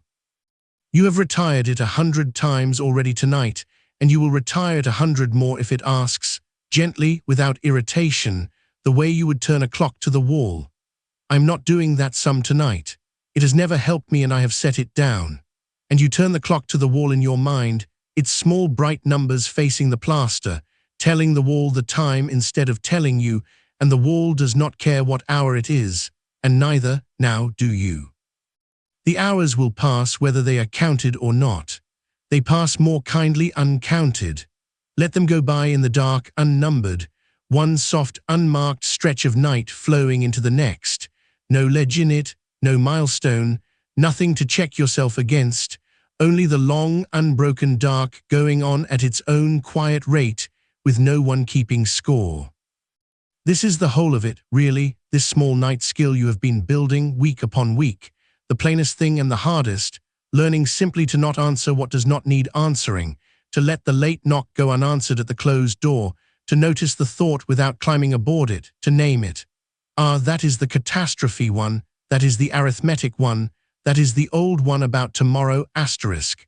And having named it, to feel how naming it already loosens its grip. The way a thing loses some of its power the moment you can see plainly what it is. A named trap is half sprung already. You see the mechanism. You see the small, dull, true fact it took, and dressed in dread. And you let it come apart in your hands, gently, and there is nothing left of it worth holding, and your hands open, and it is gone, and the dark closes over the place where it was with no seam and no scar, as water closes over a dropped stone, and is smooth again a moment later, as though nothing had ever fallen through it at all. Smooth again, dark again, still again, and you sinking again. Let me tell you what is happening in the room while you do this, because there is a kind of comfort in it, in the plain, ongoing fact of the room keeping on around you. The air in here has gone still, and even the way a room's air does in the deep middle of the night, when nothing moves through it, when the day's coming and going is long finished, and the doors have all been closed for hours. It has found its own settled temperature against your skin, that neutral hush of air that you stop being able to feel because it asks nothing of you, neither warm nor cold, just the room being the room, holding you at exactly the heat you are, so that the boundary between you and the air has gone soft and uncertain, and you could almost not say now where the warmth of you ends and the still air begins. And the surfaces of the room are all giving up their small daytime tensions in the cold, one by one, the wood easing, the walls letting go the last of the day's warmth into the dark, everything in here settling downward and inward toward its lowest and quietest state. The way you are, the whole room and everything in it agreeing, without a word, to be still now, to weigh less against its own foundations, to stop holding and simply rest upon whatever is beneath it. The bed rests on the floor. The floor rests on the beams. The beams rest on the walls, and the walls upon the ground, and the ground upon the deep old rock of the world, and every layer of it is holding the one above without effort and without complaint, all the way down, a whole quiet architecture of things resting upon things, and you at the top of it, held by all of it, resting upon the resting bed in the resting room, needing to hold nothing up yourself, not even yourself, because it is all already held.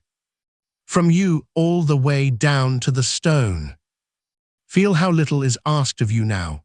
That is the strange gift the deep of the night gives, the thing the daylight never lets you have, a stretch of hours in which there is genuinely, truly nothing you are required to do. In the day there is always the next thing, the small pull of the undone, the sense of a list somewhere with your name against it. But not here, not now. Here in the dark, in the small hours, the list has no reach. The world that keeps lists is asleep. The phones are dark. The doors are locked. No one anywhere is waiting on you for anything at all in this exact slow hour, and there is nothing you could do about anything even if you rose and tried, because it is the wrong hour to do anything in, the hour when doing is not permitted and not expected and not possible, the 1 hour of the whole turning day that is set aside by the plain machinery of how the world runs, for you to do nothing whatever but lie here and be carried. It is not laziness. It is not failure. It is the deep permission the night gives to everything alive. The whole sleeping half of the world is taking it right now, all around you, in every darkened house, and you are only doing what they are doing, only lying down into the 1 hour that asks nothing, the way it was always meant to be lain down into. So you can let the pressure go, that old pressure to make asterisk the sleep come, to achieve it, to lie here trying to fall as though falling were a task you could work hard enough at to accomplish. You can set that down too, gently, with the rest of it, on the shelf where the day's things went, because it was never true, that pressure, it was only another of the traps, the sneakiest of them, the one that dresses itself up as trying to help. Sleep is not a thing you do. It is a thing that does you when you stop standing in its way. You cannot reach out and take it. You can only make the dark room quiet and warm and safe and undemanding, the way you have, and then wait in that quiet without minding the weight, and let it come up over you on its own, from underneath, the way the cool comes up out of the ground at evening, unbidden, without anyone lifting it. Your only work, if it is even work, and it is barely work at all, is to keep on doing nothing, to keep on letting the thoughts go unanswered, to keep on lying here easy and unhurried in the safe still dark, and letting the hours pass uncounted, and to trust, as you are learning to trust, that rest is happening in you whether or not you can feel it happening, that even this, even lying quiet and heavy in the warm with your eyes closed and your mind gone slow, even this is already a kind of rest, already worth the night, already enough. Already enough. There is nothing you have to add to it to make it enough. You do not have to reach some deeper place to earn the night. You are in the night now, and the night is doing its work in you now, and it will go on doing it whether you follow these words or drift off past them into the dark, whether you hear the next thing I say or do not hear it at all. It makes no difference now to the rest that is gathering in you. The words are only here to keep the edges of the dark company, the way I said, only a low sound at the far side of the room, no more meaning in it than the settling of the house or the even hush of the still air. Something for the last waking part of you to rest its attention on lightly, the way a hand rests on a rail while the rest of you goes on down. And down there, where you are going, there is no arithmetic. That is the thing to know if any of this reaches you at all. Down there where the breath is taking itself and the weight has become the whole of you, there are no hours and no numbers and no traps at the door, because the part of you that makes the numbers and hears the door and springs the traps has itself grown too heavy to lift, has itself lain down at last, has itself stopped keeping watch. It is off duty now. It has handed in its keys. It has done its long day of vigilance and its evening of honest work, and it is, finally, letting go of the watch it never needed to keep, sliding down after the rest of you into the warm dark with a kind of relief, an old bone-deep gladness at being, for these few long hours, allowed to not know and not count and not guard and not answer, allowed simply to be a quiet dark thing at rest among quiet dark things at rest, in a still room, in a sleeping house. In the wide, unhurried middle of a night that has so much of itself still left to give you. So much of it left, hours of it. Whole soft hours, unbegun, lying ahead of you in the dark like fresh country you have not yet walked into, and no need to walk into it, no need to reach any part of it, only to let it come to you at its own pace, one slow breath at a time, one small settling at a time, the night unspooling itself around you without any pull from your hand, generous and patient, and in no more hurry than you are. Let it come.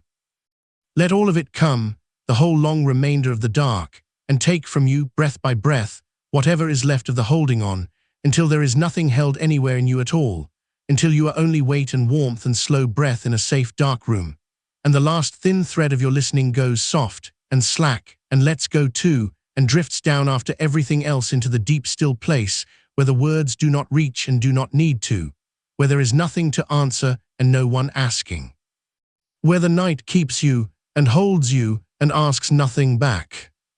And I will go quiet again now, quieter than before and for longer, the voice sinking back to the far low edge of the dark, no louder than the room, no more urgent than your breath, waiting there without waiting for anything, keeping the edges company and nothing more, while you go on down in your own time, by your own soft weight, into the warm and the still and the deep, and the good dark that is holding all the rest of the night for you, patient and endless and quiet and yours.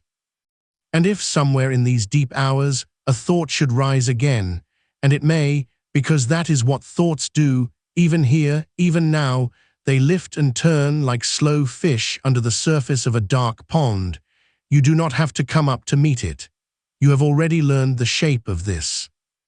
Earlier tonight, and on all the nights of this week, and in the small, honest half-hour of the evening when you sat with your worries in the light and gave them their proper time, you have already done the work that lets you stay down now.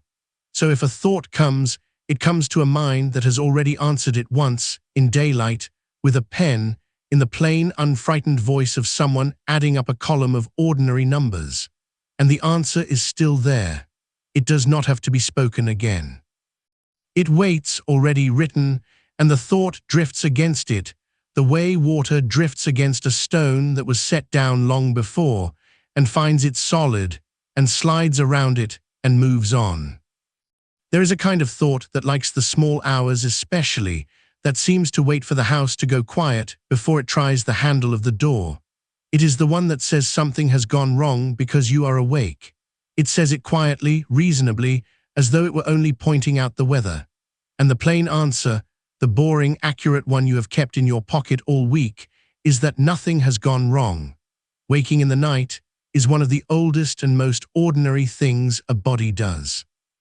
It has done it in every century and every bed and every dark room since there have been rooms. The night is long, and bodies surface in it, and dip down again, and this surfacing is not a failure, and it is not the beginning of a bad night, and it is not a sign of anything at all, except that you are a living creature in the middle of a long stretch of dark. That is all it ever was. The thought would like to make it a case, a problem, a thing to be solved before you are allowed to rest. And you have learned this week to decline the case, to let the handle turn and the door stay shut, not by holding it, not by pushing back, but simply by not being the one who springs up to answer it. Notice how little you have to do. That is the strange, soft secret of the whole week, the thing that took the longest to believe and that you can feel now in the loosened weight of your own arms, that the answering was never the peaceful part. The mind, when it is frightened of not sleeping, wants to do something, to fix and fight and arrange, to argue the night into behaving. And all that doing was the very thing keeping the surface stirred. The work of this week was never to argue better. It was to learn which thoughts do not need answering at all, and to let those ones pass over you like clouds over a field that has no opinion about the weather. Some thoughts you meet in the daylight half-hour with the pen, and most thoughts here in the dark you simply let go by. You have become, over these nights, a field and not a fighter, and the field does not lie awake. The field is just dark ground under a moving sky, cool and patient, and going nowhere, letting the clouds do what clouds do. Down here where you are, breath after breath, the sky has almost emptied anyway. Fewer clouds now, longer gaps of plain dark between them, and in those gaps there is nothing you are required to think, nothing to hold in mind, no next thing to reach for. Only the slow machinery of your own resting body, doing without you the 1,000 quiet things it knows how to do, the breath rising and falling on its own soft schedule, the heart keeping its far patient time, the warmth settling deeper into the parts of you that were, hours ago, still holding some small readiness, some faint flexed watchfulness in a shoulder, in a jaw, in the shallow set of the eyes. All of that is loosening now without any instruction from you, the way a fist forgotten in sleep comes slowly open, finger by finger, and lies at last with its palm turned up, empty, at ease, asking for nothing and holding nothing and perfectly content to be an open hand in the dark.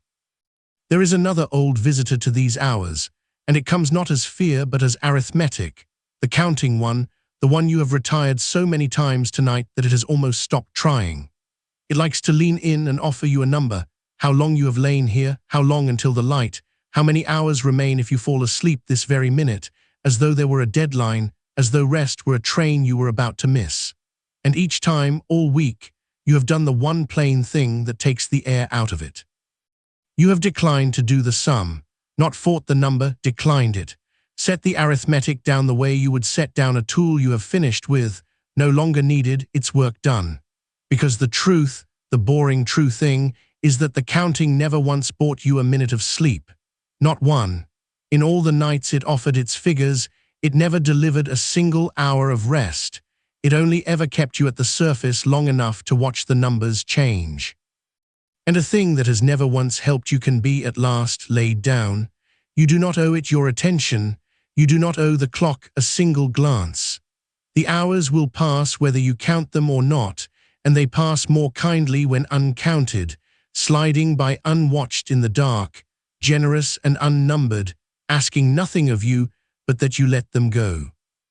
So let the arithmetic lie where you set it. It has grown cold and unimportant over there at the edge of the room, a small heap of numbers no one is tending, and there is no pull in it anymore, no urgency, nothing that reaches you here in the warm center of the weight. You are past it now. You are downstream of it. It cannot follow you down to where you are going, because it is made of exactly the kind of alertness that cannot survive this depth, and you are sinking below the last line it can reach, into water too deep and too still for counting, where the only measure left is the slow rise and fall of the breath, and even that you are no longer keeping. It keeps itself. It has been keeping itself for hours, taking you down a little further with every long, unhurried fall.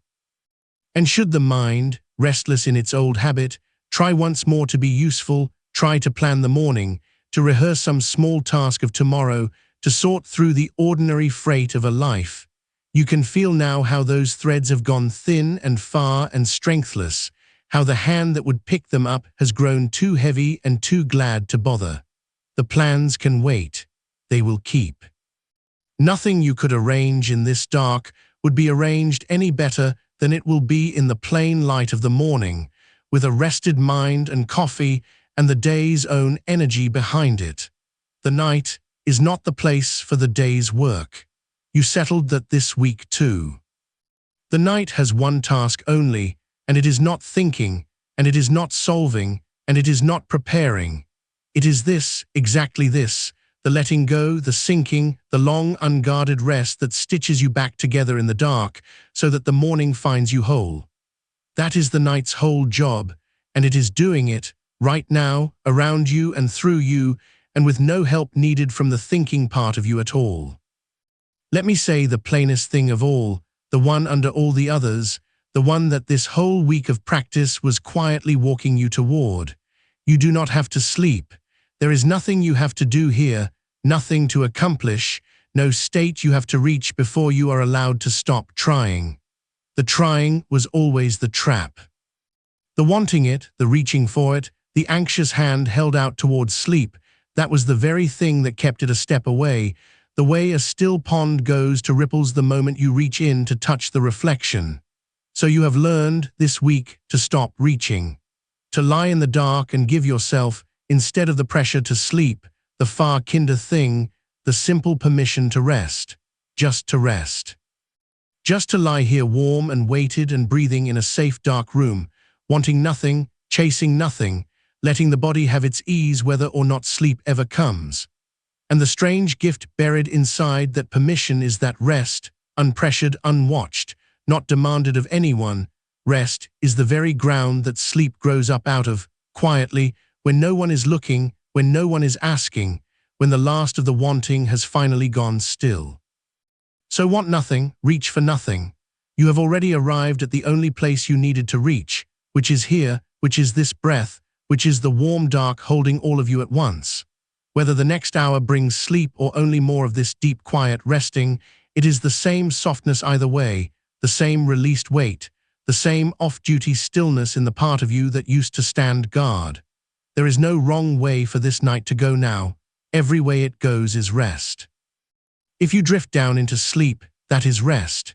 If you float here a while longer in the warm shallows just above it, that is rest.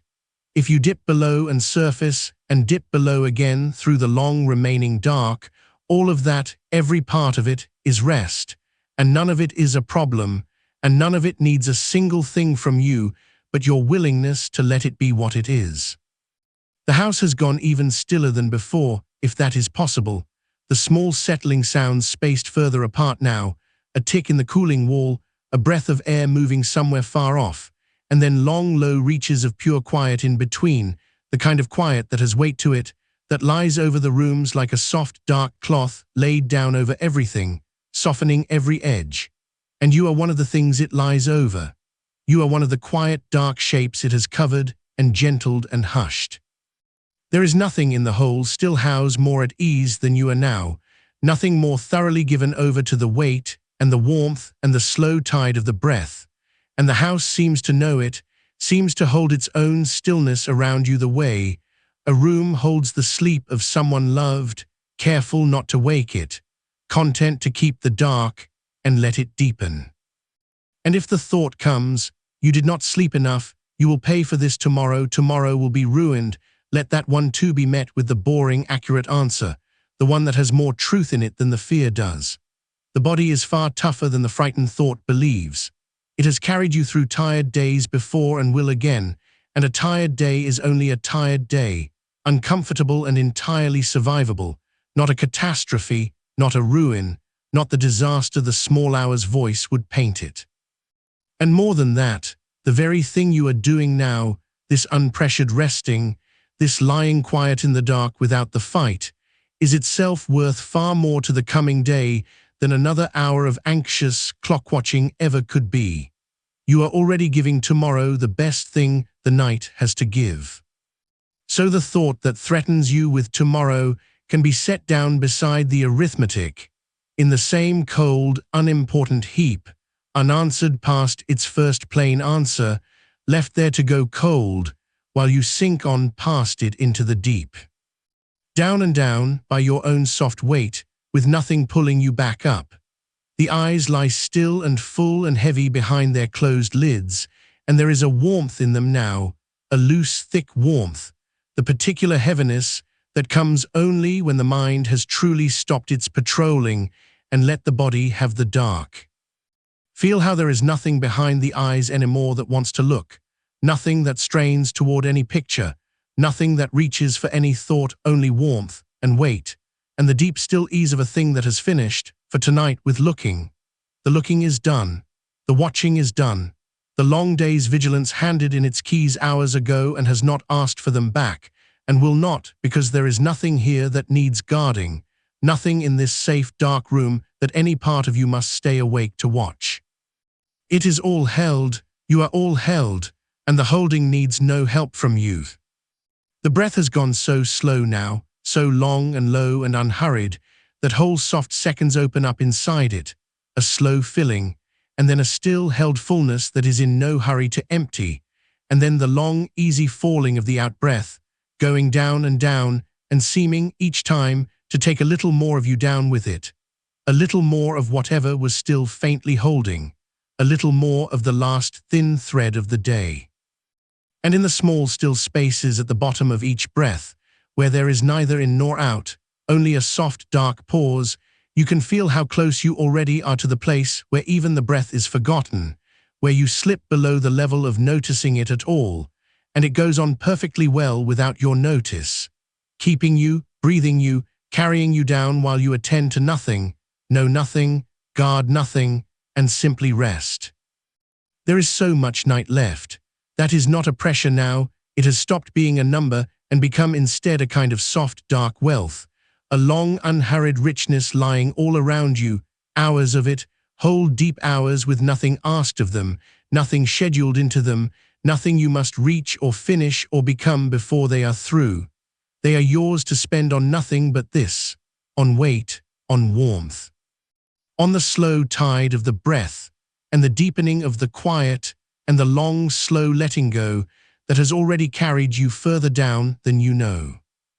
And you can spend them freely, because there is no shortage here, no scarcity, no train to miss, only more dark, and more stillness, and more of the good deep rest, laid out ahead of you like calm water with no far shore in sight, and no need for a far shore, no need to arrive anywhere at all, only to float on the wide, dark surface of the night, and let it hold you exactly as it is holding you now.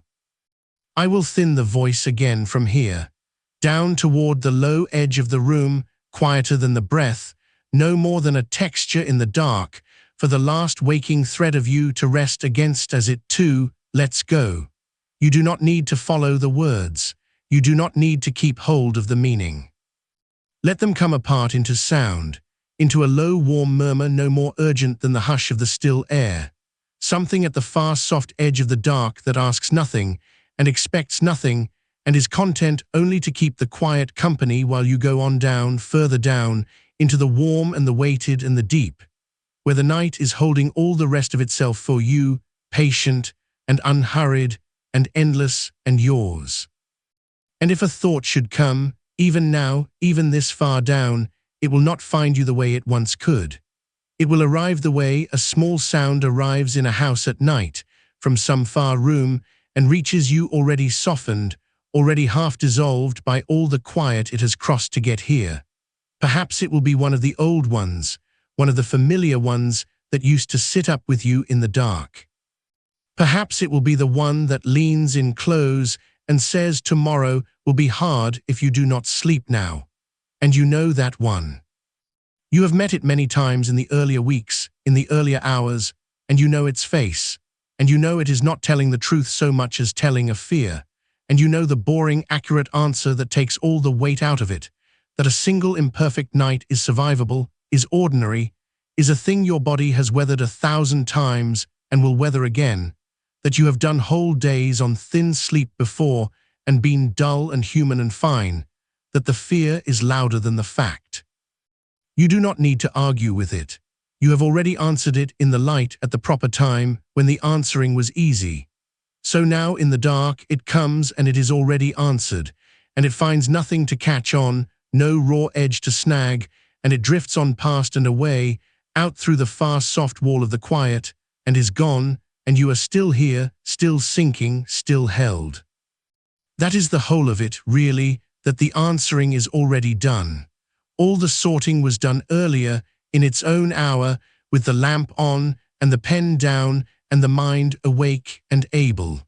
The night is not the place for the work, and you are no longer bringing the work here. You laid it down at the threshold hours ago and walked in without it, and every so often across these long dark hours, a thought has wandered up to the bed to see if the office might reopen, and every time it has found the office closed, the lights off, a small quiet sign on the door that says not now, and nothing more needed doing, because the closing was real, and the thought could feel that it was real, and so it turned and wandered off again, and the dark closed softly over the place where it had been. There is a particular kind of thought that likes to come in the deep middle of the night, and you may know it too. It is the one that does the arithmetic. It wakes a little, and before you have even chosen to think, it is already counting, so many hours since you lay down, so many hours until the light, subtract this from that, and here is the small hard number, and here is the alarm the number sets ringing. That thought is very old and very fast, and it used to be able to pour a cold, thin thread of waking straight down your spine before you could do anything about it. But you have met it too, so many nights now, and you have learned the boring, accurate thing about it, that the number changes nothing, that no one has ever slept faster by knowing how little time was left, that the arithmetic is not information, it is only alarm wearing the costume of information, and that the kindest and truest thing you can do with it is to let the sum go unfinished, to leave the number half-counted in the dark. To notice the counting starting up and simply not lend it your attention, the way you might notice a light left on in a far room and decide, warmly, that it can stay on, that it does not need you, that you will not get up and cross the whole dark house to tend to it. Let it burn. It changes nothing. And the counting, unattended, unfed, thins and slows, and forgets its own place, and trails away into the same soft dark that has taken everything else. And there is no number now, only the wide, untimed dark, only the breath, only the weight of you settling another slow degree deeper into the warmth. Because the truth that the arithmetic cannot hold, the truth it is built to hide from you, is that this exact state, this warm, heavy, unhurried floating rest, is already the thing you are counting toward. You are not waiting for sleep somewhere ahead of you in the hours. You are lying in the near country of it now. This soft, dim borderland where the body has gone loose, and the breath has gone long, and the mind has gone slow and roomy and untroubled. This is not the waiting room outside of rest. This is rest. The good deep restoration your body needs has already begun, has been quietly going on for hours, in the slack of the muscles and the low tide of the breath and the wide unhurried calm, and it asks nothing of you, needs no permission, needs no effort, needs only that you do exactly what you are already doing, which is nothing, which is the whole of the work, which is no work at all. So there is nothing to reach for, nothing to make happen. The only thing that was ever asked of you tonight, you are already doing, without doing anything, you are letting the night have you. Feel how the bed has stopped being a place you are lying on and become instead a place that is holding you. There was a long stretch of weeks before all of this when the bed was a hard place, a place of effort, a place where the trying happened and the failing happened and the watching of the clock happened. And some part of you learned, without meaning to, that the bed was where you went to struggle. But that has been coming undone for weeks now, night by night, patient repetition by patient repetition, and here in the deep of this long night, you can feel how far undone it has come. The bed means something else to you now. Your body knows it the moment it lowers into it, this soft loosening, this downward settling sigh, this old animal recognition that says here is the safe place, here is the burrow, here is where nothing is required. The struggle has been unlearned. In its place, your body has been quietly learning the opposite thing, the true thing, that this shape, this dark, this weight, this warmth, is the shape that sleep wears. And it slides toward sleep now the way water slides toward the low place in the ground, not because it is forced, but because that is simply the way the ground lies, the way it has been graded, night after night, gently, until the falling became the natural direction of things. And so you fall, not the falling of the edge of a cliff, not the lurch and the catch, but the other falling, the slow warm sinking of something set down in deep still water and left to go under at its own weight, turning slightly, drifting, going down through layers that grow warmer and dimmer and quieter the deeper they go. There is no flaw to this. That is the thing the waking mind never quite believed, and the sleeping body has always known, that you can keep going down, and there is no bottom you will strike, no hard place waiting, only more depth, more softness, more of the good dark closing gently over you, more of the weight that is not a burden but a blanket, a heldness, a being carried, down past the place where the day's small aches unclench. Down past the place where the face lets go of its last held expression and goes smooth and slack and young. Down past the place where the hands forget they are hands. Down to where even the shape of you grows vague and generous and merges softly at its edges with the warmth of the bed and the dark of the room, so that it is hard to say and does not matter at all, where you end and the held quiet begins. If any thin thread of you is still faintly listening, still faintly here, let even that grow softer now. You do not have to keep listening to let go. In fact, the letting go is easiest when the listening loosens too, when the words stop being words you follow and become only the low grain of a voice somewhere out at the edge of the dark, a warmth without meaning, a texture you can lean the last of your waking weight against, and then gently stop leaning, stop holding, stop being awake enough to lean at all. There is nothing in these words you need to keep, nothing you must remember, nothing that will be lost if you let it slide past unheld. Let it slide. Let the meaning come apart the way the day has come apart, into pieces too soft to carry any longer, and then into no pieces at all, into the smooth low murmur that is only there to keep the quiet from being total, only there so the dark has a soft floor of sound to it, and nothing more. The room around you is doing its slow, patient work of keeping you. The dark holds its place against the walls, unmoving, asking nothing. The still air lies over the bed like a second warmth laid on top of the first. Somewhere the house makes the small settling sounds a house makes in the deep of the night, a faint tick as something cools, a whisper of air, a sound so small and so ordinary that it does not reach the surface of you at all, does not disturb a single ripple, only folds itself into the wide quiet the way a stone folds without a sound into deep water and is gone. All of it is on your side now. All of it is part of the holding. There is no sound in this room that is a summons. No sound that needs answering. No sound that is the beginning of anything you must rise to. The vigilance that used to stand at the gate of your hearing, sorting every small noise for threat, has long since sat down, and then lain down, and then let go entirely, and it is sleeping too, off somewhere in the warm dark with the rest of you, off duty, unneeded, at peace. And the mind, the busy, faithful, tired mind that has worked so hard for so many nights, that only ever wanted to keep you safe, that mistook the darkness for a thing to be solved and the sleeplessness for an emergency and stayed up trying, night after night, to think its way through to morning, that mind is allowed to rest now too. You have shown it gently over these 4 weeks that it does not have to do this, that the thinking does not help, that the night runs itself. That morning arrives whether or not anyone stays awake to supervise its coming, and arrives more kindly, and finds you more whole, if you let go and let the dark do the carrying.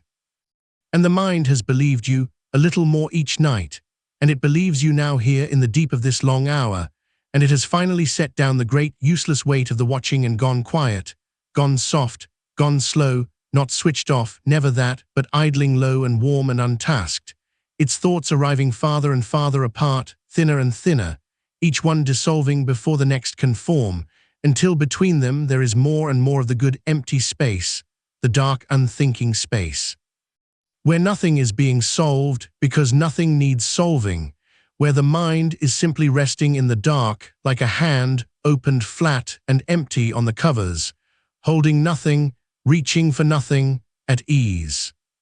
Let the thoughts come farther apart still. There is no rush to have them and no need to keep them.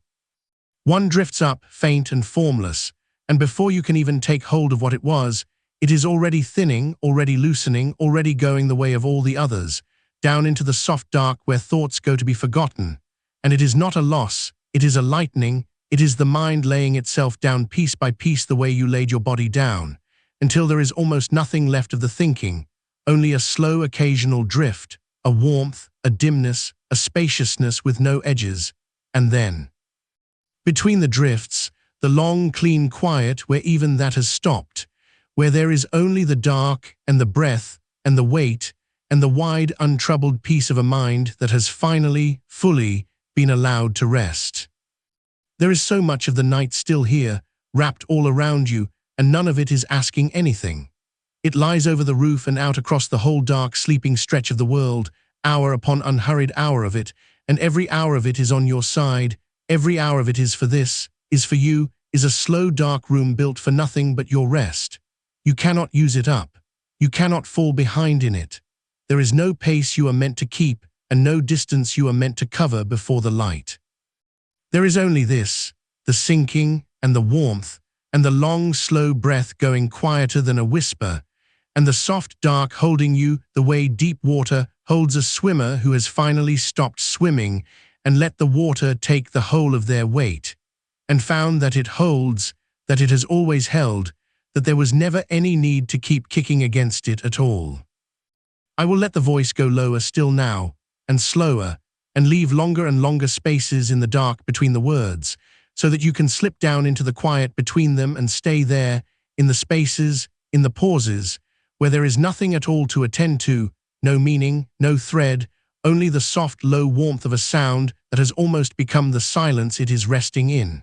You do not need to come back up for the next word. Stay down in the quiet. The words will keep on turning over softly at the far edge of the dark, low and warm and slow, all on their own, and they will be there if the last faint thread of you wants something to lean against, and they will not mind at all if it does not, if it has already let go, if it has already slipped down past the reach of them into the deep, untroubled dark where you are held and kept and carried, and where there is nothing left to do now, and no one left awake to do it, and nowhere to be but here. Sinking, warm and safe, and so far down, with all the long, dark, peaceful hours of the night still folded gently around you, holding all their quiet in reserve, patient and unhurried, and yours. And if, somewhere in these long middle hours, a thought does manage to gather itself up out of the dark and stand at the edge of you with something it wants to say, you already know now, without having to try, exactly what will happen to it. It will arrive the way they all arrive in the small hours, wearing the same borrowed urgency, dressed up as though it were important, as though it could not possibly wait until the morning, as though the whole of tomorrow depended on your turning it over now, in the dark, with a mind 3/4 asleep and no way to act on any of it. And you will see, even half under as you are, even from this soft depth, that the urgency is not real, that it is only the hour lending its strangeness to an ordinary worry, only the dark making a small thing look tall. You have met this one before. You met it earlier in the evening, at the proper time, in the proper chair, with the light on and the pen in your hand, when there was somewhere for it to go and something you could actually do with it. It had its hearing. It was written down. It was set on the shelf for the daylight to deal with, and the daylight will deal with it far better than you ever could from here. So when it comes back now, tapping softly, it is not bringing you anything new. It is only a habit repeating itself, a groove worn smooth by all the nights you used to lie awake and let it in, and grooves like that go quiet in time when they are no longer fed. So you do not feed it, you do not sit up to meet it, you do not turn the light of your attention full upon it and ask it what it wants. You simply notice that it has come, there it is, the old visitor, right on time, and you name it softly for what it is, one of the tired old traps, the one that pretends the night is the place to solve things, and you answer it, if you answer it at all, with the plainest and most boring truth you have, which is that nothing needs solving at this hour, that you have handled it already, that the arithmetic it is offering you is not worth doing. And then you let it go the way you have been letting everything go, without a struggle, without a shove, just an easing of your grip, a loosening, until it drifts back down off the edge and dissolves into the dark it came from, and the quiet closes over the place where it stood as though it had never been there at all. There is a particular thought that likes these hours best of all, and you know the one. It is the counting thought, the one that wants to add up the night. It wants to tell you how long you have lain here and how long is left, to lay the hours out like coins on a table and count them again, and find them wanting. It is a very old habit, and it dressed itself for years as care, as sensible planning, as just wanting to know where you stand. But you have seen underneath it now, and you know what it really is, which is only a way of turning rest into a sum, of standing over your own sleep with a ledger, tallying and short-changing and pressing never once in the whole history of the world made a single tired person sleep. So you let the ledger close. You let the coins lie where they fell. It does not matter how many hours are behind you, and it does not matter how many are ahead, because you are not spending them and you are not saving them. You are only resting in them, and rest is not a quantity you can run low on. It is a place you are already lying down inside of. Let the numbers go dim. Let them go the way the last light goes from a window, slowly and without your watching, until the pane is only dark, and the counting has nothing left to count, and it too lies down. Notice, if any dim sliver of you is still noticing anything, how the body has gone on ahead of the mind into this. The body did not wait for the thinking to give it permission.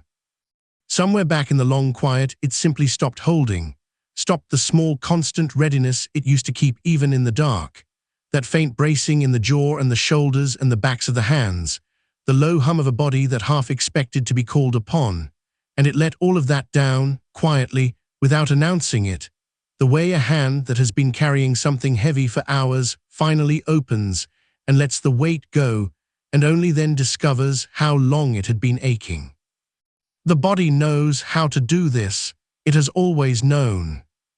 It was only ever waiting for the mind to stop overruling it, to stop sending down its little alarms and its lists, And now that the mind has grown so soft and so slow and so nearly silent, the body is doing what it does best, which is sinking and warming and slowing and asking for nothing, keeping the breath going all on its own, low and even and unhurried, keeping the heart going, keeping the deep unminded machinery of you turning over in the dark without a single instruction from you.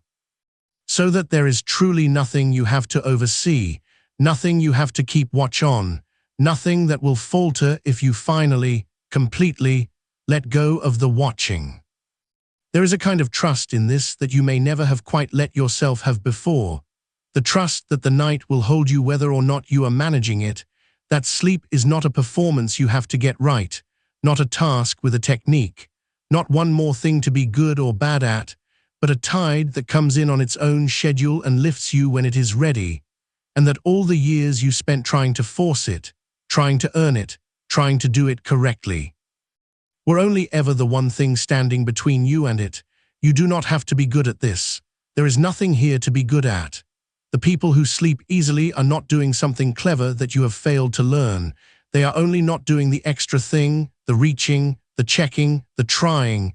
And tonight, in these deep unhurried hours, you are not doing it either. You have set it down. You have let the reaching go slack.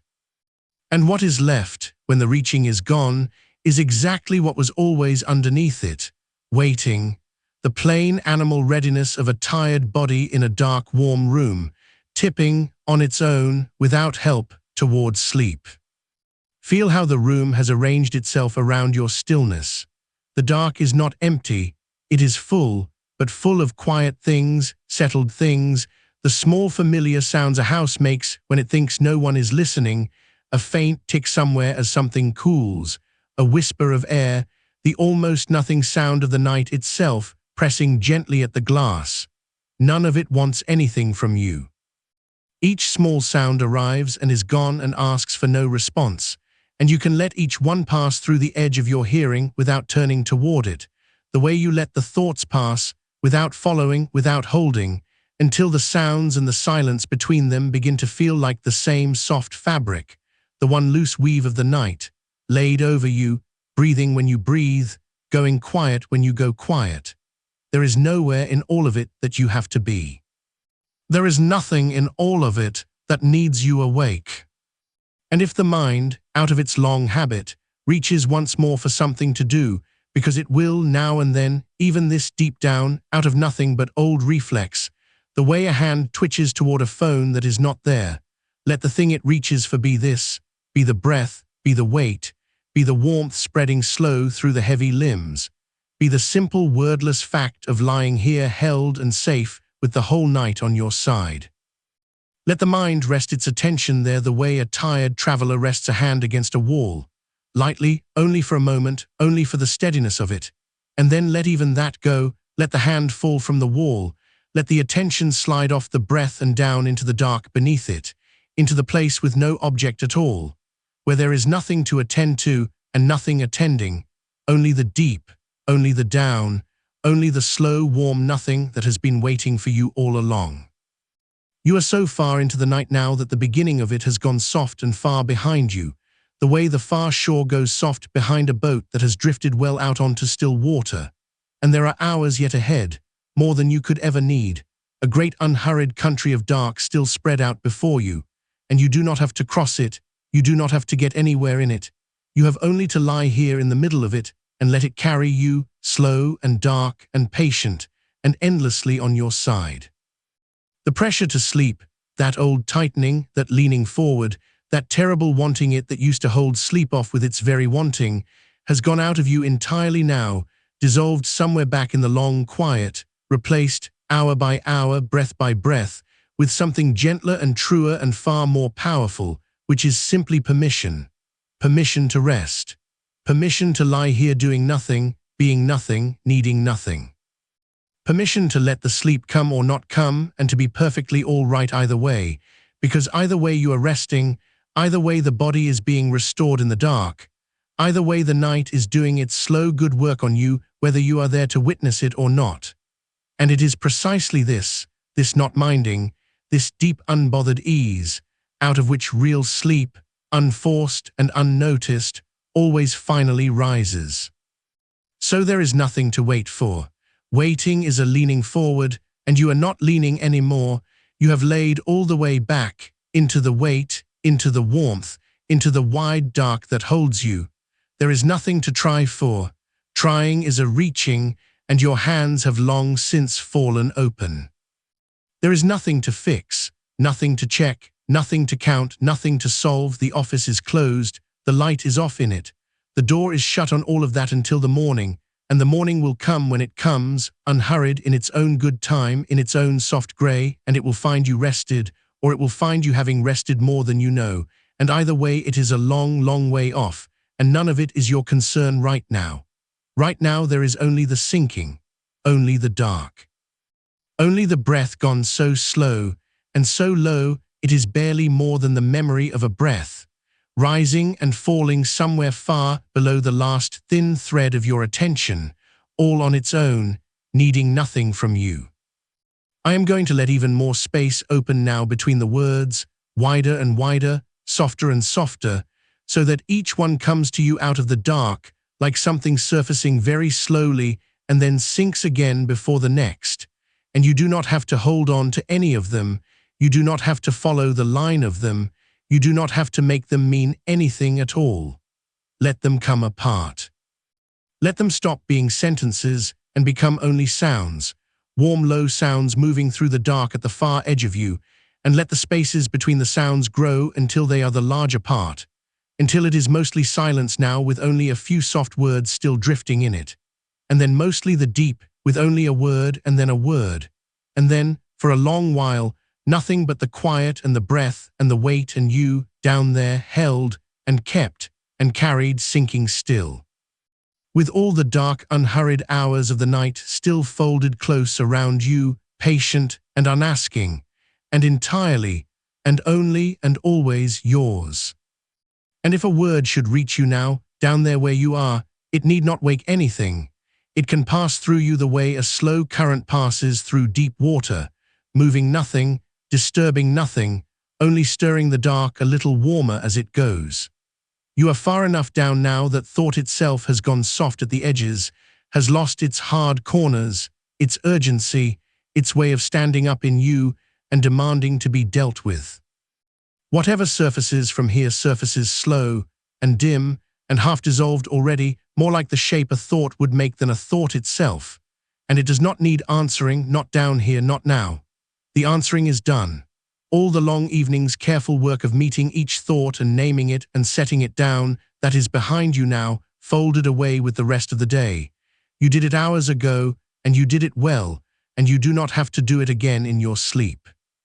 But should one still drift up, should some old familiar worry rise out of the deep with the last of its faded weight, the kind that used to arrive dressed as urgent, dressed as important, dressed as something you had to get up and settle right now, notice how little it can do to you here. Notice how it comes up already tired.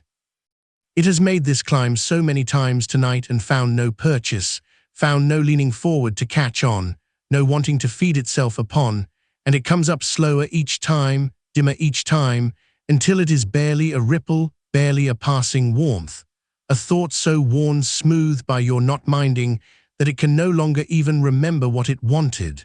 Let it come. Let it rise all the way up if it likes.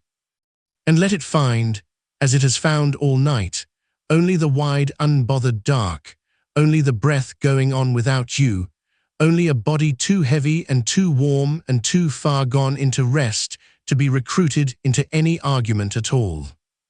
There was a thought once that liked to arrive as a number. You remember the shape of it, the arithmetic that used to start itself in the dark, the counting of hours between now and the alarm, the subtracting, the totaling, the grim little sum that never once helped you sleep and only ever made the bed feel like a place where time was running out. That thought may still try, even now, even this far down, to start its small machinery, to begin its counting. But something has happened to it over these long hours, something quiet and complete. It has been answered so many times, so gently, so accurately, that it has stopped believing itself. The honest version has replaced it, the boring, true, uncatastrophic version, the one that knows that a single night, however it goes, is a small thing the body absorbs without harm, the one that knows the arithmetic was never information, only fear wearing the costume of information, the one that knows that lying here at ease, warm and unhurried, resting whether or not you sleep, is already the thing the counting was so afraid you would not have. And so the number comes up now and finds its own answer waiting for it, and it dissolves before it can even finish, the way a name you were about to say slips under just as sleep takes you, and it does not matter, and it is gone, and the dark closes over the place where it was. Feel how the room has gone on holding you through all of this. The dark has not thinned, the night has not hurried. Somewhere far off, past the walls, past the glass, the world turns slowly through its deepest hour, the hour when the traffic has gone to almost nothing and the houses have all gone dim, when even the restless are, most of them, finally down, and a great quiet lies over everything like a hand laid flat and gentle over the whole sleeping street. And you are inside that quiet, folded deep inside it, one small warm sleeping weight among 1,000 others, none of you needing to do anything now. None of you needing to solve the night, all of you simply carried through it together toward a morning that is still so far away it has no shape yet, no edge, no demand in it at all. And your breath all this while has kept on without asking you. Notice, or do not even notice, let it stay below noticing, how it has been breathing you rather than you breathing it, for hours now, slow and low and even, each breath a little tide that rises without effort and falls without effort and asks nothing of you in the rising or the falling. There is a warmth that gathers at the turn of each one, at the soft top where the in-breath becomes the out, and a deeper warmth still at the bottom, in the long unhurried pause before the next begins, a pause that has grown wide and easy tonight, wide enough to rest in, wide enough to disappear into, so that you are more in the pauses now than in the breaths, more in the stillness than the motion, sinking a little further into the weight of you with every slow letting go. The weight itself has changed over the hours. Early in the night, it was a heaviness you could feel the edges of, a settling, a giving in of the limbs to the mattress, and the mattress to the frame, and the frame to the patient floor, and the floor to the deep, still ground beneath the house. Now it is less a weight than a belonging. You are not so much lying on the bed as held within it, the way warmth is held in a stone that has sat all day in the sun, the way water is held in the low, quiet place it has found, no effort in it, no holding, only the deep rightness of a thing come fully to rest exactly where it is. There is nowhere else you need to be. There is no other posture to find, no better arrangement of the body waiting to be discovered, no adjustment that would help. You have arrived, hours ago, at the place where the body simply is, and it has stayed there, and it will stay there, kept and easy in the dark, for all the long hours still to come. And if you are not asleep, if some small watchful part of you is still here, still faintly aware, still turning these low words over somewhere far back in the quiet, then let that be perfectly all right too. This was always the truest part of the cognitive work, the part that took the longest to believe, that you do not have to be asleep for the night to be good to you, that the rest itself is real. That lying here, warm and unforced and unafraid, with the arithmetic retired and the office dark and the pressure gone entirely out of you, is not a failure to sleep. It is its own deep restoration, the nervous system settling and settling, the long-held guard coming down notch by notch, the body being mended in the dark whether or not the mind has gone under to witness it. You are not waiting to be allowed to rest. You are already resting. You have been resting for hours. And out of exactly this, out of the not minding, out of the ease, out of the wide permission you have given yourself to be awake or asleep, and be all right either way, sleep comes. When it comes, the way fog comes onto low ground, without a moment you could point to, without a border you could cross, only a slow thickening of the quiet until at some point You were simply no longer there to notice you had gone. So there is no line to cross tonight, no threshold to work toward, nothing to achieve at the far side of this dark. Only more of the same softness you are already inside of, going on and on, each moment resembling the last so closely that time itself has stopped meaning much, has loosened, has spread out flat and slow around you like deep water with no far shore in sight. The night is not a distance to be gotten across. It is a wide, still place you are already resting in the middle of, and every direction from here is more rest. And the morning, when it finally lightens at the edges of all this, will not arrive as a demand, but as a slow grey easing, in its own good time, long after you have stopped keeping any watch for it at all. Let the words thin again now. Let them come further apart. There is less and less that needs saying, because there is less and less that needs doing, and you have already done the last of it long ago when you closed the office for the night and let the day be finished. Everything since has been only this, only the sinking, only the warmth, only the breath, only the dark keeping you the way it has kept you for hours, faithfully, without a break, without a single moment of letting go. It will keep you still. It will keep you through the next hour and the one after that, through the deepest turning of the night and out the long far side of it, holding you exactly this gently the whole way, asking nothing, needing nothing, wanting nothing from you but that you go on resting, which you are, which you will, which you cannot help but do now, so far down, so far in, so completely given over to the weight and the warmth and the wide, unhurried dark. And should a thought come, even now, even here, one last faded shape rising slow from the deep, you already know, without having to think it, what it will meet. It will meet no argument, because you are too far gone to argue. It will meet no fear, because the fear has drained all the way out of you into the mattress and the floor and the patient ground below.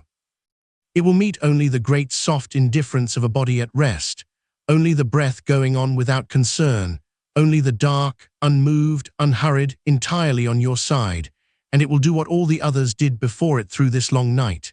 It will rise and find nothing to hold to and slow and dim and settle and dissolve back down into the quiet it came from, leaving the surface of you smooth again and still and undisturbed. You do not have to see it happen. It happens on its own. It has been happening on its own for hours, this quiet meeting and dissolving, this tide that takes each small worry back out with it and gives back only calm. And it will go on happening faithfully, whether you witness it or not, all the way to morning. There is a stillness now underneath the stillness, a quiet under the quiet, a place further down than the words can reach, further down than the breath, further down than the last thin thread of listening, and you are drifting toward it, unhurried, the way a leaf on deep still water drifts toward the middle, turning so slowly you cannot feel it turn, carried by nothing you could name, toward the deepest and most restful part of the whole dark night. You do not have to go there on purpose. You could not stop yourself now if you tried. It is simply where all this softness has been leading, hour by patient hour, down and down, into the rest that was always underneath the effort, the sleep that was always underneath the trying, the peace that was always there beneath the long habit of the fight, waiting for you to stop fighting long enough to fall into it. And you have stopped, fully, completely, for hours now. And you are falling, so slowly it is hardly falling at all, more like being lowered, more like being set down, gentle inch by gentle inch, into the deep-kept quiet of the middle of the night. Let the space around the words grow wider still.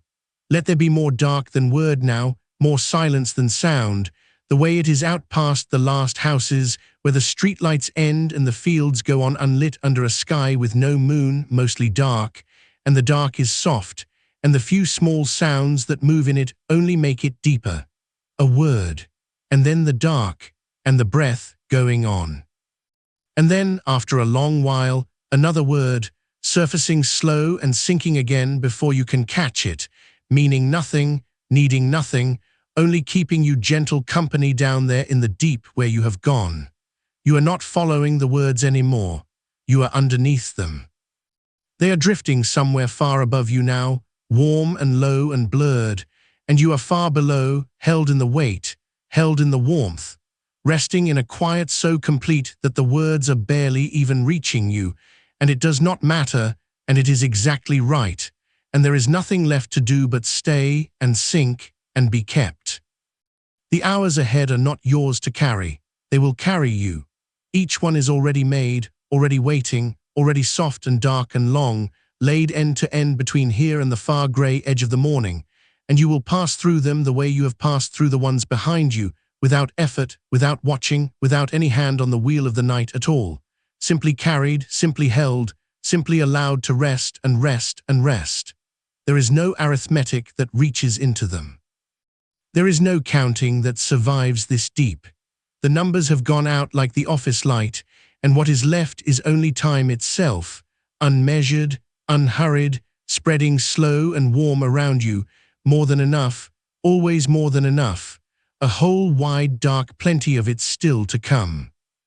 So sink now, sink the last small way, the way you have been sinking all along, into the part of the night that asks nothing and gives everything, the deep still keeping place under the quiet where the body mends and the guard lies all the way down, and the mind, unforced, unnoticed, at last lets go of even this. There is nothing to wait for and nowhere to arrive and no one keeping watch but the dark, and the dark is kind, and the dark is patient, and the dark is holding you still, and will go on holding you softly and completely, and without the smallest break, through all the long, unhurried hours that are still, even now, folded warm and close around you, patient and unasking and entirely, and only and always yours. And if a thought should rise now, even down here, it will not be the sharp kind, not the kind that used to come with edges. It will come the way a leaf comes loose from a branch far off in the dark and turns once in the air and settles somewhere you never see. A small thing, a soft thing, rising up out of the quiet the way thoughts do, without asking, without meaning, and you will not have to do anything with it at all. You have already done the work. Earlier tonight, in the lamp-warm part of the evening, you sat with the worries one by one, in the chair, in the light, and you gave them their time, their proper time, and then you closed the notebook and you set them down. So there is nothing waiting to be caught now, nothing unfinished holding the door. The office is shut and dark, and the chair is empty and the pen is capped, and anything that drifts up here in the deep of the night has already been heard, already been answered, already been laid down flat and let go, and it may drift up anyway out of old habit, the way a house settles and ticks long after the fire is out, and that is all it is. A tick in the beams. A small sound the night makes as it cools, nothing that needs you. So let it tick. Let the old habit reach up one more time and find nobody at the wheel, nobody bracing, nobody sitting forward in the dark to meet it, only the long, slow weight of you, gone soft, gone heavy, gone down past the place where meeting anything is even possible. The thought arrives and finds the room empty. It knocks and there is no one to answer, and after a moment it goes, the way a knock goes when the house stays dark, dissolving back into the quiet it came from without ever quite becoming anything, without ever quite waking the thing it came to wake. This is the whole of it in the end, not a fight won, not a mind wrestled quiet by force, just the slow discovery, made and remade across all the hours behind you tonight, that the thoughts were never the thing keeping you awake. It was the answering of them, the sitting up to them, the taking of each one seriously enough to argue, and you have stopped answering. Not by holding your tongue against the effort of it, but by drifting down below the level where answering happens at all, so that the questions arrive at an empty desk and wait a while and file themselves away. The catastrophe that used to sound so certain, I'll be wrecked tomorrow, I can't function on this is the night it all comes apart. You have heard it so many times now, and named it so many times, the fortune-telling, the old reliable trap, that it has lost the sound of prophecy and taken on the sound of weather. A thing the mind does, a thing minds do, not news, not truth. Only a familiar grey passing through, already thinning, already going, met not with argument now, but with the boring, accurate quiet that has learned to say, underneath everything without words. The body takes what it needs. It always has. Even the broken nights were survived. Even the worst of them ended in a morning. And this one is not even broken. This one is deep and warm and long and going exactly as a night is meant to go. And that quiet, accurate voice, which was once so hard to find, so buried under the alarm, has become the ground you are resting on. You do not have to reach for it anymore. You do not have to remember the words. It has sunk down into the weight of you and become the weight itself, become the way the mattress holds the whole long line of your body without your asking, become the temperature of the room and the dark behind your eyes and the slow tide of the breath that keeps on going out and coming in with no hand on it. The reassurance is not something you say to yourself now. It is something you are lying inside of. It has become the night. Feel how the pressure has gone. There was a pressure once in nights like this, the pressure to get there, to fall, to make it happen, to be asleep by now, by a certain hour, before a certain number, or the day would be ruined and the effort had failed. And that pressure was itself the wakefulness. That was the whole cruel knot of it. The trying was the staying awake, dressed up as its cure, but you are not trying tonight. You gave up the trying hours ago, gently, without even a decision, the way a hand gives up a weight it has held too long, the fingers simply opening because they can hold no more, and the weight simply going, and the hand left open and light and empty in the dark. There is no target to hit now. There is no by when. There is only permission, the wide flat plane of it, stretching out unbroken in every direction, the permission to rest, which asks for no result and measures no success and cannot be failed. Because rest is not a place you arrive at, but a thing you are already doing, right now, in the lying still, in the breathing, in the letting the bed take your weight. You have been resting for hours. Whether or not the mind called it sleep, the body has been drinking it in, the stillness, the dark, the horizontal quiet, the long release of muscle after muscle that no longer had any reason to hold. And it has been enough. It has been more than enough. And it goes on being enough now, and will go on being enough until the light. Somewhere far off, if you listen, and you do not have to listen, the night is making its small, honest sounds, the house cooling, a pipe somewhere easing, the almost nothing hum that a quiet room has even in its deepest quiet, the sound of the air itself, the sound of the dark being dark. And under it closer, the sound that is not quite a sound, the soft, even pull of your own breathing, so slow now, so unhurried, each breath a little longer than a thought and a little slower than a worry, so that nothing sharp can quite keep its footing on it. A breath is a bad place for a fear to stand. It tips, it slides, it slips off into the out-breath and is gone. And so the night has become a long, smooth surface with nothing to catch on, a dark water with no rocks, and whatever the mind sends drifting out onto, it only floats a moment and settles and sinks, quietly, without a ripple, down past you into the deep, where you are already resting far below the surface of your own thoughts. And the hours, because there will be, somewhere in a night this long, the pull toward the hour, the old wanting to know how much is left, how much is gone, how bad it will be. The hour has stopped being a number you can reach. You could not do the arithmetic now if you tried. The part of you that used to lie here subtracting, taking the wake time from the now time and turning the remainder into dread, that part has gone quiet and gone down with the rest of you, its pencil dropped, its sums abandoned half finished on the desk. And it does not matter, because the sums never helped. They only ever made the dark colder. Knowing the number never bought a single minute of sleep, it only spent the minutes counting, and you have stopped spending them. You are letting them pass unspent, uncounted, unclaimed, letting them pool up soft and dark around you like water filling a low place, slow and silent, and without any mark on it. No hour, no half hour, no ticking edge, just time, gone loose from its numbers, gone back to being what it was before anyone thought to measure it. a wide, warm, dark medium you are floating in, with no near shore and no far one, and no need of either. There is so much of it still. That is the thing the counting could never see, because the counting only ever looked at what was spent. But look, or do not look, only feel how much of the night is still ahead of you, still folded and waiting, still unspooled. Hours of it, long ones, slow ones, dark all the way through and soft the whole length. You are not near the end of anything. You are deep in the middle, in the widest part, in the part where the night is at its most generous, where there is more darkness on either side of you than you could use, and no reason to hurry through any of it.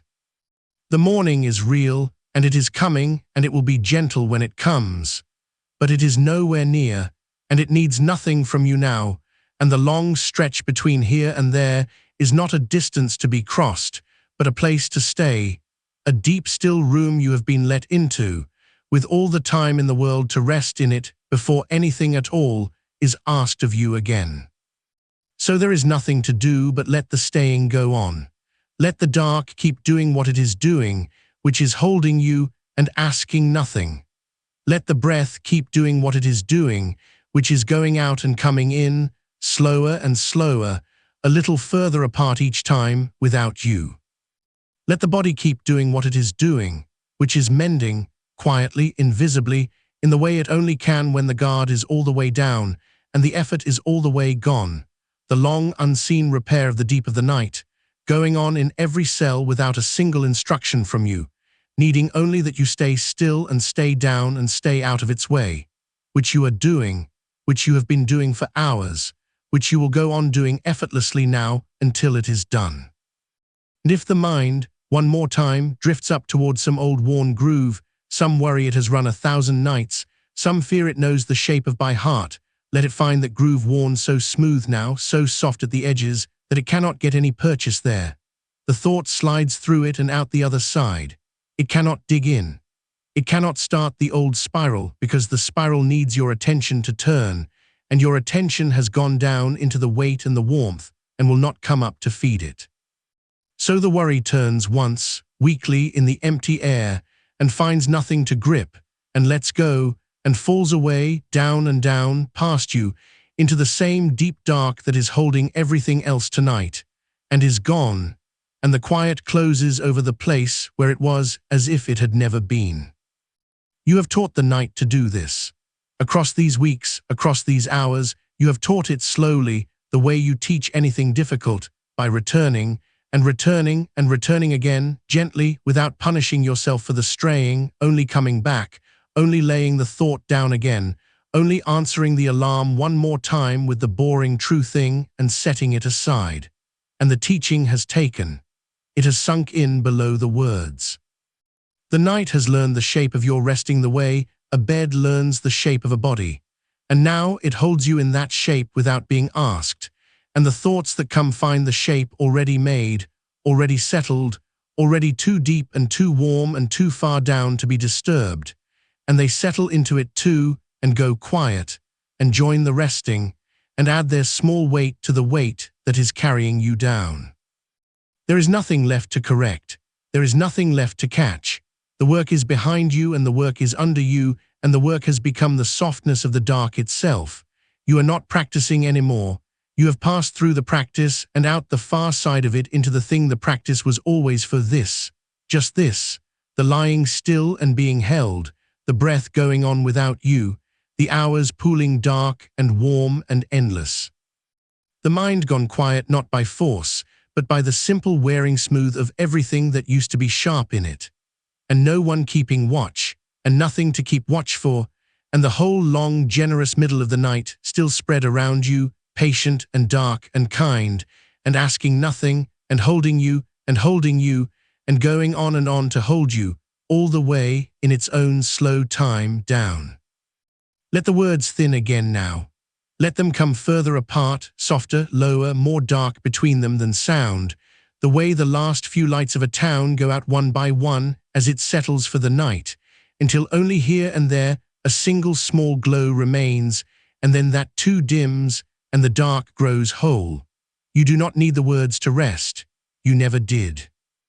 They were only company for the early part of the going down, a warm, low voice to sink beneath, and you have sunk far beneath it now, so far that whether it speaks or falls silent hardly reaches you at all.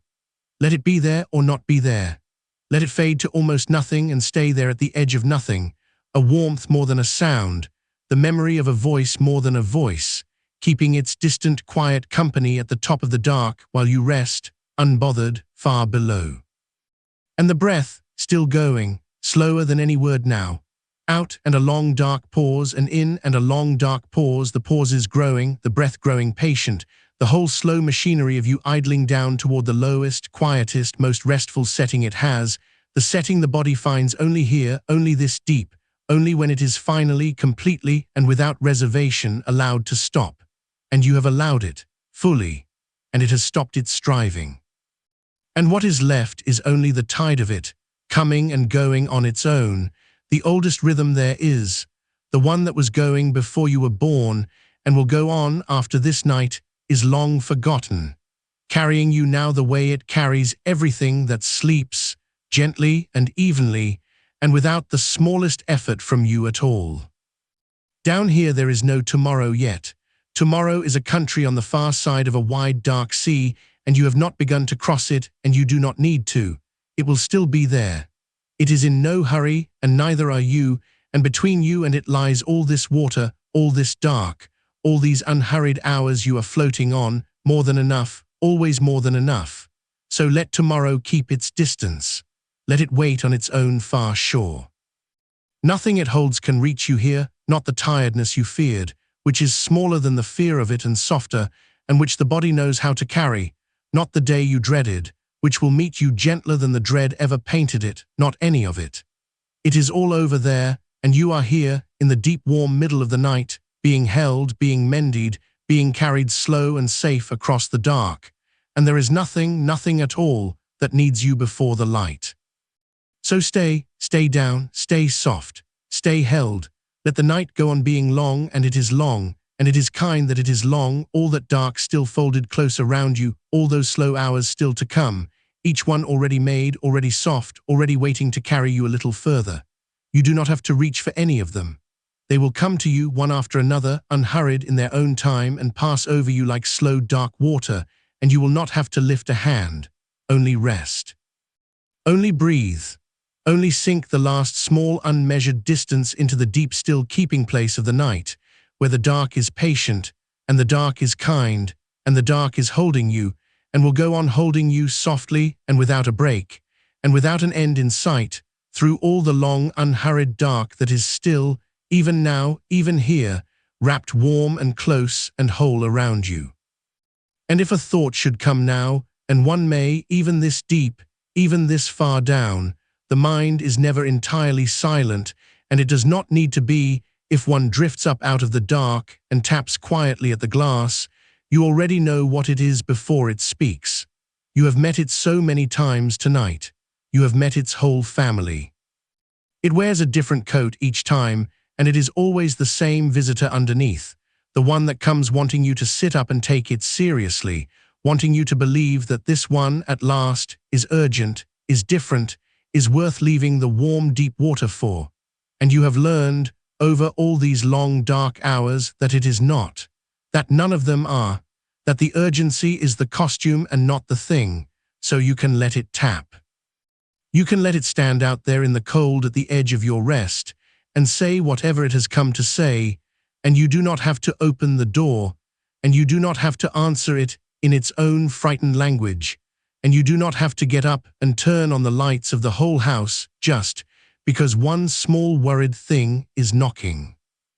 You can name it softly, the way you have been naming them all night. Oh, it's that one, the way you might name a bird you have seen 100 times and no longer need to study. There goes the one that counts. There goes the one that measures. There goes the one that stands at the window doing the arithmetic of the hours, adding and subtracting, telling you how much is left, how little, how it will all come due in the morning. You know that one so well now. It has come to you again and again through this dark, and each time you have done the same quiet thing. You have let it finish its little sum, and you have looked at the answer without flinching, and you have found that the answer changes nothing. That whatever number it arrives at, the night goes on being the night, and the bed goes on being warm, and the breath goes on going in and out on its own, and your only work still, even now, is to rest. Not to sleep, to rest. And you are resting. So the sum, however it comes out, is already beside the point. And the thought, having done its counting and found no one alarmed, has nothing left to hold on to, and it loosens, and it thins, and it drifts back down into the dark it came from, and is gone. That is all it ever takes, not a fight, not a struggle to push it away, which only ever makes it louder, gives it a wall to press against. Just the boring, accurate, unhurried version of the truth, offered once, quietly, and then let go of along with the thought itself. The night does not require your vigilance. That is the old lie, the deepest one, the one underneath all the others, the belief that if you only stayed alert enough, worried hard enough, watched the hours closely enough, you could somehow make the sleep come, could earn it, could force the lock. And you have spent so many nights believing it, standing guard over your own rest, which is a little like standing guard over a garden by shining a light on it all night so nothing can grow. And tonight you have set the light down. You have stepped back from the garden and let the dark do its patient work in the dark, the way it only ever can, and something in you that was clenched for years has begun, hour by hour, to unclench, to trust, to believe the quiet evidence of this long, soft night, that when you stop guarding your rest is not lost. It is finally, at last, allowed to arrive. So there is nothing to watch for now, nothing to keep an eye on. The part of you that used to sit up in the tower of your own head, scanning the dark for the hour, listening for the first thin proof that this would be another bad night, that watchman has come down at last from his tower and put out his lantern, and gone to lie down himself, somewhere warm, somewhere deep, and he is resting too, and the tower stands empty and dark against the sky, and no harm has come of it, and no harm will. There is no watch that needs keeping. The night keeps itself, the body keeps itself, the breath keeps itself, and you get to be the one thing in all of it that does not have to keep anything at all. You get to be simply the one who is kept. And how strange and how good, after all those years the other way, to be the one who is kept. To lie here and be carried and tended and mended by something older and wiser than your worry, something that has been putting bodies to sleep since long before there were words for any of it, long before there were offices to lie awake about, or clocks to count, or mornings to dread, the same slow tide that pulled the first tired creatures down into the first dark rest, going still, working still in you tonight, exactly as it always has. You do not have to teach it anything. You do not have to help. It knows the way down better than you ever could, and it is taking you there now softly, and all your part in it was only ever this, to stop pulling the other way, to stop rowing against the very current that was trying to carry you home, and you have stopped. You have shipped the oars. You have let the little boat of you turn at last and face downstream, and the current has it now, and it is carrying you, and you have nothing left to do but lie back in the bottom of the boat and feel the dark water slide beneath you, unhurried, sure, going exactly where you most need to go. If the mind reaches, even faintly, for the old arithmetic again, how long now, how much left, what will be left by morning, let the reaching be a small thing that happens far away, like a hand moving underwater, slow and blurred, and without much force. You do not have to stop it reaching. You only have to notice that the reaching arrives at nothing, closes on nothing, that the numbers it gathers are smoke and slip through the fingers, that no sum it could possibly reach would be worth trading this warm, deep quiet for. The arithmetic was always a way of trying to control what cannot be controlled and does not need to be. Sleep is not a debt you are behind on. Rest is not a total you are failing to reach. It is not a ledger at all. It is a tide, and it comes in on its own, and it goes out on its own, and the only thing that ever kept you on the dry sand was standing there anxiously trying to command the sea. And tonight you have walked down into the water and lain back and let it take you, and it has, and it is, and the whole cruel bookkeeping of the sleepless years is closed, and the book is shut, and the book is dark, and you will not open it again before the light. Let the shoulders go on softening, further than they have all night, further than you thought they could. There is always a little more to give, always another small held place that has been quietly holding on out of long habit, and you can feel it now, and let it too go loose, let it too sink, let it too join the great slow settling of the whole of you toward the mattress, toward the dark, toward the deep floor of the night where everything heavy comes at last to rest. The jaw. The small muscles around the eyes that spent so many years straining to see the hour in the dark. The place between the brows that used to gather and knot itself over the sums. All of it smoothing now, all of it letting the dark iron it flat and warm and easy, all of it giving up the last of the day's holding and the night's old fear together, and lying open and lying still. And the warmth spreading with it, the way warmth does when the holding stops, into the chest, into the belly, down the long heavy lengths of the legs, out into the hands where it pools in the palms and the pads of the fingers, a slow even heat with no edge and no effort in it, the body's own quiet fire banked low and steady for the long night, keeping you exactly as warm as you need to be and no warmer, tending its own coals without a single instruction from you. You do not have to make the warmth. You do not have to make any of it. It is being made in you for you by the same unhurried wisdom that is slowing the breath and quieting the blood, and letting the whole tired instrument of you tune itself down, string by string, toward silence. There is a kind of trust that only comes this late, this deep, this far into a long dark night that has gone gently. A trust the daylight mind can never quite manage, because the daylight mind is always half sure it must be doing something, must be steering, must be holding the whole precarious thing together by main force, or it will fall. But down here in the seventh dark hour, with the office long closed and the worry time long finished, and every visiting thought already met and named and set softly down, that daylight certainty has loosened its grip, and beneath it a older and quieter certainty has surfaced, that you are held whether you hold on or not, that the night was always going to carry you, that the falling you feared was never falling at all, but only this slow warm sinking into a thing that was made to catch you and has caught you, and is holding you now without the least strain, the way water holds, the way the deep dark holds everything it has ever taken down into its keeping and given back, rested, in the morning. And morning will come, not now, not for a long time now, but it will come on its own without your calling it, without your counting it closer. It will come the way it has come every day of your life whether you slept or not, rising grey and then gold at the far edge of the world, finding its slow way across all that dark water toward the shore where you are lying. And when it comes, it will be gentler than you ever let yourself believe in the sleepless years. It will not present the bill. It will not demand the reckoning the worry always threatened. It will simply be another day, ordinary and survivable, the way all your days have been survivable, even the tired ones, even the ones that followed the worst nights, and this has not been one of the worst nights.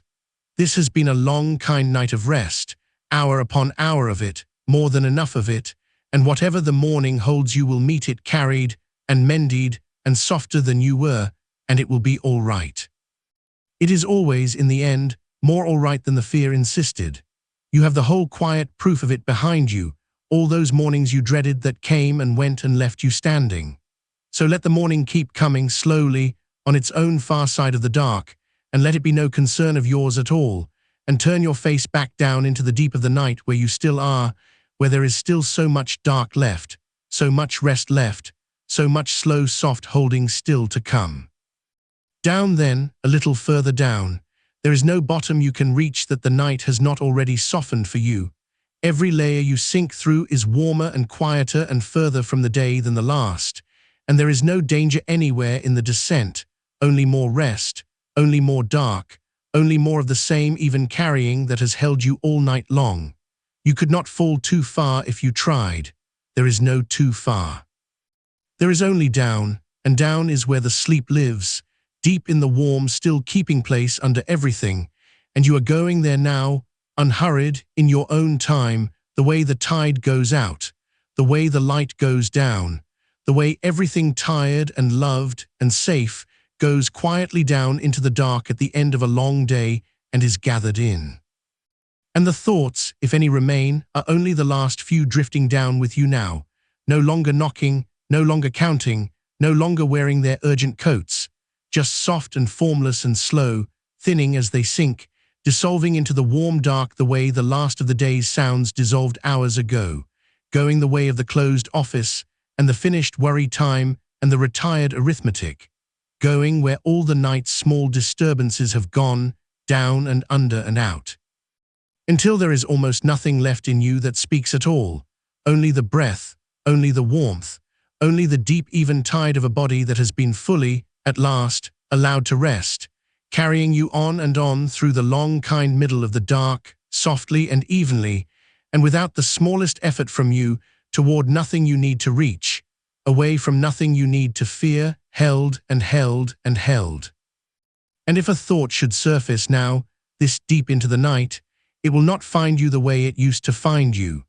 It will arrive the way a sound arrives from very far off, softened by all the distance it has crossed, most of its edges worn away before it ever reaches you, and it will find no one sitting up to meet it. That is the quiet change the whole week has been building toward, the thing you have practiced hour after hour in this dark.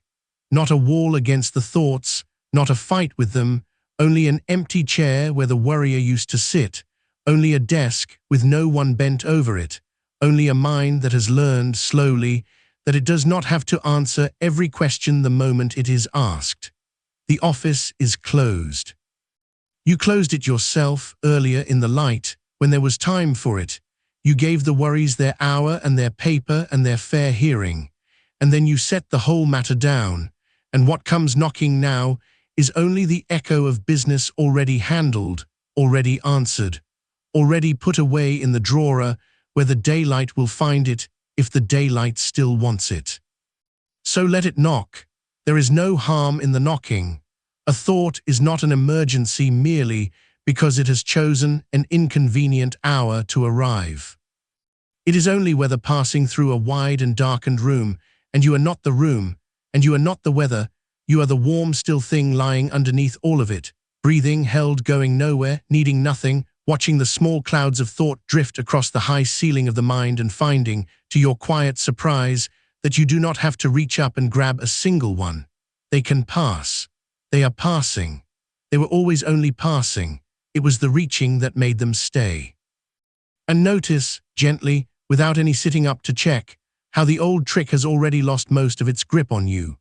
The trick where a single thought pretends to be the whole truth. The one where the mind says you will never sleep tonight, as though it could possibly know, as though it had ever once been able to see the future, as though it had not stood exactly here on 100 other nights, and made exactly that promise and been wrong, quietly, every single time. That is the fortune-teller's trap, and you have learned its face now, learned it so well that even mostly asleep some patient part of you recognizes it and lets it go by unanswered, the way you would let a stranger's argument in another room go by, none of it addressed to you, none of it requiring the smallest word from you at all. The boring, accurate version does not even need to be spoken anymore. It has soaked all the way down into you. I do not know what the night will bring, and I do not need to know, and my body knows how to rest whether or not my mind believes it. True and dull and deeply calming, the way true dull things so often are. There is a mercy in the boring. All week you have been trading the loud story for the quiet fact, and the quiet fact has turned out to be a soft place to lie down. The loud story said the night was a test you could fail. The quiet fact says the night is only the night, and it passes, and it has always passed, and you have always been on the other side of it in the morning, tired sometimes, but standing, but here. The loud story counted and recounted the hours as though the arithmetic were a wound it had to keep pressing. The quiet fact set the arithmetic down hours ago and has not picked it up since, and will not pick it up again because you have retired it, gently every time it tried to return, until it stopped trying, until the numbers thinned out and drifted off with all the rest of the night's small departing noise. You do not know what time it is. That is exactly right. That is the shape of a mind finally at rest, a mind that has stopped keeping score against itself in the dark. Let the warmth speak for a while instead. Let it be the only language in you now, the low, even warmth that has gathered under the blankets across all these hours, the warmth your own still body has made and the covers have kept, banked around you like something living, rising faintly with each slow breath and settling again. Feel how it pools in the places where you are heaviest against the bed, at the shoulder, at the hip, along the whole tired length of you, and how it softens outward from there into the cooler air near the surface of things, so that you are lying in your own gentle gradient of warmth, deep and held at the center, lighter and looser at the edges, the way the night itself is deep and held at its center, and lighter at its far gray edges where the morning waits and does not concern you. You are the warm center. You have been the warm center for hours. There is nowhere you need to move to, and nothing the warmth requires of you except to keep receiving it, which you are doing, which your body has been doing on its own all night long without a single instruction from the worried part of you. And the breath still there, still slow, still going without you. Notice how little you have had to do with it. All these hours it has risen and fallen on its own quiet schedule, deeper now than it was in the early dark, longer at the bottom, unhurried, the breath of a body that has fully believed at last that it is safe. There is a long soft pause at the end of each one now, a place where nothing is being asked and nothing is being pushed, where the breath simply rests low and empty for a moment before the next one gathers and lifts. And you can let yourself live in that pause, let it widen, let it be the truest thing about you, that small dark unhurried gap where there is no thought and no arithmetic and no mourning, only the warm still waiting for the tide to turn and lift you again. You do not have to make it turn. It turns on its own. It has turned 10,000 times tonight while you were somewhere below the counting, and it will keep turning softly, evenly, carrying you on through the deep middle of the dark toward a morning that will arrive whether you tend it or not, and so need not be tended, and so can be released completely into the far gray keeping of the hours that are not yet yours. If any thought remains awake in you at all, let it be only this one, and let even this one grow drowsy as it settles, that you have done the work. Not tonight's work, the work of the whole week, the whole slow, patient reshaping of what the dark means to you. You have learned to notice the thought instead of becoming it. You have learned to name the trap instead of falling down it, the catastrophe that was never coming, the all or nothing that called one imperfect night a ruined life, the mind reading that was sure tomorrow already held its punishment waiting. You have learned to answer each one with the plain and boring truth, and then, having answered, to set it down and turn away, because the answering was never meant to go on forever. The setting down was always the point. And you have learned the last and gentlest lesson of the cognitive week, the one underneath all the others, that you do not have to win the argument to fall asleep. You never did. Sleep was never the prize at the end of the argument. Sleep is what arrives when you stop needing to have the argument at all, when the room goes quiet not because every question is answered, but because you have finally, kindly, stopped asking them of yourself in the dark. So the room is quiet now.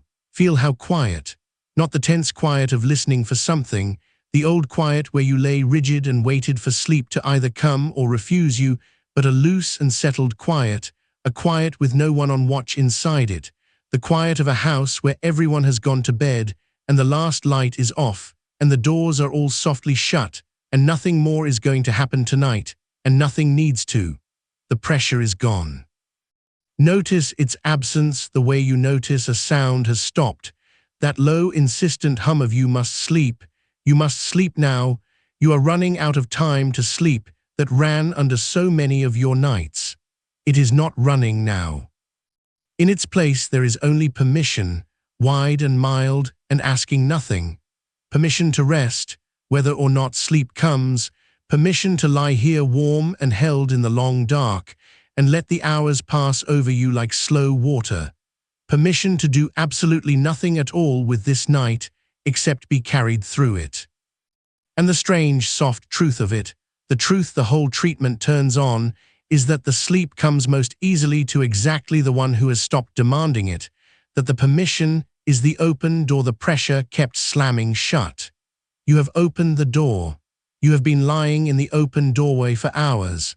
There is nothing left to do but let the dark keep drawing you gently through. Down again then, a little, in the unhurried way, not falling, only sinking, the way warmth sinks into cool water and spreads, the way a held breath sinks when it is finally let go. Let the last thin edges of you loosen and go down with everything else. The jaw, if it is still holding anything, letting the holding drain out of it into the pillow. The small muscles around the eyes, going slack and heavy and still, no longer poised to open, no longer keeping any kind of watch. The hands, wherever they have come to rest, uncurling by degrees, letting the last of the day's small gripping unwind out of the fingers and be gone. And underneath all of it, the long spine settling deeper into its own weight, vertebra by vertebra giving up the last of the effort of the day, until you are nothing but a warm, heavy line laid down along the dark, breathing, held, going nowhere, needing nothing, further from the morning with every slow breath and closer to nothing at all. And should you surface for a moment later in some shallow place near the top of the night, because sleep is not one long fall but a tide, a rising and a sinking, and you may drift up now and then toward the surface of it, let that be all right too. Let there be no alarm in it, no reaching for the clock, no restarting of the count. Waking a little in the night is not the failure the old fear called it.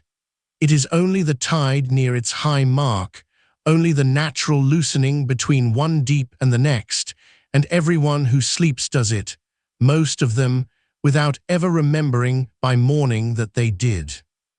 So if you find yourself a little awake in the dark, you will know exactly what it is, and you will not sit up into it, and you will not open the closed office to see what it wants, and you will not begin the arithmetic. You will simply notice the warmth still gathered around you, and the breath still slow beneath you, and the whole soft weight of the night still holding you exactly as it is holding you now, and you will let yourself sink back down the way you sank the first time, unhurried, unafraid. Already knowing the way is known to you now. Your body has walked it many times tonight. There is nothing left to learn about the descent. There is only more of it to enjoy. For there is still so much night left. That is not a burden. Hear how it is not a burden anymore, the thing the sleepless years turned into dread. So much night left means so much rest left, so many more hours of exactly this warm-held dark, this slow, even breath, this quiet room with no one on watch. The night is not running out on you, and it is not running you down. It is simply wide and dark and yours, an enormous soft country of ours, and you are somewhere deep in the gentle middle of it, with the whole of it still folded around you on every side, more dark ahead than behind, more rest ahead than behind, more slow soft holding still to come. You could not use it all if you tried. There is more than enough. There has always, it turns out, been enough. It was only the counting that made it feel scarce. So set even the counting of what is left aside, the way you have set everything else aside tonight, and let the hours be uncounted, and let the night be wide, and let yourself go on drifting through the warm middle of it with no edges anywhere, no numbers anywhere, no morning anywhere near enough to touch. The breath will keep you. The warmth will keep you. The dark will keep you, the way it has kept every sleeping creature since the first night the world ever went dark, gathering the tired ones in and holding them soft and hidden through the long turning hours, and setting them down gently on the far shore of the light when the time comes, and not one moment before. Your time has not come. It is nowhere near. There is only the deep of the night, and you within it, going down and down, held and held and held. And if a thought should come now, for they still come, even here, even this far down, even to the sleeping. The mind does not post a guard at the door of the deep. If a thought should come now, sliding in the way they slide in, quietly, sideways, dressed as something reasonable, something that only wants a moment of your attention, you will meet it the way you have met all its brothers tonight, without sitting up, without turning on the light behind your eyes. You know these visitors by now. You have learned their faces over these long weeks and these long hours. There is the one that comes wearing the mask of planning that says it is only being helpful, only sorting tomorrow so that tomorrow will go well. And you know, in the slow wisdom of the body, that nothing sorted at this hour was ever sorted well, that the plans made in the dark unravel by breakfast, that this visitor has never once in all your life left you better than it found you. So you do not take its coat. You do not offer it the chair. You let it stand a moment in the doorway of your drifting, and you notice it, and you name it, only planning again, only the old planner who never sleeps, and you let it turn and go, because a visitor who is not invited in cannot stay, and this one, unanswered, thins to nothing in the warm dark of a mind that has already, gently, closed for the night. And there is another that comes, softer, sadder, wearing the mask of the tally, the one that wants to add things up, that wants to know how tonight is going, whether you are doing well, whether this counts as sleep, whether enough of it has happened yet. You know this one too.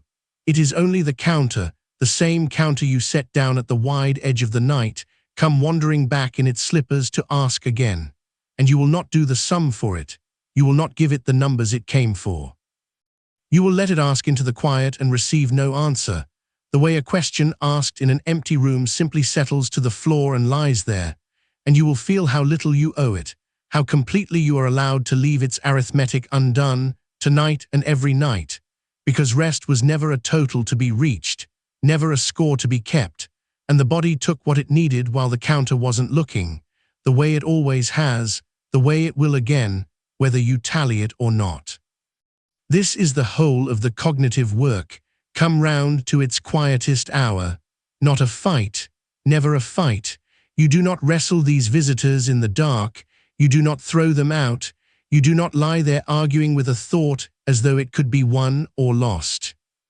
You have learned the gentler thing, the truer thing, that a thought met without heat has nowhere to burn, that a worry answered in the boring, accurate voice loses the very charge that made it a worry, that the mind, given no fuel, cannot keep a fire lit, and that the surest way to let a thing go out is simply to stop feeding it your alarm.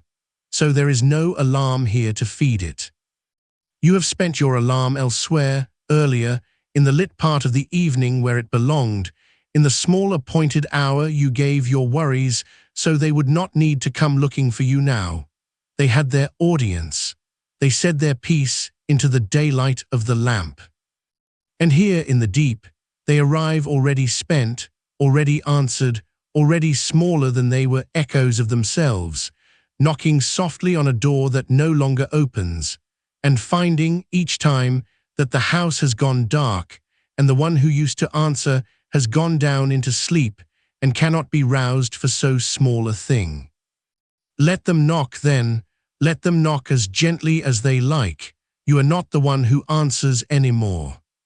Somewhere far above you, the old habit still lifts its hand toward the door, but the hand is heavy now, so heavy, and the distance to the door is so long, and the warmth wrapped around you is so complete, that the hand never reaches, never quite reaches, sinks back down before it arrives, and the knocking, unanswered, unanswered, unanswered, grows fainter and further, and folds at last into the ordinary sounds of the room, the small settling sounds of the house at its lowest hour. The sounds that mean only that the world is turning slowly through the dark and asking nothing of you at all. And underneath all of it, underneath every visitor and every knock and every soft refusal, the breath goes on. You are not breathing it, it is breathing you. Notice, if noticing is even still something you do this far down, how it has slipped entirely out of your hands, how it needs nothing from you now, no counting, no shaping, no slow deliberate lengthening, how it has taken over the whole business of keeping you, the way it keeps you every night of your life without your permission or your help. rising when it will rise and falling when it will fall, tending the deep dark work of you while the thinking part lies down and rests. There is such relief in that, if you could still feel relief, and perhaps you can, dimly, the way you feel warmth through a heavy blanket, the relief of a thing you were never actually in charge of, handed at last back to the one who was. You were never the one keeping yourself alive through the night. You only thought you had to watch. And now you have set the watching down, hour by hour, thought by thought, all the way to here, and nothing has fallen, nothing has failed. The breath kept coming exactly as it always did. And the only thing that changed is that you finally stopped standing guard over a thing that was guarding you. So there is no one on watch. Say it into the deep the way you would say it to someone you love who is finally safe. There is no one on watch, and there does not need to be. The room is watched by no one, and it is perfectly held. The night is watched by no one, and it turns exactly on time. Your sleep is watched by no one, and it comes, and deepens, and holds, the way water finds its level in the dark weather, or not anyone stands over the basin to make sure. All the years you lay awake feeling that you had to oversee it, had to superintend your own falling, had to catch the sleep and manage it and check on it and worry it into place. All those years, the sleep was only waiting for you to look away. That was the whole secret the cognitive work has been walking you toward, week after week, all the way to this hour. That the watching was the waking, that the effort was the enemy, that the thing you were trying so hard to do was the one thing that cannot be done by trying, and that the moment you truly, bodily believe there is nothing to oversee, the overseeing stops, and the sleep, unwatched, comes flooding softly up into the space where the watchman used to stand. He is not standing there now. Feel where he used to stand, that tight, bright place, high behind the eyes, that lookout post you kept staffed through so many nights, and feel how it is empty now, dim now, the post abandoned, the lookout gone down off the wall and into the warm to sleep with the rest of you. No one is scanning the dark for the first sign of morning. No one is timing the gaps between your breaths. No one is keeping the anxious ledger of how much has been lost and how much might still be saved. The whole apparatus of it has powered down, gone quiet, gone dark, like a great building at the end of its day, when the last lights go off floor by floor, and the hum in the walls sinks to nothing, and the place that was so busy all day stands finally, wholly, at rest. And in that stillness, the hours pass differently than they ever passed before. They do not drag, they do not press. They are not the enemy grinding slowly toward an alarm. They are not the dwindling thing you used to count down with such dread. They simply pass, the way hours pass over a sleeping field, over a sleeping wood, over every dark and resting thing that has ever let the night have it, unnoticed, unmeasured, unmourned. You will not feel them go. That is the mercy of it, the mercy the counting always stole from you. That time given fully to sleep is time you are spared from having to witness, time that closes over you and heals shut without a seam, so that the deep dark middle of the night, which used to be the longest and most terrible country you knew, becomes instead the shortest, becomes a single soft step in the dark, down here, and then, without any crossing you can name, over there in the pale beginning of the light, with everything between simply, blessedly, gone. Let it be gone. Let these hours be the ones you do not have to keep. Let them close over you now. There is a kind of trust the body is learning slowly under all this, not a thought you think, but a thing the muscles come to know, the way they come to know a stair they have climbed 10,000 times and no longer need to look at. Your body is learning that this bed means sleep.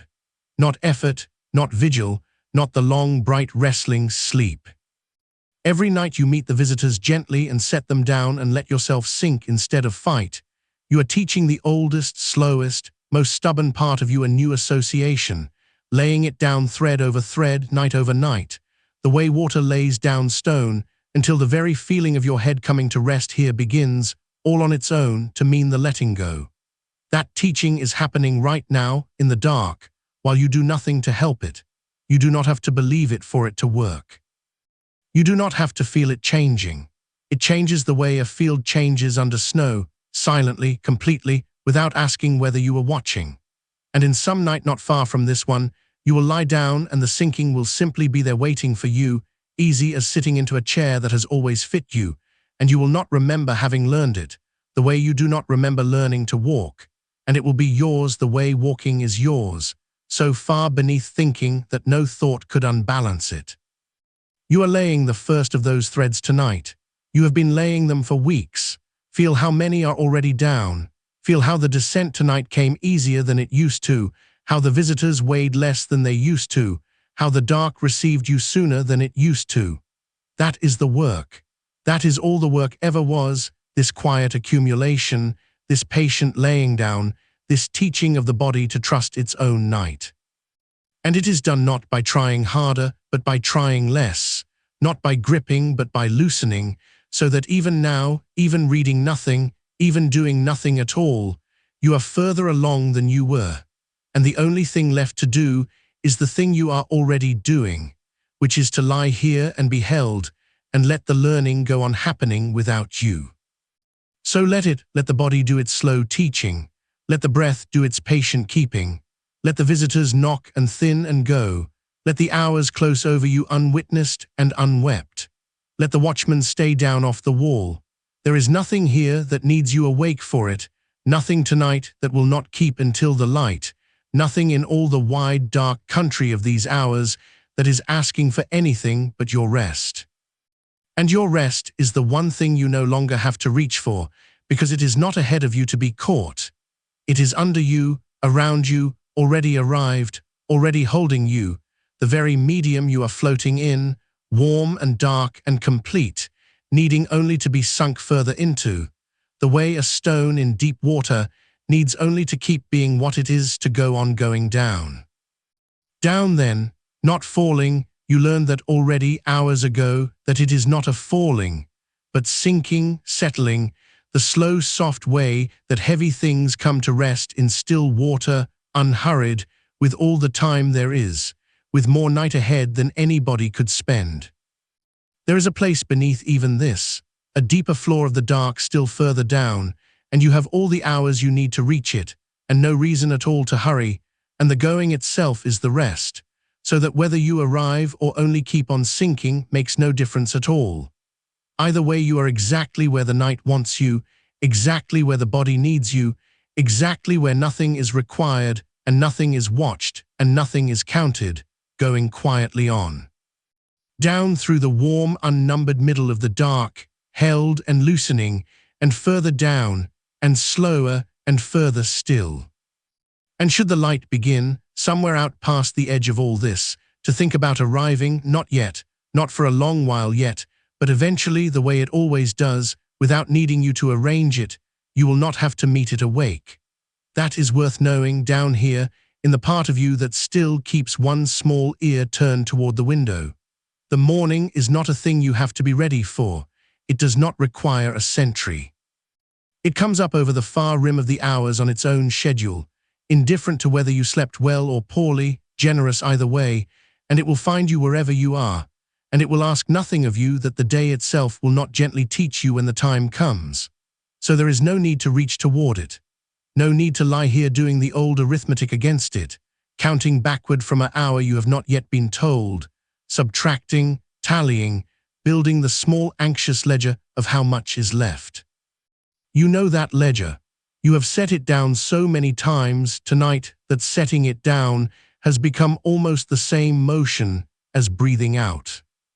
It rises, and you notice it rising, and you name it for the tired old bookkeeper it is, and you tell it the plain true thing, that the number it wants to give you would not be accurate anyway, that it never has been, that the mind in the dark is the worst clock ever made and the worst accountant, forever certain and forever wrong. And then you let the whole ledger close and slide back down into the dark where it came from, unread, unbalanced, and entirely harmless. There is a kind of thought that comes only in this last stretch of the night, and it has its own particular flavor, and it helps to know it by name the way you have learned to know the others. It is the thought that says, now it is almost wasted.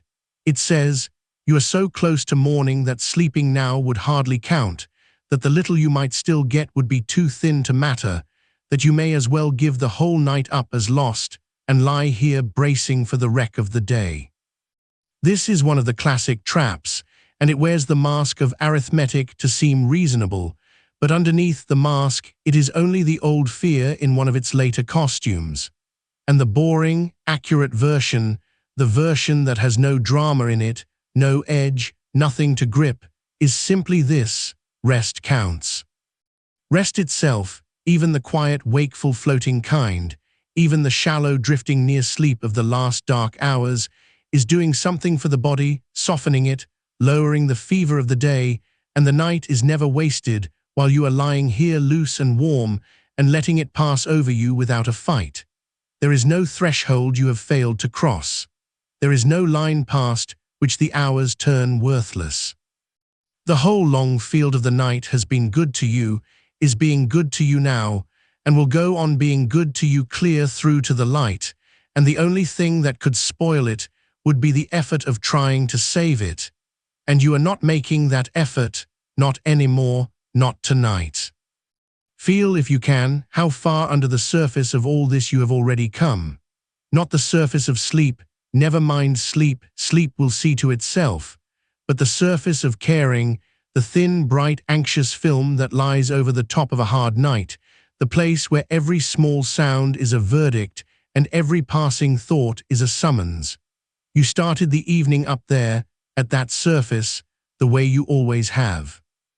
And the hours have carried you down and away from it slowly, without your deciding to go, until now it is somewhere far above you, a faint shimmer of a thing you can barely remember minding. The thoughts still come. They will always come. That was never the promise, and the promise was never silence.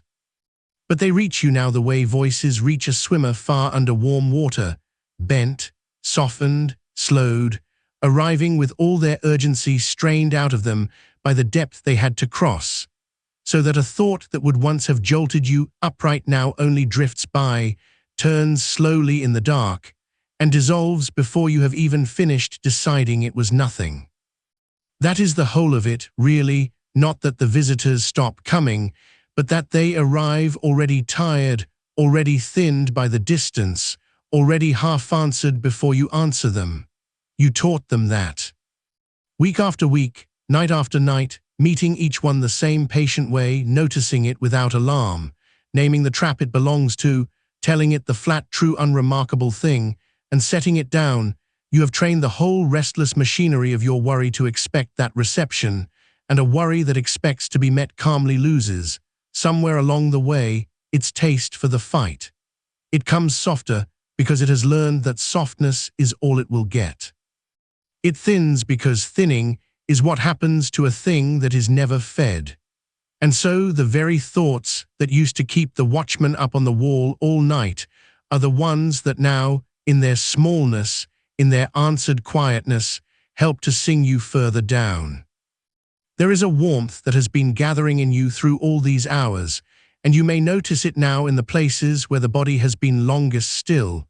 The low back where it presses into the bed and gives up the last of its holding, the backs of the knees, the soft undersides of the arms, the wide flat plane of the chest that rises and falls without your minding it. This warmth is not something you made.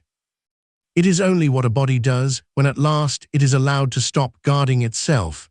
It lets the heat come up to the surface, lets the blood move out toward the skin the way it will not do in fear, and the spreading of that warmth is one of the oldest signals the body has for safe, for here we may rest, for the night has been checked and found empty of anything that needs us. You do not have to believe the signal for it to work. The body is speaking to itself in a language older than your worrying, and it has decided, on the evidence of these long, uneventful hours, that this is a place where sinking is permitted. Let it go on deciding that. Let the warmth spread wherever it wants to spread. Let it reach the hands, the feet, the far cold corners that the day keeps clenched, and let each of them, as the warmth arrives, forget that it was ever asked to hold anything at all. The pressure is gone, Notice that gently without turning it into one more thing to check, but notice, in passing, the way you might notice that a sound you had stopped hearing has stopped. The pressure to sleep, the whole heavy freight of it, the sense that sleep was a task set before you and being failed at, is simply not here. You have laid it down so many times that it's stopped coming back. In its place is the thing you have been building toward for 4 weeks, the thing that is the real medicine under all the method. Permission, permission to rest, permission to lie here and do nothing and be nothing and go nowhere, with no quota to meet and no hour to reach and no verdict waiting in the morning on how well you performed the impossible trick of forcing yourself unconscious. There is no trick tonight. There never needed to be. There is only a body in the dark that is allowed, fully and finally allowed, to take whatever rest it drifts toward, and a mind that has agreed at last to stop standing over that body with a stopwatch. That agreement is what deepens now, that loosening of the last supervisor. That handing over of the night to the one who was always better at it than you, the sleeping animal self, the breathing self, the self that needs no instruction and no encouragement and no watching, only the removal of the anxious hand that kept reaching in to check. So take the hand away. You know the gesture by now, even here, even mostly asleep. The small inward loosening that is all it takes, the letting go of the letting go. Every time some thin thread of attention gathers itself and starts to rise, some faint idea of checking whether it is working, whether you are close, whether the light has begun, you can feel that gathering and you can let it disperse again unfollowed, the way a little eddy in slow water gathers and turns and smooths itself back into the current without ever becoming anything. There is nothing to check. The working is not a thing you can catch in the act. It happens in the spaces between your noticing, in the long, unwitnessed stretches, and the surest way to keep it happening is to keep on not looking, to leave the whole quiet process alone in the dark, to do what it does when no one is measuring it. And if a stretch of this night has already gone by unremembered, a gap, a soft erasure, a place where the voice went on and you were not quite there to hear it, then that is not a thing to grasp after either. You do not need the record of it. Sleep does not keep receipts, and the good it does is done whether or not you were awake to sign for it.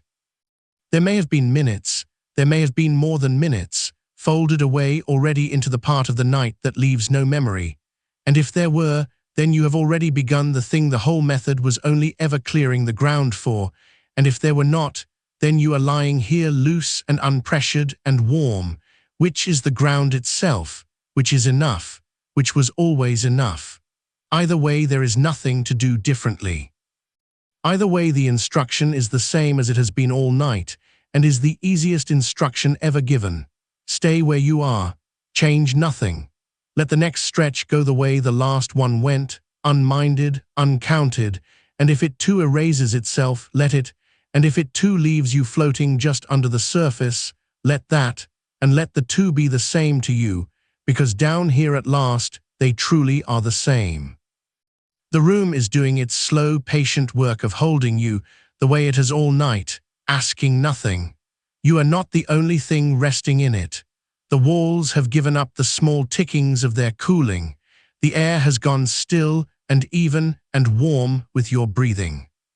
Somewhere the house has settled onto its beams the way a body settles onto a bed, its long day of standing done, and all of it, the still air, the quiet walls, the dark that fills the room like water fills a cup. All of it is on the side of your sleeping. None of it is asking you to wake. None of it will be disturbed by however deep you go or however long you stay. You could sink clear to the bottom of this night, and the room would only go on holding the shape of your rest, patient as a hand cupped around a small flame, keeping the dark unbroken over you until it is time, and it is not time, and it will not be time for a long while yet, and when it finally is, the light will do that work so gently you will not have to lift a finger to meet it. For now there is only the long middle of the dark still, and you are far inside it, further than you have been on any night in a long time, and there is more of it ahead of you than behind, more warm, unhurried hours, more of this same slow settling, more of the descent that is not a falling. Nothing has to happen next. That is the deepest permission of all, the one under even permission to rest. Nothing has to happen next. The night does not need a next thing from you. It is complete in each moment of itself, each breath a whole small night entire, needing no continuation and no result, so that even if the going stopped here, even if you sank no further than this, it would already be finished, already be enough, already be the whole of what the dark was offering. And because it does not need you to go further, you will, that is the quiet joke of it, the gentle paradox you have been learning for 4 weeks, that the going deepens exactly when you stop requiring it, that the sleep arrives precisely by way of not being summoned, that the body slips under at last in the moment you finally, fully, stop asking it to. So stop asking. You have already stopped mostly. Let the last of the asking go too. Let it drain out of you the way the warmth came in, slow and complete, and from the center outward, until there is no asking left anywhere in the body, no reaching, no waiting, no small-held breath of hope that this might be the moment, only the moment itself, plain and dark and warm, wanting nothing. Let the breath go on without you. It does not need your permission, and it does not need your attention. It kept you all through the years before you ever thought to watch it, and it will keep you now, drawing its slow tides in and out of you on its own, each out-breath a little further down, each pause between a little longer, a little softer, a little more like the stillness it is drifting toward. You do not have to breathe. You only have to be breathed, to let the old animal rhythm have you, to become the thing that is breathed rather than the one who breathes, and in that small handing over, there is a sinking deeper than any you could arrange. And the visitors, should any still come, this deep in, this late, will find the office not just closed now but dark, the chair empty, the lamp long cold, no one at the desk to take the worry from their hands, and finding no one there they will do what any late caller does at a darkened door, pause and turn and go quietly back down the path they came, their footsteps softening, their business unfinished, and in the going, revealed to have never been urgent at all. You do not even have to hear them leave. You have answered enough of them for one night, for 1 week, for one lifetime of nights. You have earned the deep dark hours in which they simply stop arriving, in which the road to the door goes empty, in which the last of them fades before it reaches you and the quiet closes over the place where it was. Let that quiet close. Let it be seamless. Let the dark be, for these last long hours before the light, one unbroken thing, without callers, without arithmetic, without the small bright anxious film so far above you now that its shimmer has gone out entirely. Only the deep warm floor of the night, and you settling toward it, unhurried, unwatched, unafraid, with more darkness still to sink through than any night could spend, going softly and slowly and steadily on, down and further down and down. And if a thought should still form, somewhere out at the pale edge of all this dark, not a caller now, not a knock, just a thought assembling itself the way thoughts do, out of nothing, out of habit, out of the long grooves worn into a mind by too many watchful nights, let it form, and let it be small. You know its face by now. You have met every version of it across these 4 weeks, and you have learned the one plain thing that takes the teeth out of all of them. That a thought is not an instruction, that a thought about the night is not the night, that the mind can manufacture a worry the way a mill goes on turning after the grain is gone, grinding nothing, grinding only itself, and that you are under no obligation whatever to believe the flour it makes. So when one drifts up now, some thin late version of tomorrow, some fragment of a list, some old reflex reaching for the arithmetic that no longer lives here, you can let it be exactly what it is, a little weather passing across a sky you are lying far beneath, and you can watch it pass without climbing up into it, without becoming it, without mistaking the cloud for the ground you rest on. Because that has always been the trick the mind pulled in the bad old nights. It made the thought feel like a place you had to go, a room you had to enter and turn the lights on in and stay awake inside. And what you have practiced, night after night, is the quiet refusal of that summons, the noticing, the naming, the setting down. There it is, you learn to say without alarm. There is the mind predicting, there is the mind catastrophizing, there is the mind doing its sums in the dark, and just the naming loosened it, just the seeing it for what it was, set a small space between you and the thought, a hand's width of dark, and in that space you could breathe, and in that breath the thought lost its grip and slid on by and was gone. You do not even have to do that now. It happens on its own this deep in, the naming folded down so far into you that it works without you, a reflex grown the good way this time, catching each little rising worry the way a still pond takes a leaf. No splash, no ripple to speak of, just the soft landing and the slow settling and the surface going smooth again over the place it fell. Let the surface go smooth. Let the last leaves fall where they fall and sink where they sink, and trouble the water not at all. There is a particular kindness in this hour, the kindness of arithmetic that has finally wholly stopped. All those nights you lay counting, the hours left, the hours lost, the shape of the ruined morning drawn in advance and stared at until it frightened you, all that reckoning has gone quiet, not because you forced it quiet, but because you took its purpose away. You showed it patiently week upon week, that the counting never bought you a single minute of sleep, that the sum of hours remaining, worked and reworked in the dark, only ever made the number smaller and the fear larger, that the arithmetic was never information, only alarm wearing the mask of information, a fire bell rung in an empty house, and a mind, shown that plainly and often enough, eventually lays the tool down. It is laid down now, the numbers do not come. And if by some old habit one should surface, some ghost of a figure, some how many hours until, it arrives already weightless, already drained of its power to wound, a fact as flat and harmless as the hour on a clock in an empty room, and you can let it be that flat, that harmless, and let it pass on unanswered, because it is not asking anything real, and you have nothing you need to give it. For rest does not run on that arithmetic. That was the great misunderstanding of all the sleepless years, the belief that the night was a budget, that every waking minute was subtracted from some fixed account, that you were being slowly bankrupted by the dark. But the body is not a ledger, and the night is not a debt, and the rest you are taking right now, this long unhurried lying down in the warm dark, is not the poor remainder left after sleep failed to come.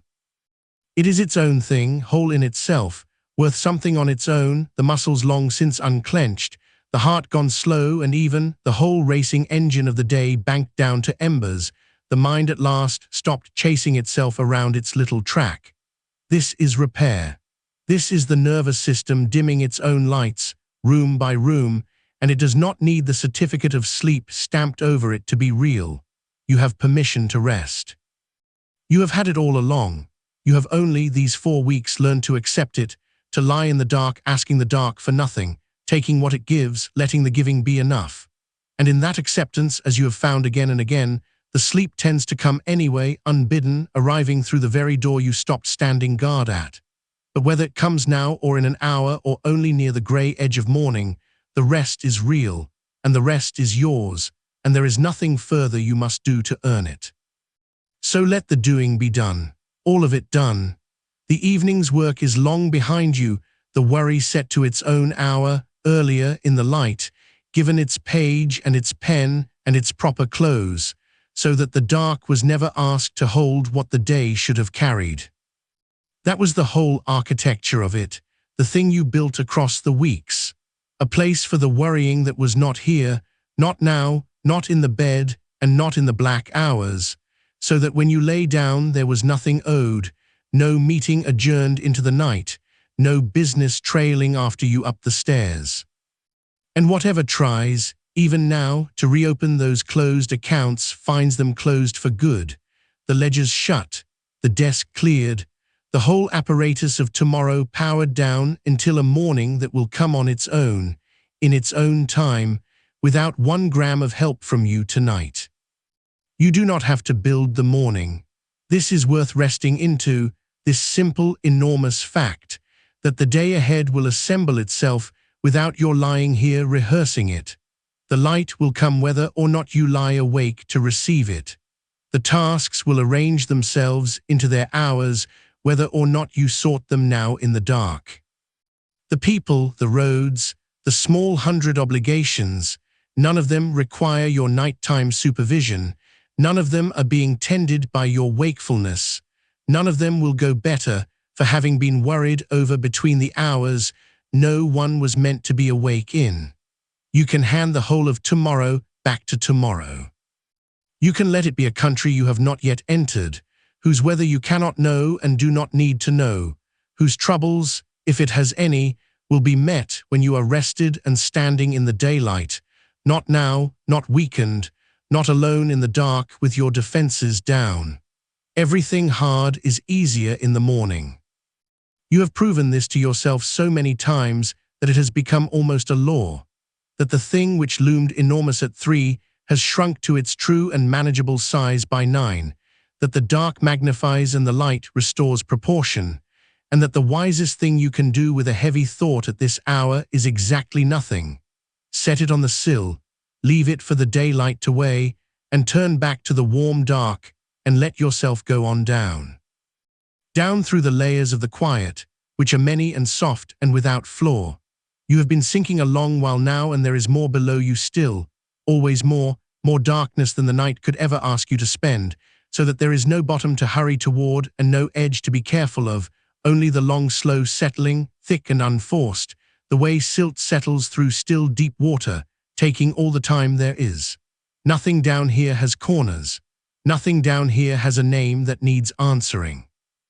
The words themselves are beginning to matter less than the warmth of them, less than the low, steady grain of the voice that carries them, and you can let go of the meanings now and keep only the sound, the way a child half asleep in a moving car keeps only the hum of the road and lets the talk in the front seat blur into weather. Let the words blur. Let them become texture, become tide, become one more warm, dark thing to sink through, their sense dissolving even as they reach you, until they are no more than the shape of company in the room, proof that you are held, that you are not keeping this watch alone, that the long night has a low voice in it that asks nothing of you and will go on asking nothing, whether you follow it or fall away from it entirely into the deeper dark below. Fall away then, whenever you like. There is no moment you are supposed to reach, no signal you must give, no threshold where the resting turns official at last, and you are permitted to stop.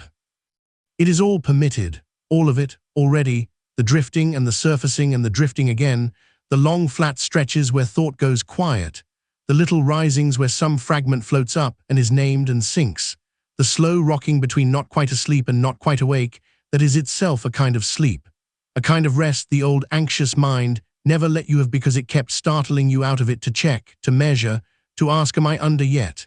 And you are so far past that checking now. So far past the mind that measured, that the question cannot even form its shape down here. You have stopped standing at the edge of your own sleep with a lantern, peering in, frightening it back. You have put the lantern down. You are lying in the dark the way the dark intends to be lain in, trustingly, heavily, without inspection. And the sleep, unwatched at last, unmeasured, unpressured, moves toward you across the quiet like something that was always going to come the moment you finally looked away. So look away from the sleep, and it will come. You have learned this the slow, honest way over 4 weeks of nights, and you can lean the whole of your weight on it now like a wall you have tested and found solid. The pressure to sleep, that old crushing insistence, that white-knuckled trying that only ever held the sleep at bay. You set it down hours ago, and it has not come back, and in its place is this. Permission spacious and mild, permission to lie here and rest and want for nothing, permission to let the night be long and to have that be all right, permission even to be a little awake, and to have that be all right too, because the alarm is gone, the stakes are gone. The terrible urgency that made every wakeful minute a small catastrophe has been dismantled piece by patient piece, until there is nothing left of it but the memory of how heavy it used to be. And the memory of heaviness, when the heaviness itself is gone, is nearly a pleasure, like remembering the weight of a coat you have just taken off, the shoulders lighter for knowing what they no longer carry. Your shoulders are lighter.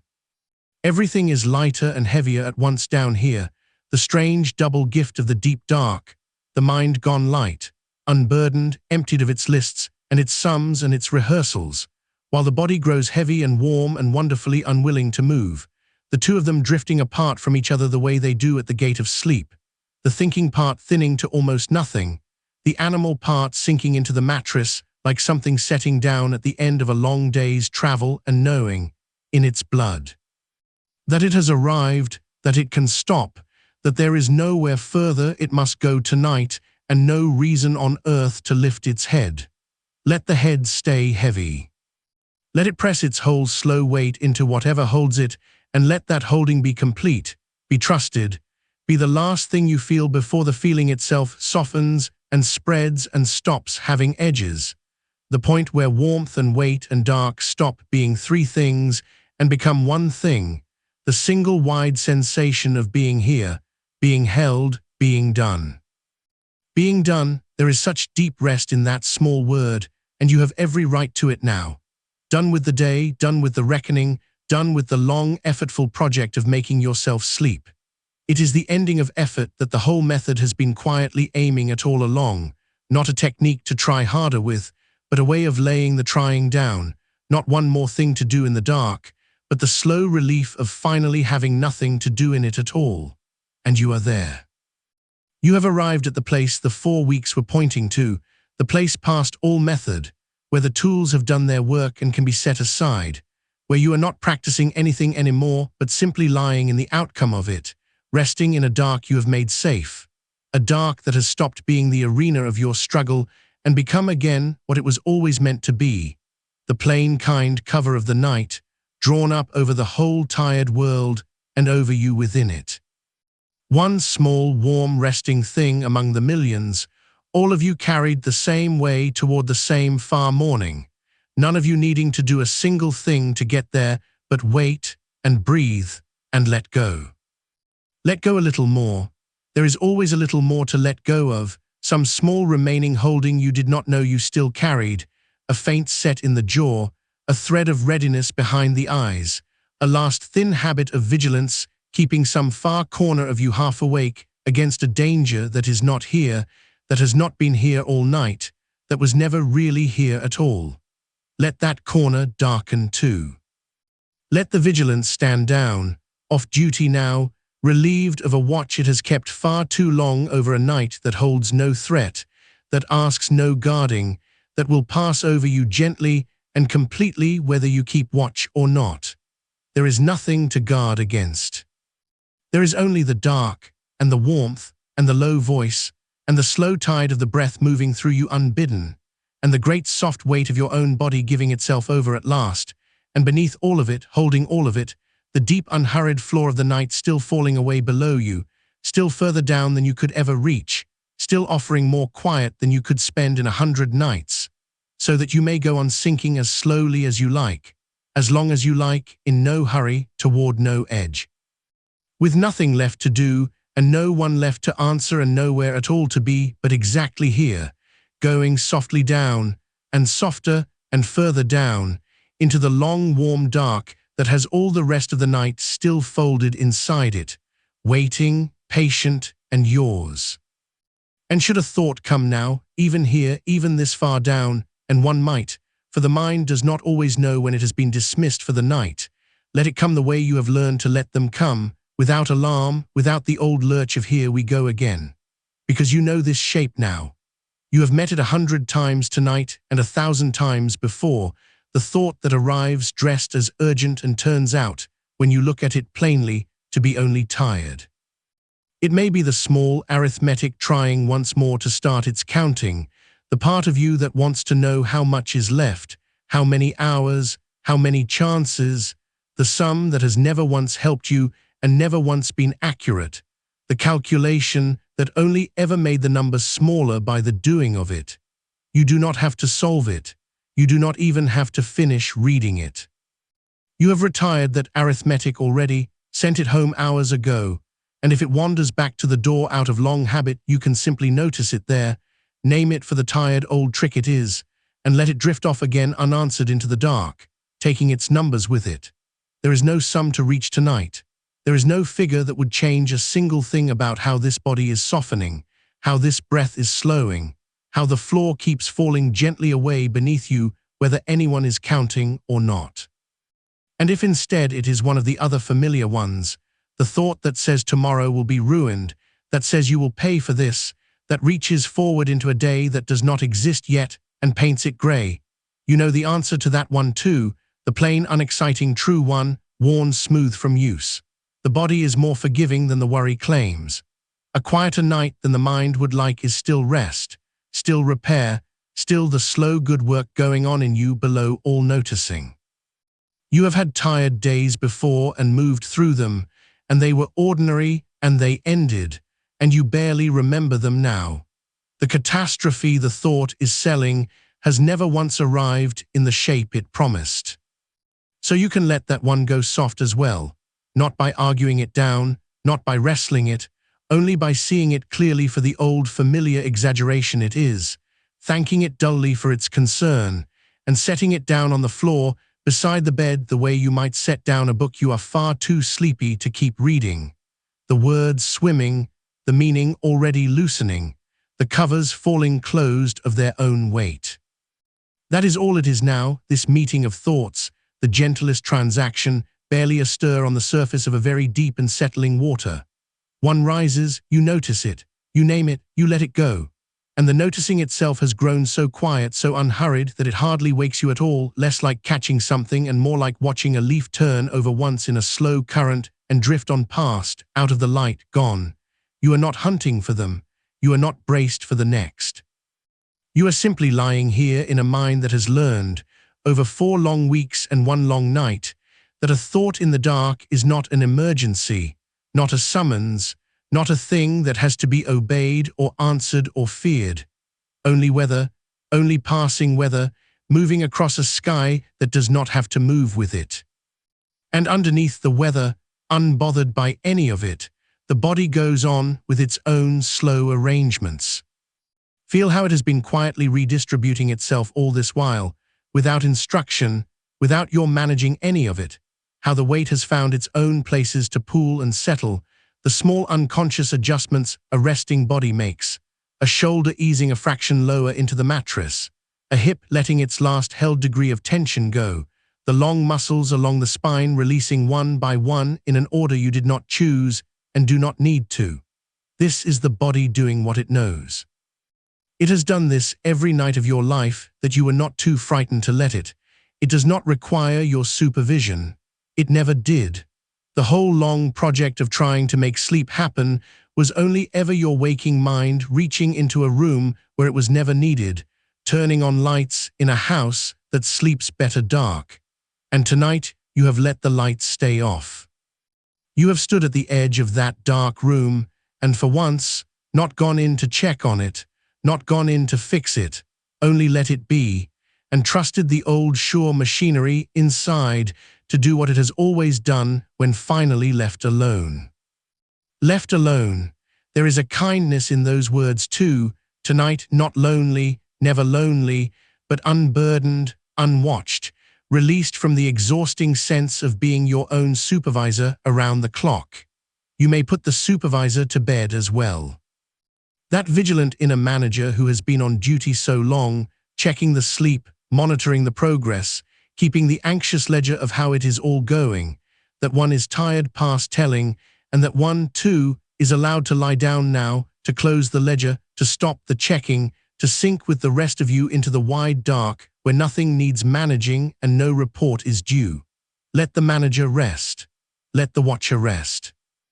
Let even the part of you that has been faithfully listening to this voice loosen its listening, so that the words stop being things you attend to and become only a low warmth in the room, a texture in the dark, a sound with no more meaning to chase than the sound of rain would have, or wind in a far tree, or the deep even breathing of someone you love asleep in the same house. A sound you can drift beneath without following, that asks nothing of you. That will go on being here in the low, steady dark, whether you hold to it or let it blur. Let it blur, let the edges of the words go the way the edges of your body have already gone, soft, uncertain, unimportant. You do not have to keep track of the sense of them. You do not have to arrive anywhere they are pointing. They have already done what they came to do. The ideas have already been laid down in you across the 4 weeks, quietly, and they do not need you awake to keep them. They will still be yours in the morning. The bed as a cue for sleep, and not for effort, laid down, kept. The steady wake time that anchors the whole drifting raft of your days, laid down, kept. The rising and returning when the night went long, the way you rebuilt the pressure to sleep by giving the bed less to hold, laid down, kept. And this last week's quiet skill, the meeting and naming and setting down of the thoughts that used to run the night, laid down now too, kept, folded into you below the reach of any single wakeful night to undo. You do not have to rehearse them. You do not have to hold them in mind. You can let them sink out of sight into the deep of you, where the things we have truly learned go to wait, patient, until they are needed, rising to hand on their own when the moment comes without any summoning at all. So there is nothing left to keep, nothing to hold, nothing to carry down with you into the last long stretch of the dark. You have set down the arithmetic and set down the catastrophes and set down the ledger and the manager and the watcher and the very effort of listening, one after another, the way a body walking a long way home sets down its burdens at the door and stands a moment in the empty-handed lightness of having nothing more to bring in, and then steps across the threshold into the warm and the dim with nothing in its arms at all. You are empty-handed now in the best of ways. There is nothing in your hands. There is nothing on your mind that has to stay there. There is only the dark, and the weight, and the slow tide, and a great and growing willingness to be exactly as sleepy as you already are, which is very sleepy, sleepier than you have let yourself feel in a long time. The sleepiness rising now like water in a still room, unhurried, covering the ankles, the knees, the waist, rising past the chest with each slow breath, warm and dim and heavier than air, until it is nearly at the throat, nearly at the jaw. And you have only to stop holding your head above it and let it close gently over you altogether. And there is no wrong way to let it. That was another of the old fears, worn out and gone now, the fear that there was some correct method of falling, some technique you were failing at, some knack the well-sleeping had that you had somehow never been given. There is no knack, there is no method to this last part. The method was only ever for the getting here, the arranging of the days and the meeting of the thoughts and the building of the pressure and the making of the dark safe. Scaffolding, all of it, to bring you to a place where no method is possible, because falling asleep is not a thing that can be done, only a thing that can be allowed, a letting go that happens by itself the instant you stop preventing it. And you have stopped. You are not preventing anything now. You are lying in the outcome, as still and as willing as a stone at the bottom of a slow river, and the sleep is not something you are reaching for out ahead of you, but something already rising up from underneath, already soaking into you from the mattress up, already thickening the dark and slowing the breath and blurring the last of the words, arriving not because you called it, but simply because at long last you got out of its way. Feel how it comes then, unbidden, the way all the truest rest has always come to you, not on the nights you fought hardest for it, but on the ones you forgot to fight at all, the afternoons you drifted off without meaning to, the times sleep took you sideways while you were thinking of something else, gentle and complete and asking no permission. That is how it will take you tonight. Not through the front door you have watched so long, not down the path you tried so hard to force, but quietly, from the side, from underneath, from within, a softness that was already in the room, that only needed you to stop looking for it to let it in. And you have stopped looking. Your eyes are still behind their lids, no longer searching the dark for the shape of sleep, no longer scanning for its arrival, only resting, only closed, only warm, two small dark rooms of their own now, gone still, the last flicker of readiness behind them dimming down like a lamp turned slowly to nothing, lower and lower, and out. And with them, that whole thin final layer of you that has stayed faintly awake all night, awake to keep watch, awake to keep count, awake out of the oldest habit of all, the habit of not quite trusting the dark to hold you.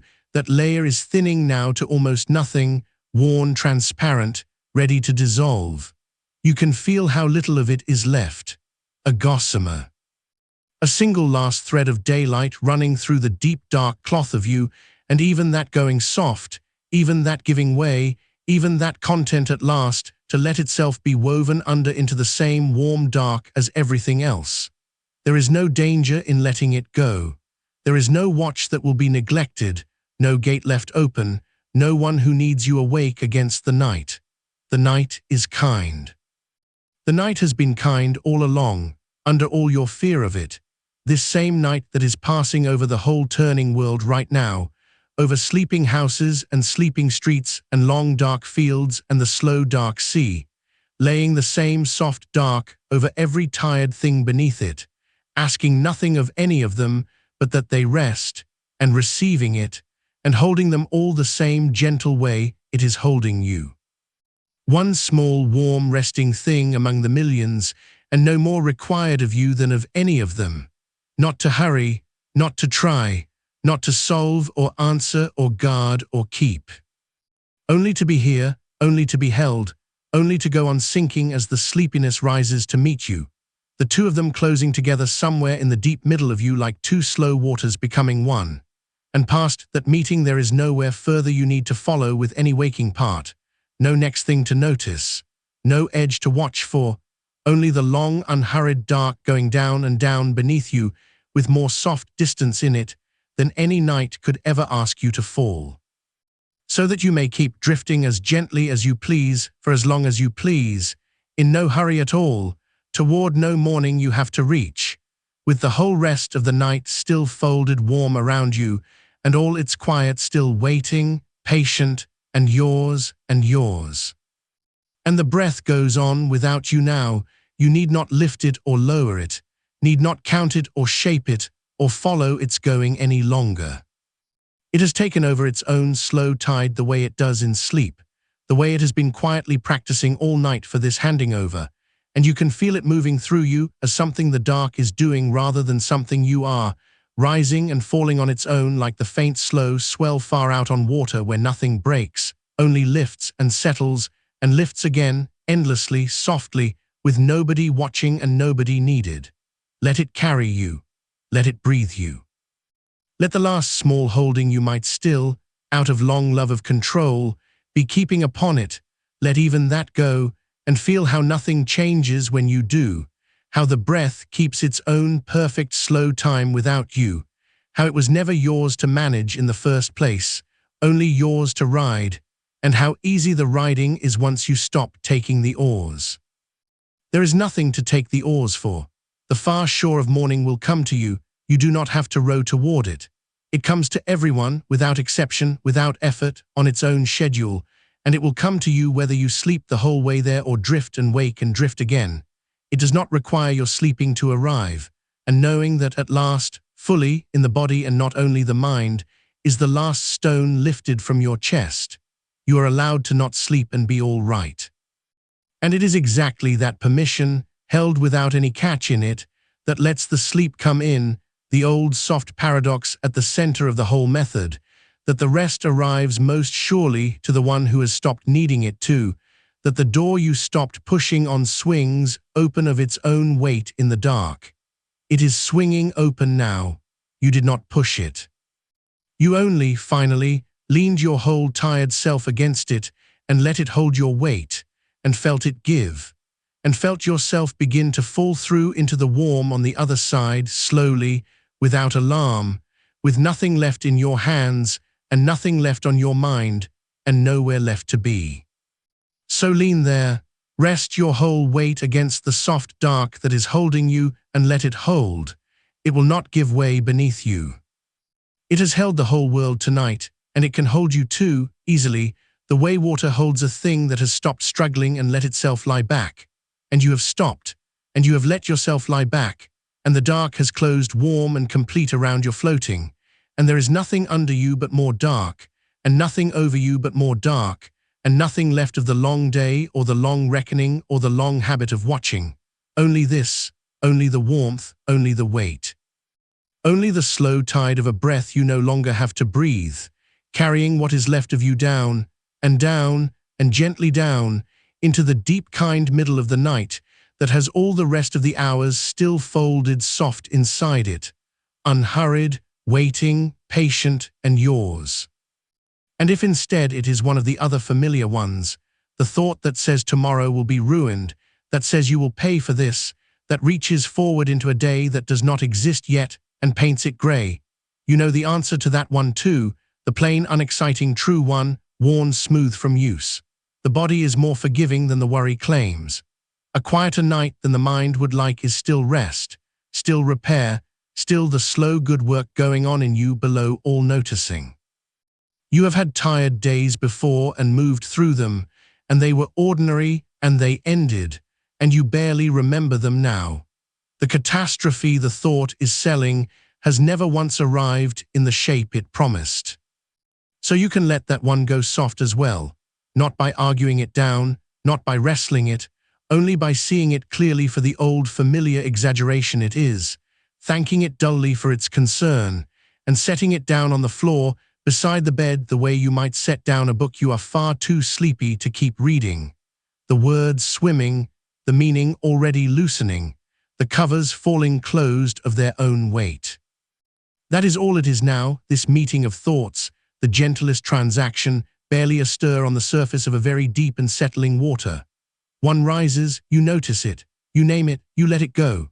And the noticing itself has grown so quiet, so unhurried, that it hardly wakes you at all, less like catching something and more like watching a leaf turn over once in a slow current and drift on past, out of the light, gone. You are not hunting for them. You are not braced for the next. You are simply lying here in a mind that has learned, over 4 long weeks and 1 long night, that a thought in the dark is not an emergency, not a summons, not a thing that has to be obeyed or answered or feared. Only weather, only passing weather, moving across a sky that does not have to move with it. And underneath the weather, unbothered by any of it, the body goes on with its own slow arrangements. Feel how it has been quietly redistributing itself all this while, without instruction, without your managing any of it, how the weight has found its own places to pool and settle, the small unconscious adjustments a resting body makes, a shoulder easing a fraction lower into the mattress, a hip letting its last held degree of tension go, the long muscles along the spine releasing one by one in an order you did not choose and do not need to. This is the body doing what it knows. It has done this every night of your life that you were not too frightened to let it. It does not require your supervision. It never did. The whole long project of trying to make sleep happen was only ever your waking mind reaching into a room where it was never needed, turning on lights in a house that sleeps better dark. And tonight you have let the lights stay off. You have stood at the edge of that dark room and for once not gone in to check on it, not gone in to fix it, only let it be, and trusted the old sure machinery inside to do what it has always done when finally left alone. Left alone.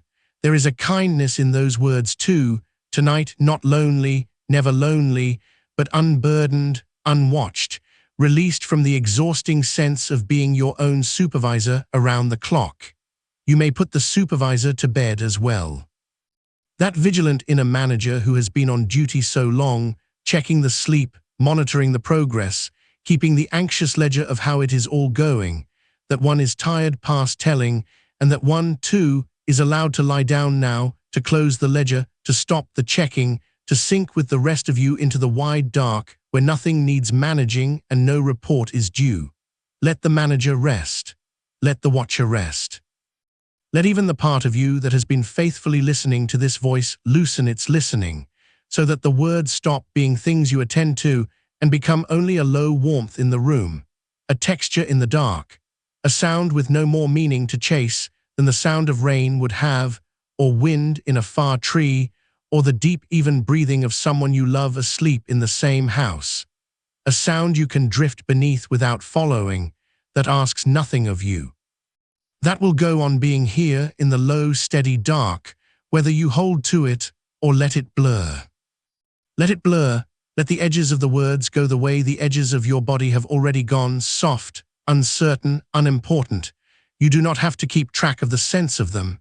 You do not have to arrive anywhere they are pointing.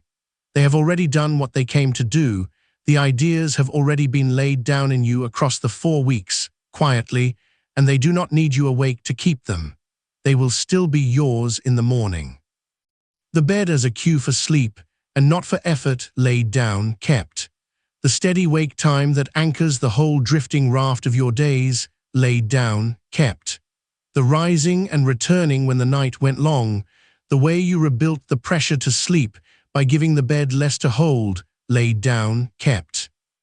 And this last week's quiet skill, the meeting and naming and setting down of the thoughts that used to run the night, laid down now too, kept, folded into you below the reach of any single wakeful night to undo. You do not have to rehearse them. You do not have to hold them in mind. You can let them sink out of sight into the deep of you, where the things we have truly learned go to wait, patient, until they are needed, rising to hand on their own when the moment comes without any summoning at all. So there is nothing left to keep, nothing to hold, nothing to carry down with you into the last long stretch of the dark. You have set down the arithmetic and set down the catastrophes and set down the ledger and the manager and the watcher and the very effort of listening, one after another, the way a body walking a long way home sets down its burdens at the door and stands a moment in the empty-handed lightness of having nothing more to bring in, and then steps across the threshold into the warm and the dim with nothing in its arms at all. You are empty-handed now in the best of ways. There is nothing in your hands. There is nothing on your mind that has to stay there. There is only the dark, and the weight, and the slow tide, and a great and growing willingness to be exactly as sleepy as you already are, which is very sleepy, sleepier than you have let yourself feel in a long time. The sleepiness rising now like water in a still room, unhurried, covering the ankles, the knees, the waist, rising past the chest with each slow breath, warm and dim and heavier than air, until it is nearly at the throat, nearly at the jaw. And you have only to stop holding your head above it and let it close gently over you altogether. And there is no wrong way to let it. That was another of the old fears, worn out and gone now, the fear that there was some correct method of falling, some technique you were failing at, some knack the well-sleeping had that you had somehow never been given. There is no knack. There is no method to this last part.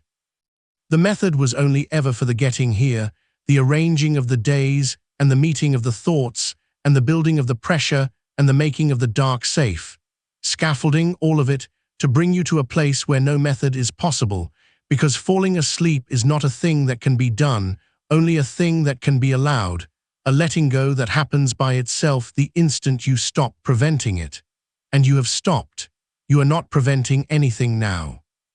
You are lying in the outcome, as still and as willing as a stone at the bottom of a slow river, and the sleep is not something you are reaching for out ahead of you, but something already rising up from underneath, already soaking into you from the mattress up, already thickening the dark and slowing the breath and blurring the last of the words, arriving not because you called it, but simply because at long last you got out of its way. Feel how it comes then, unbidden, the way all the truest rest has always come to you, not on the nights you fought hardest for it, but on the ones you forgot to fight at all, the afternoons you drifted off without meaning to, the times sleep took you sideways while you were thinking of something else, gentle and complete, and asking no permission. That is how it will take you tonight. Not through the front door you have watched so long, not down the path you tried so hard to force, but quietly, from the side, from underneath, from within, a softness that was already in the room, that only needed you to stop looking for it to let it in. And you have stopped looking. Your eyes are still behind their lids, no longer searching the dark for the shape of sleep, no longer scanning for its arrival, only resting, only closed, only warm, two small dark rooms of their own now, gone still, the last flicker of readiness behind them dimming down like a lamp turned slowly to nothing, lower and lower, and out. And with them, that whole thin final layer of you that has stayed faintly awake all night, awake to keep watch, awake to keep count, awake out of the oldest habit of all, the habit of not quite trusting the dark to hold you. That layer is thinning now to almost nothing, worn, transparent, ready to dissolve. You can feel how little of it is left. A gossamer. A single last thread of daylight running through the deep dark cloth of you, and even that going soft, even that giving way, even that content at last to let itself be woven under into the same warm dark as everything else. There is no danger in letting it go. There is no watch that will be neglected, no gate left open, no one who needs you awake against the night. The night is kind. The night has been kind all along, under all your fear of it. This same night that is passing over the whole turning world right now, over sleeping houses and sleeping streets and long dark fields and the slow dark sea, laying the same soft dark over every tired thing beneath it, asking nothing of any of them but that they rest, and receiving it, and holding them all the same gentle way it is holding you. One small, warm, resting thing among the millions, and no more required of you than of any of them. Not to hurry, not to try, not to solve or answer or guard or keep.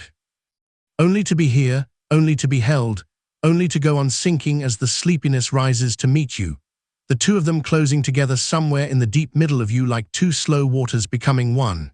And past that meeting there is nowhere further you need to follow with any waking part, no next thing to notice, no edge to watch for, only the long, unhurried dark going down and down beneath you with more soft distance in it than any night could ever ask you to fall. So that you may keep drifting as gently as you please for as long as you please, in no hurry at all, toward no morning you have to reach, with the whole rest of the night still folded warm around you, and all its quiet still waiting, patient, and yours and yours. And the breath goes on without you now. You need not lift it or lower it, need not count it or shape it, or follow its going any longer. It has taken over its own slow tide the way it does in sleep, the way it has been quietly practicing all night for this handing over, and you can feel it moving through you as something the dark is doing rather than something you are, rising and falling on its own like the faint slow swell far out on water where nothing breaks, only lifts and settles and lifts again, endlessly, softly, with nobody watching and nobody needed. Let it carry you. Let it breathe you. Let the last small holding you might still, out of long love of control, be keeping upon it. Let even that go, and feel how nothing changes when you do, how the breath keeps its own perfect slow time without you, how it was never yours to manage in the first place, only yours to ride, and how easy the riding is once you stop taking the oars.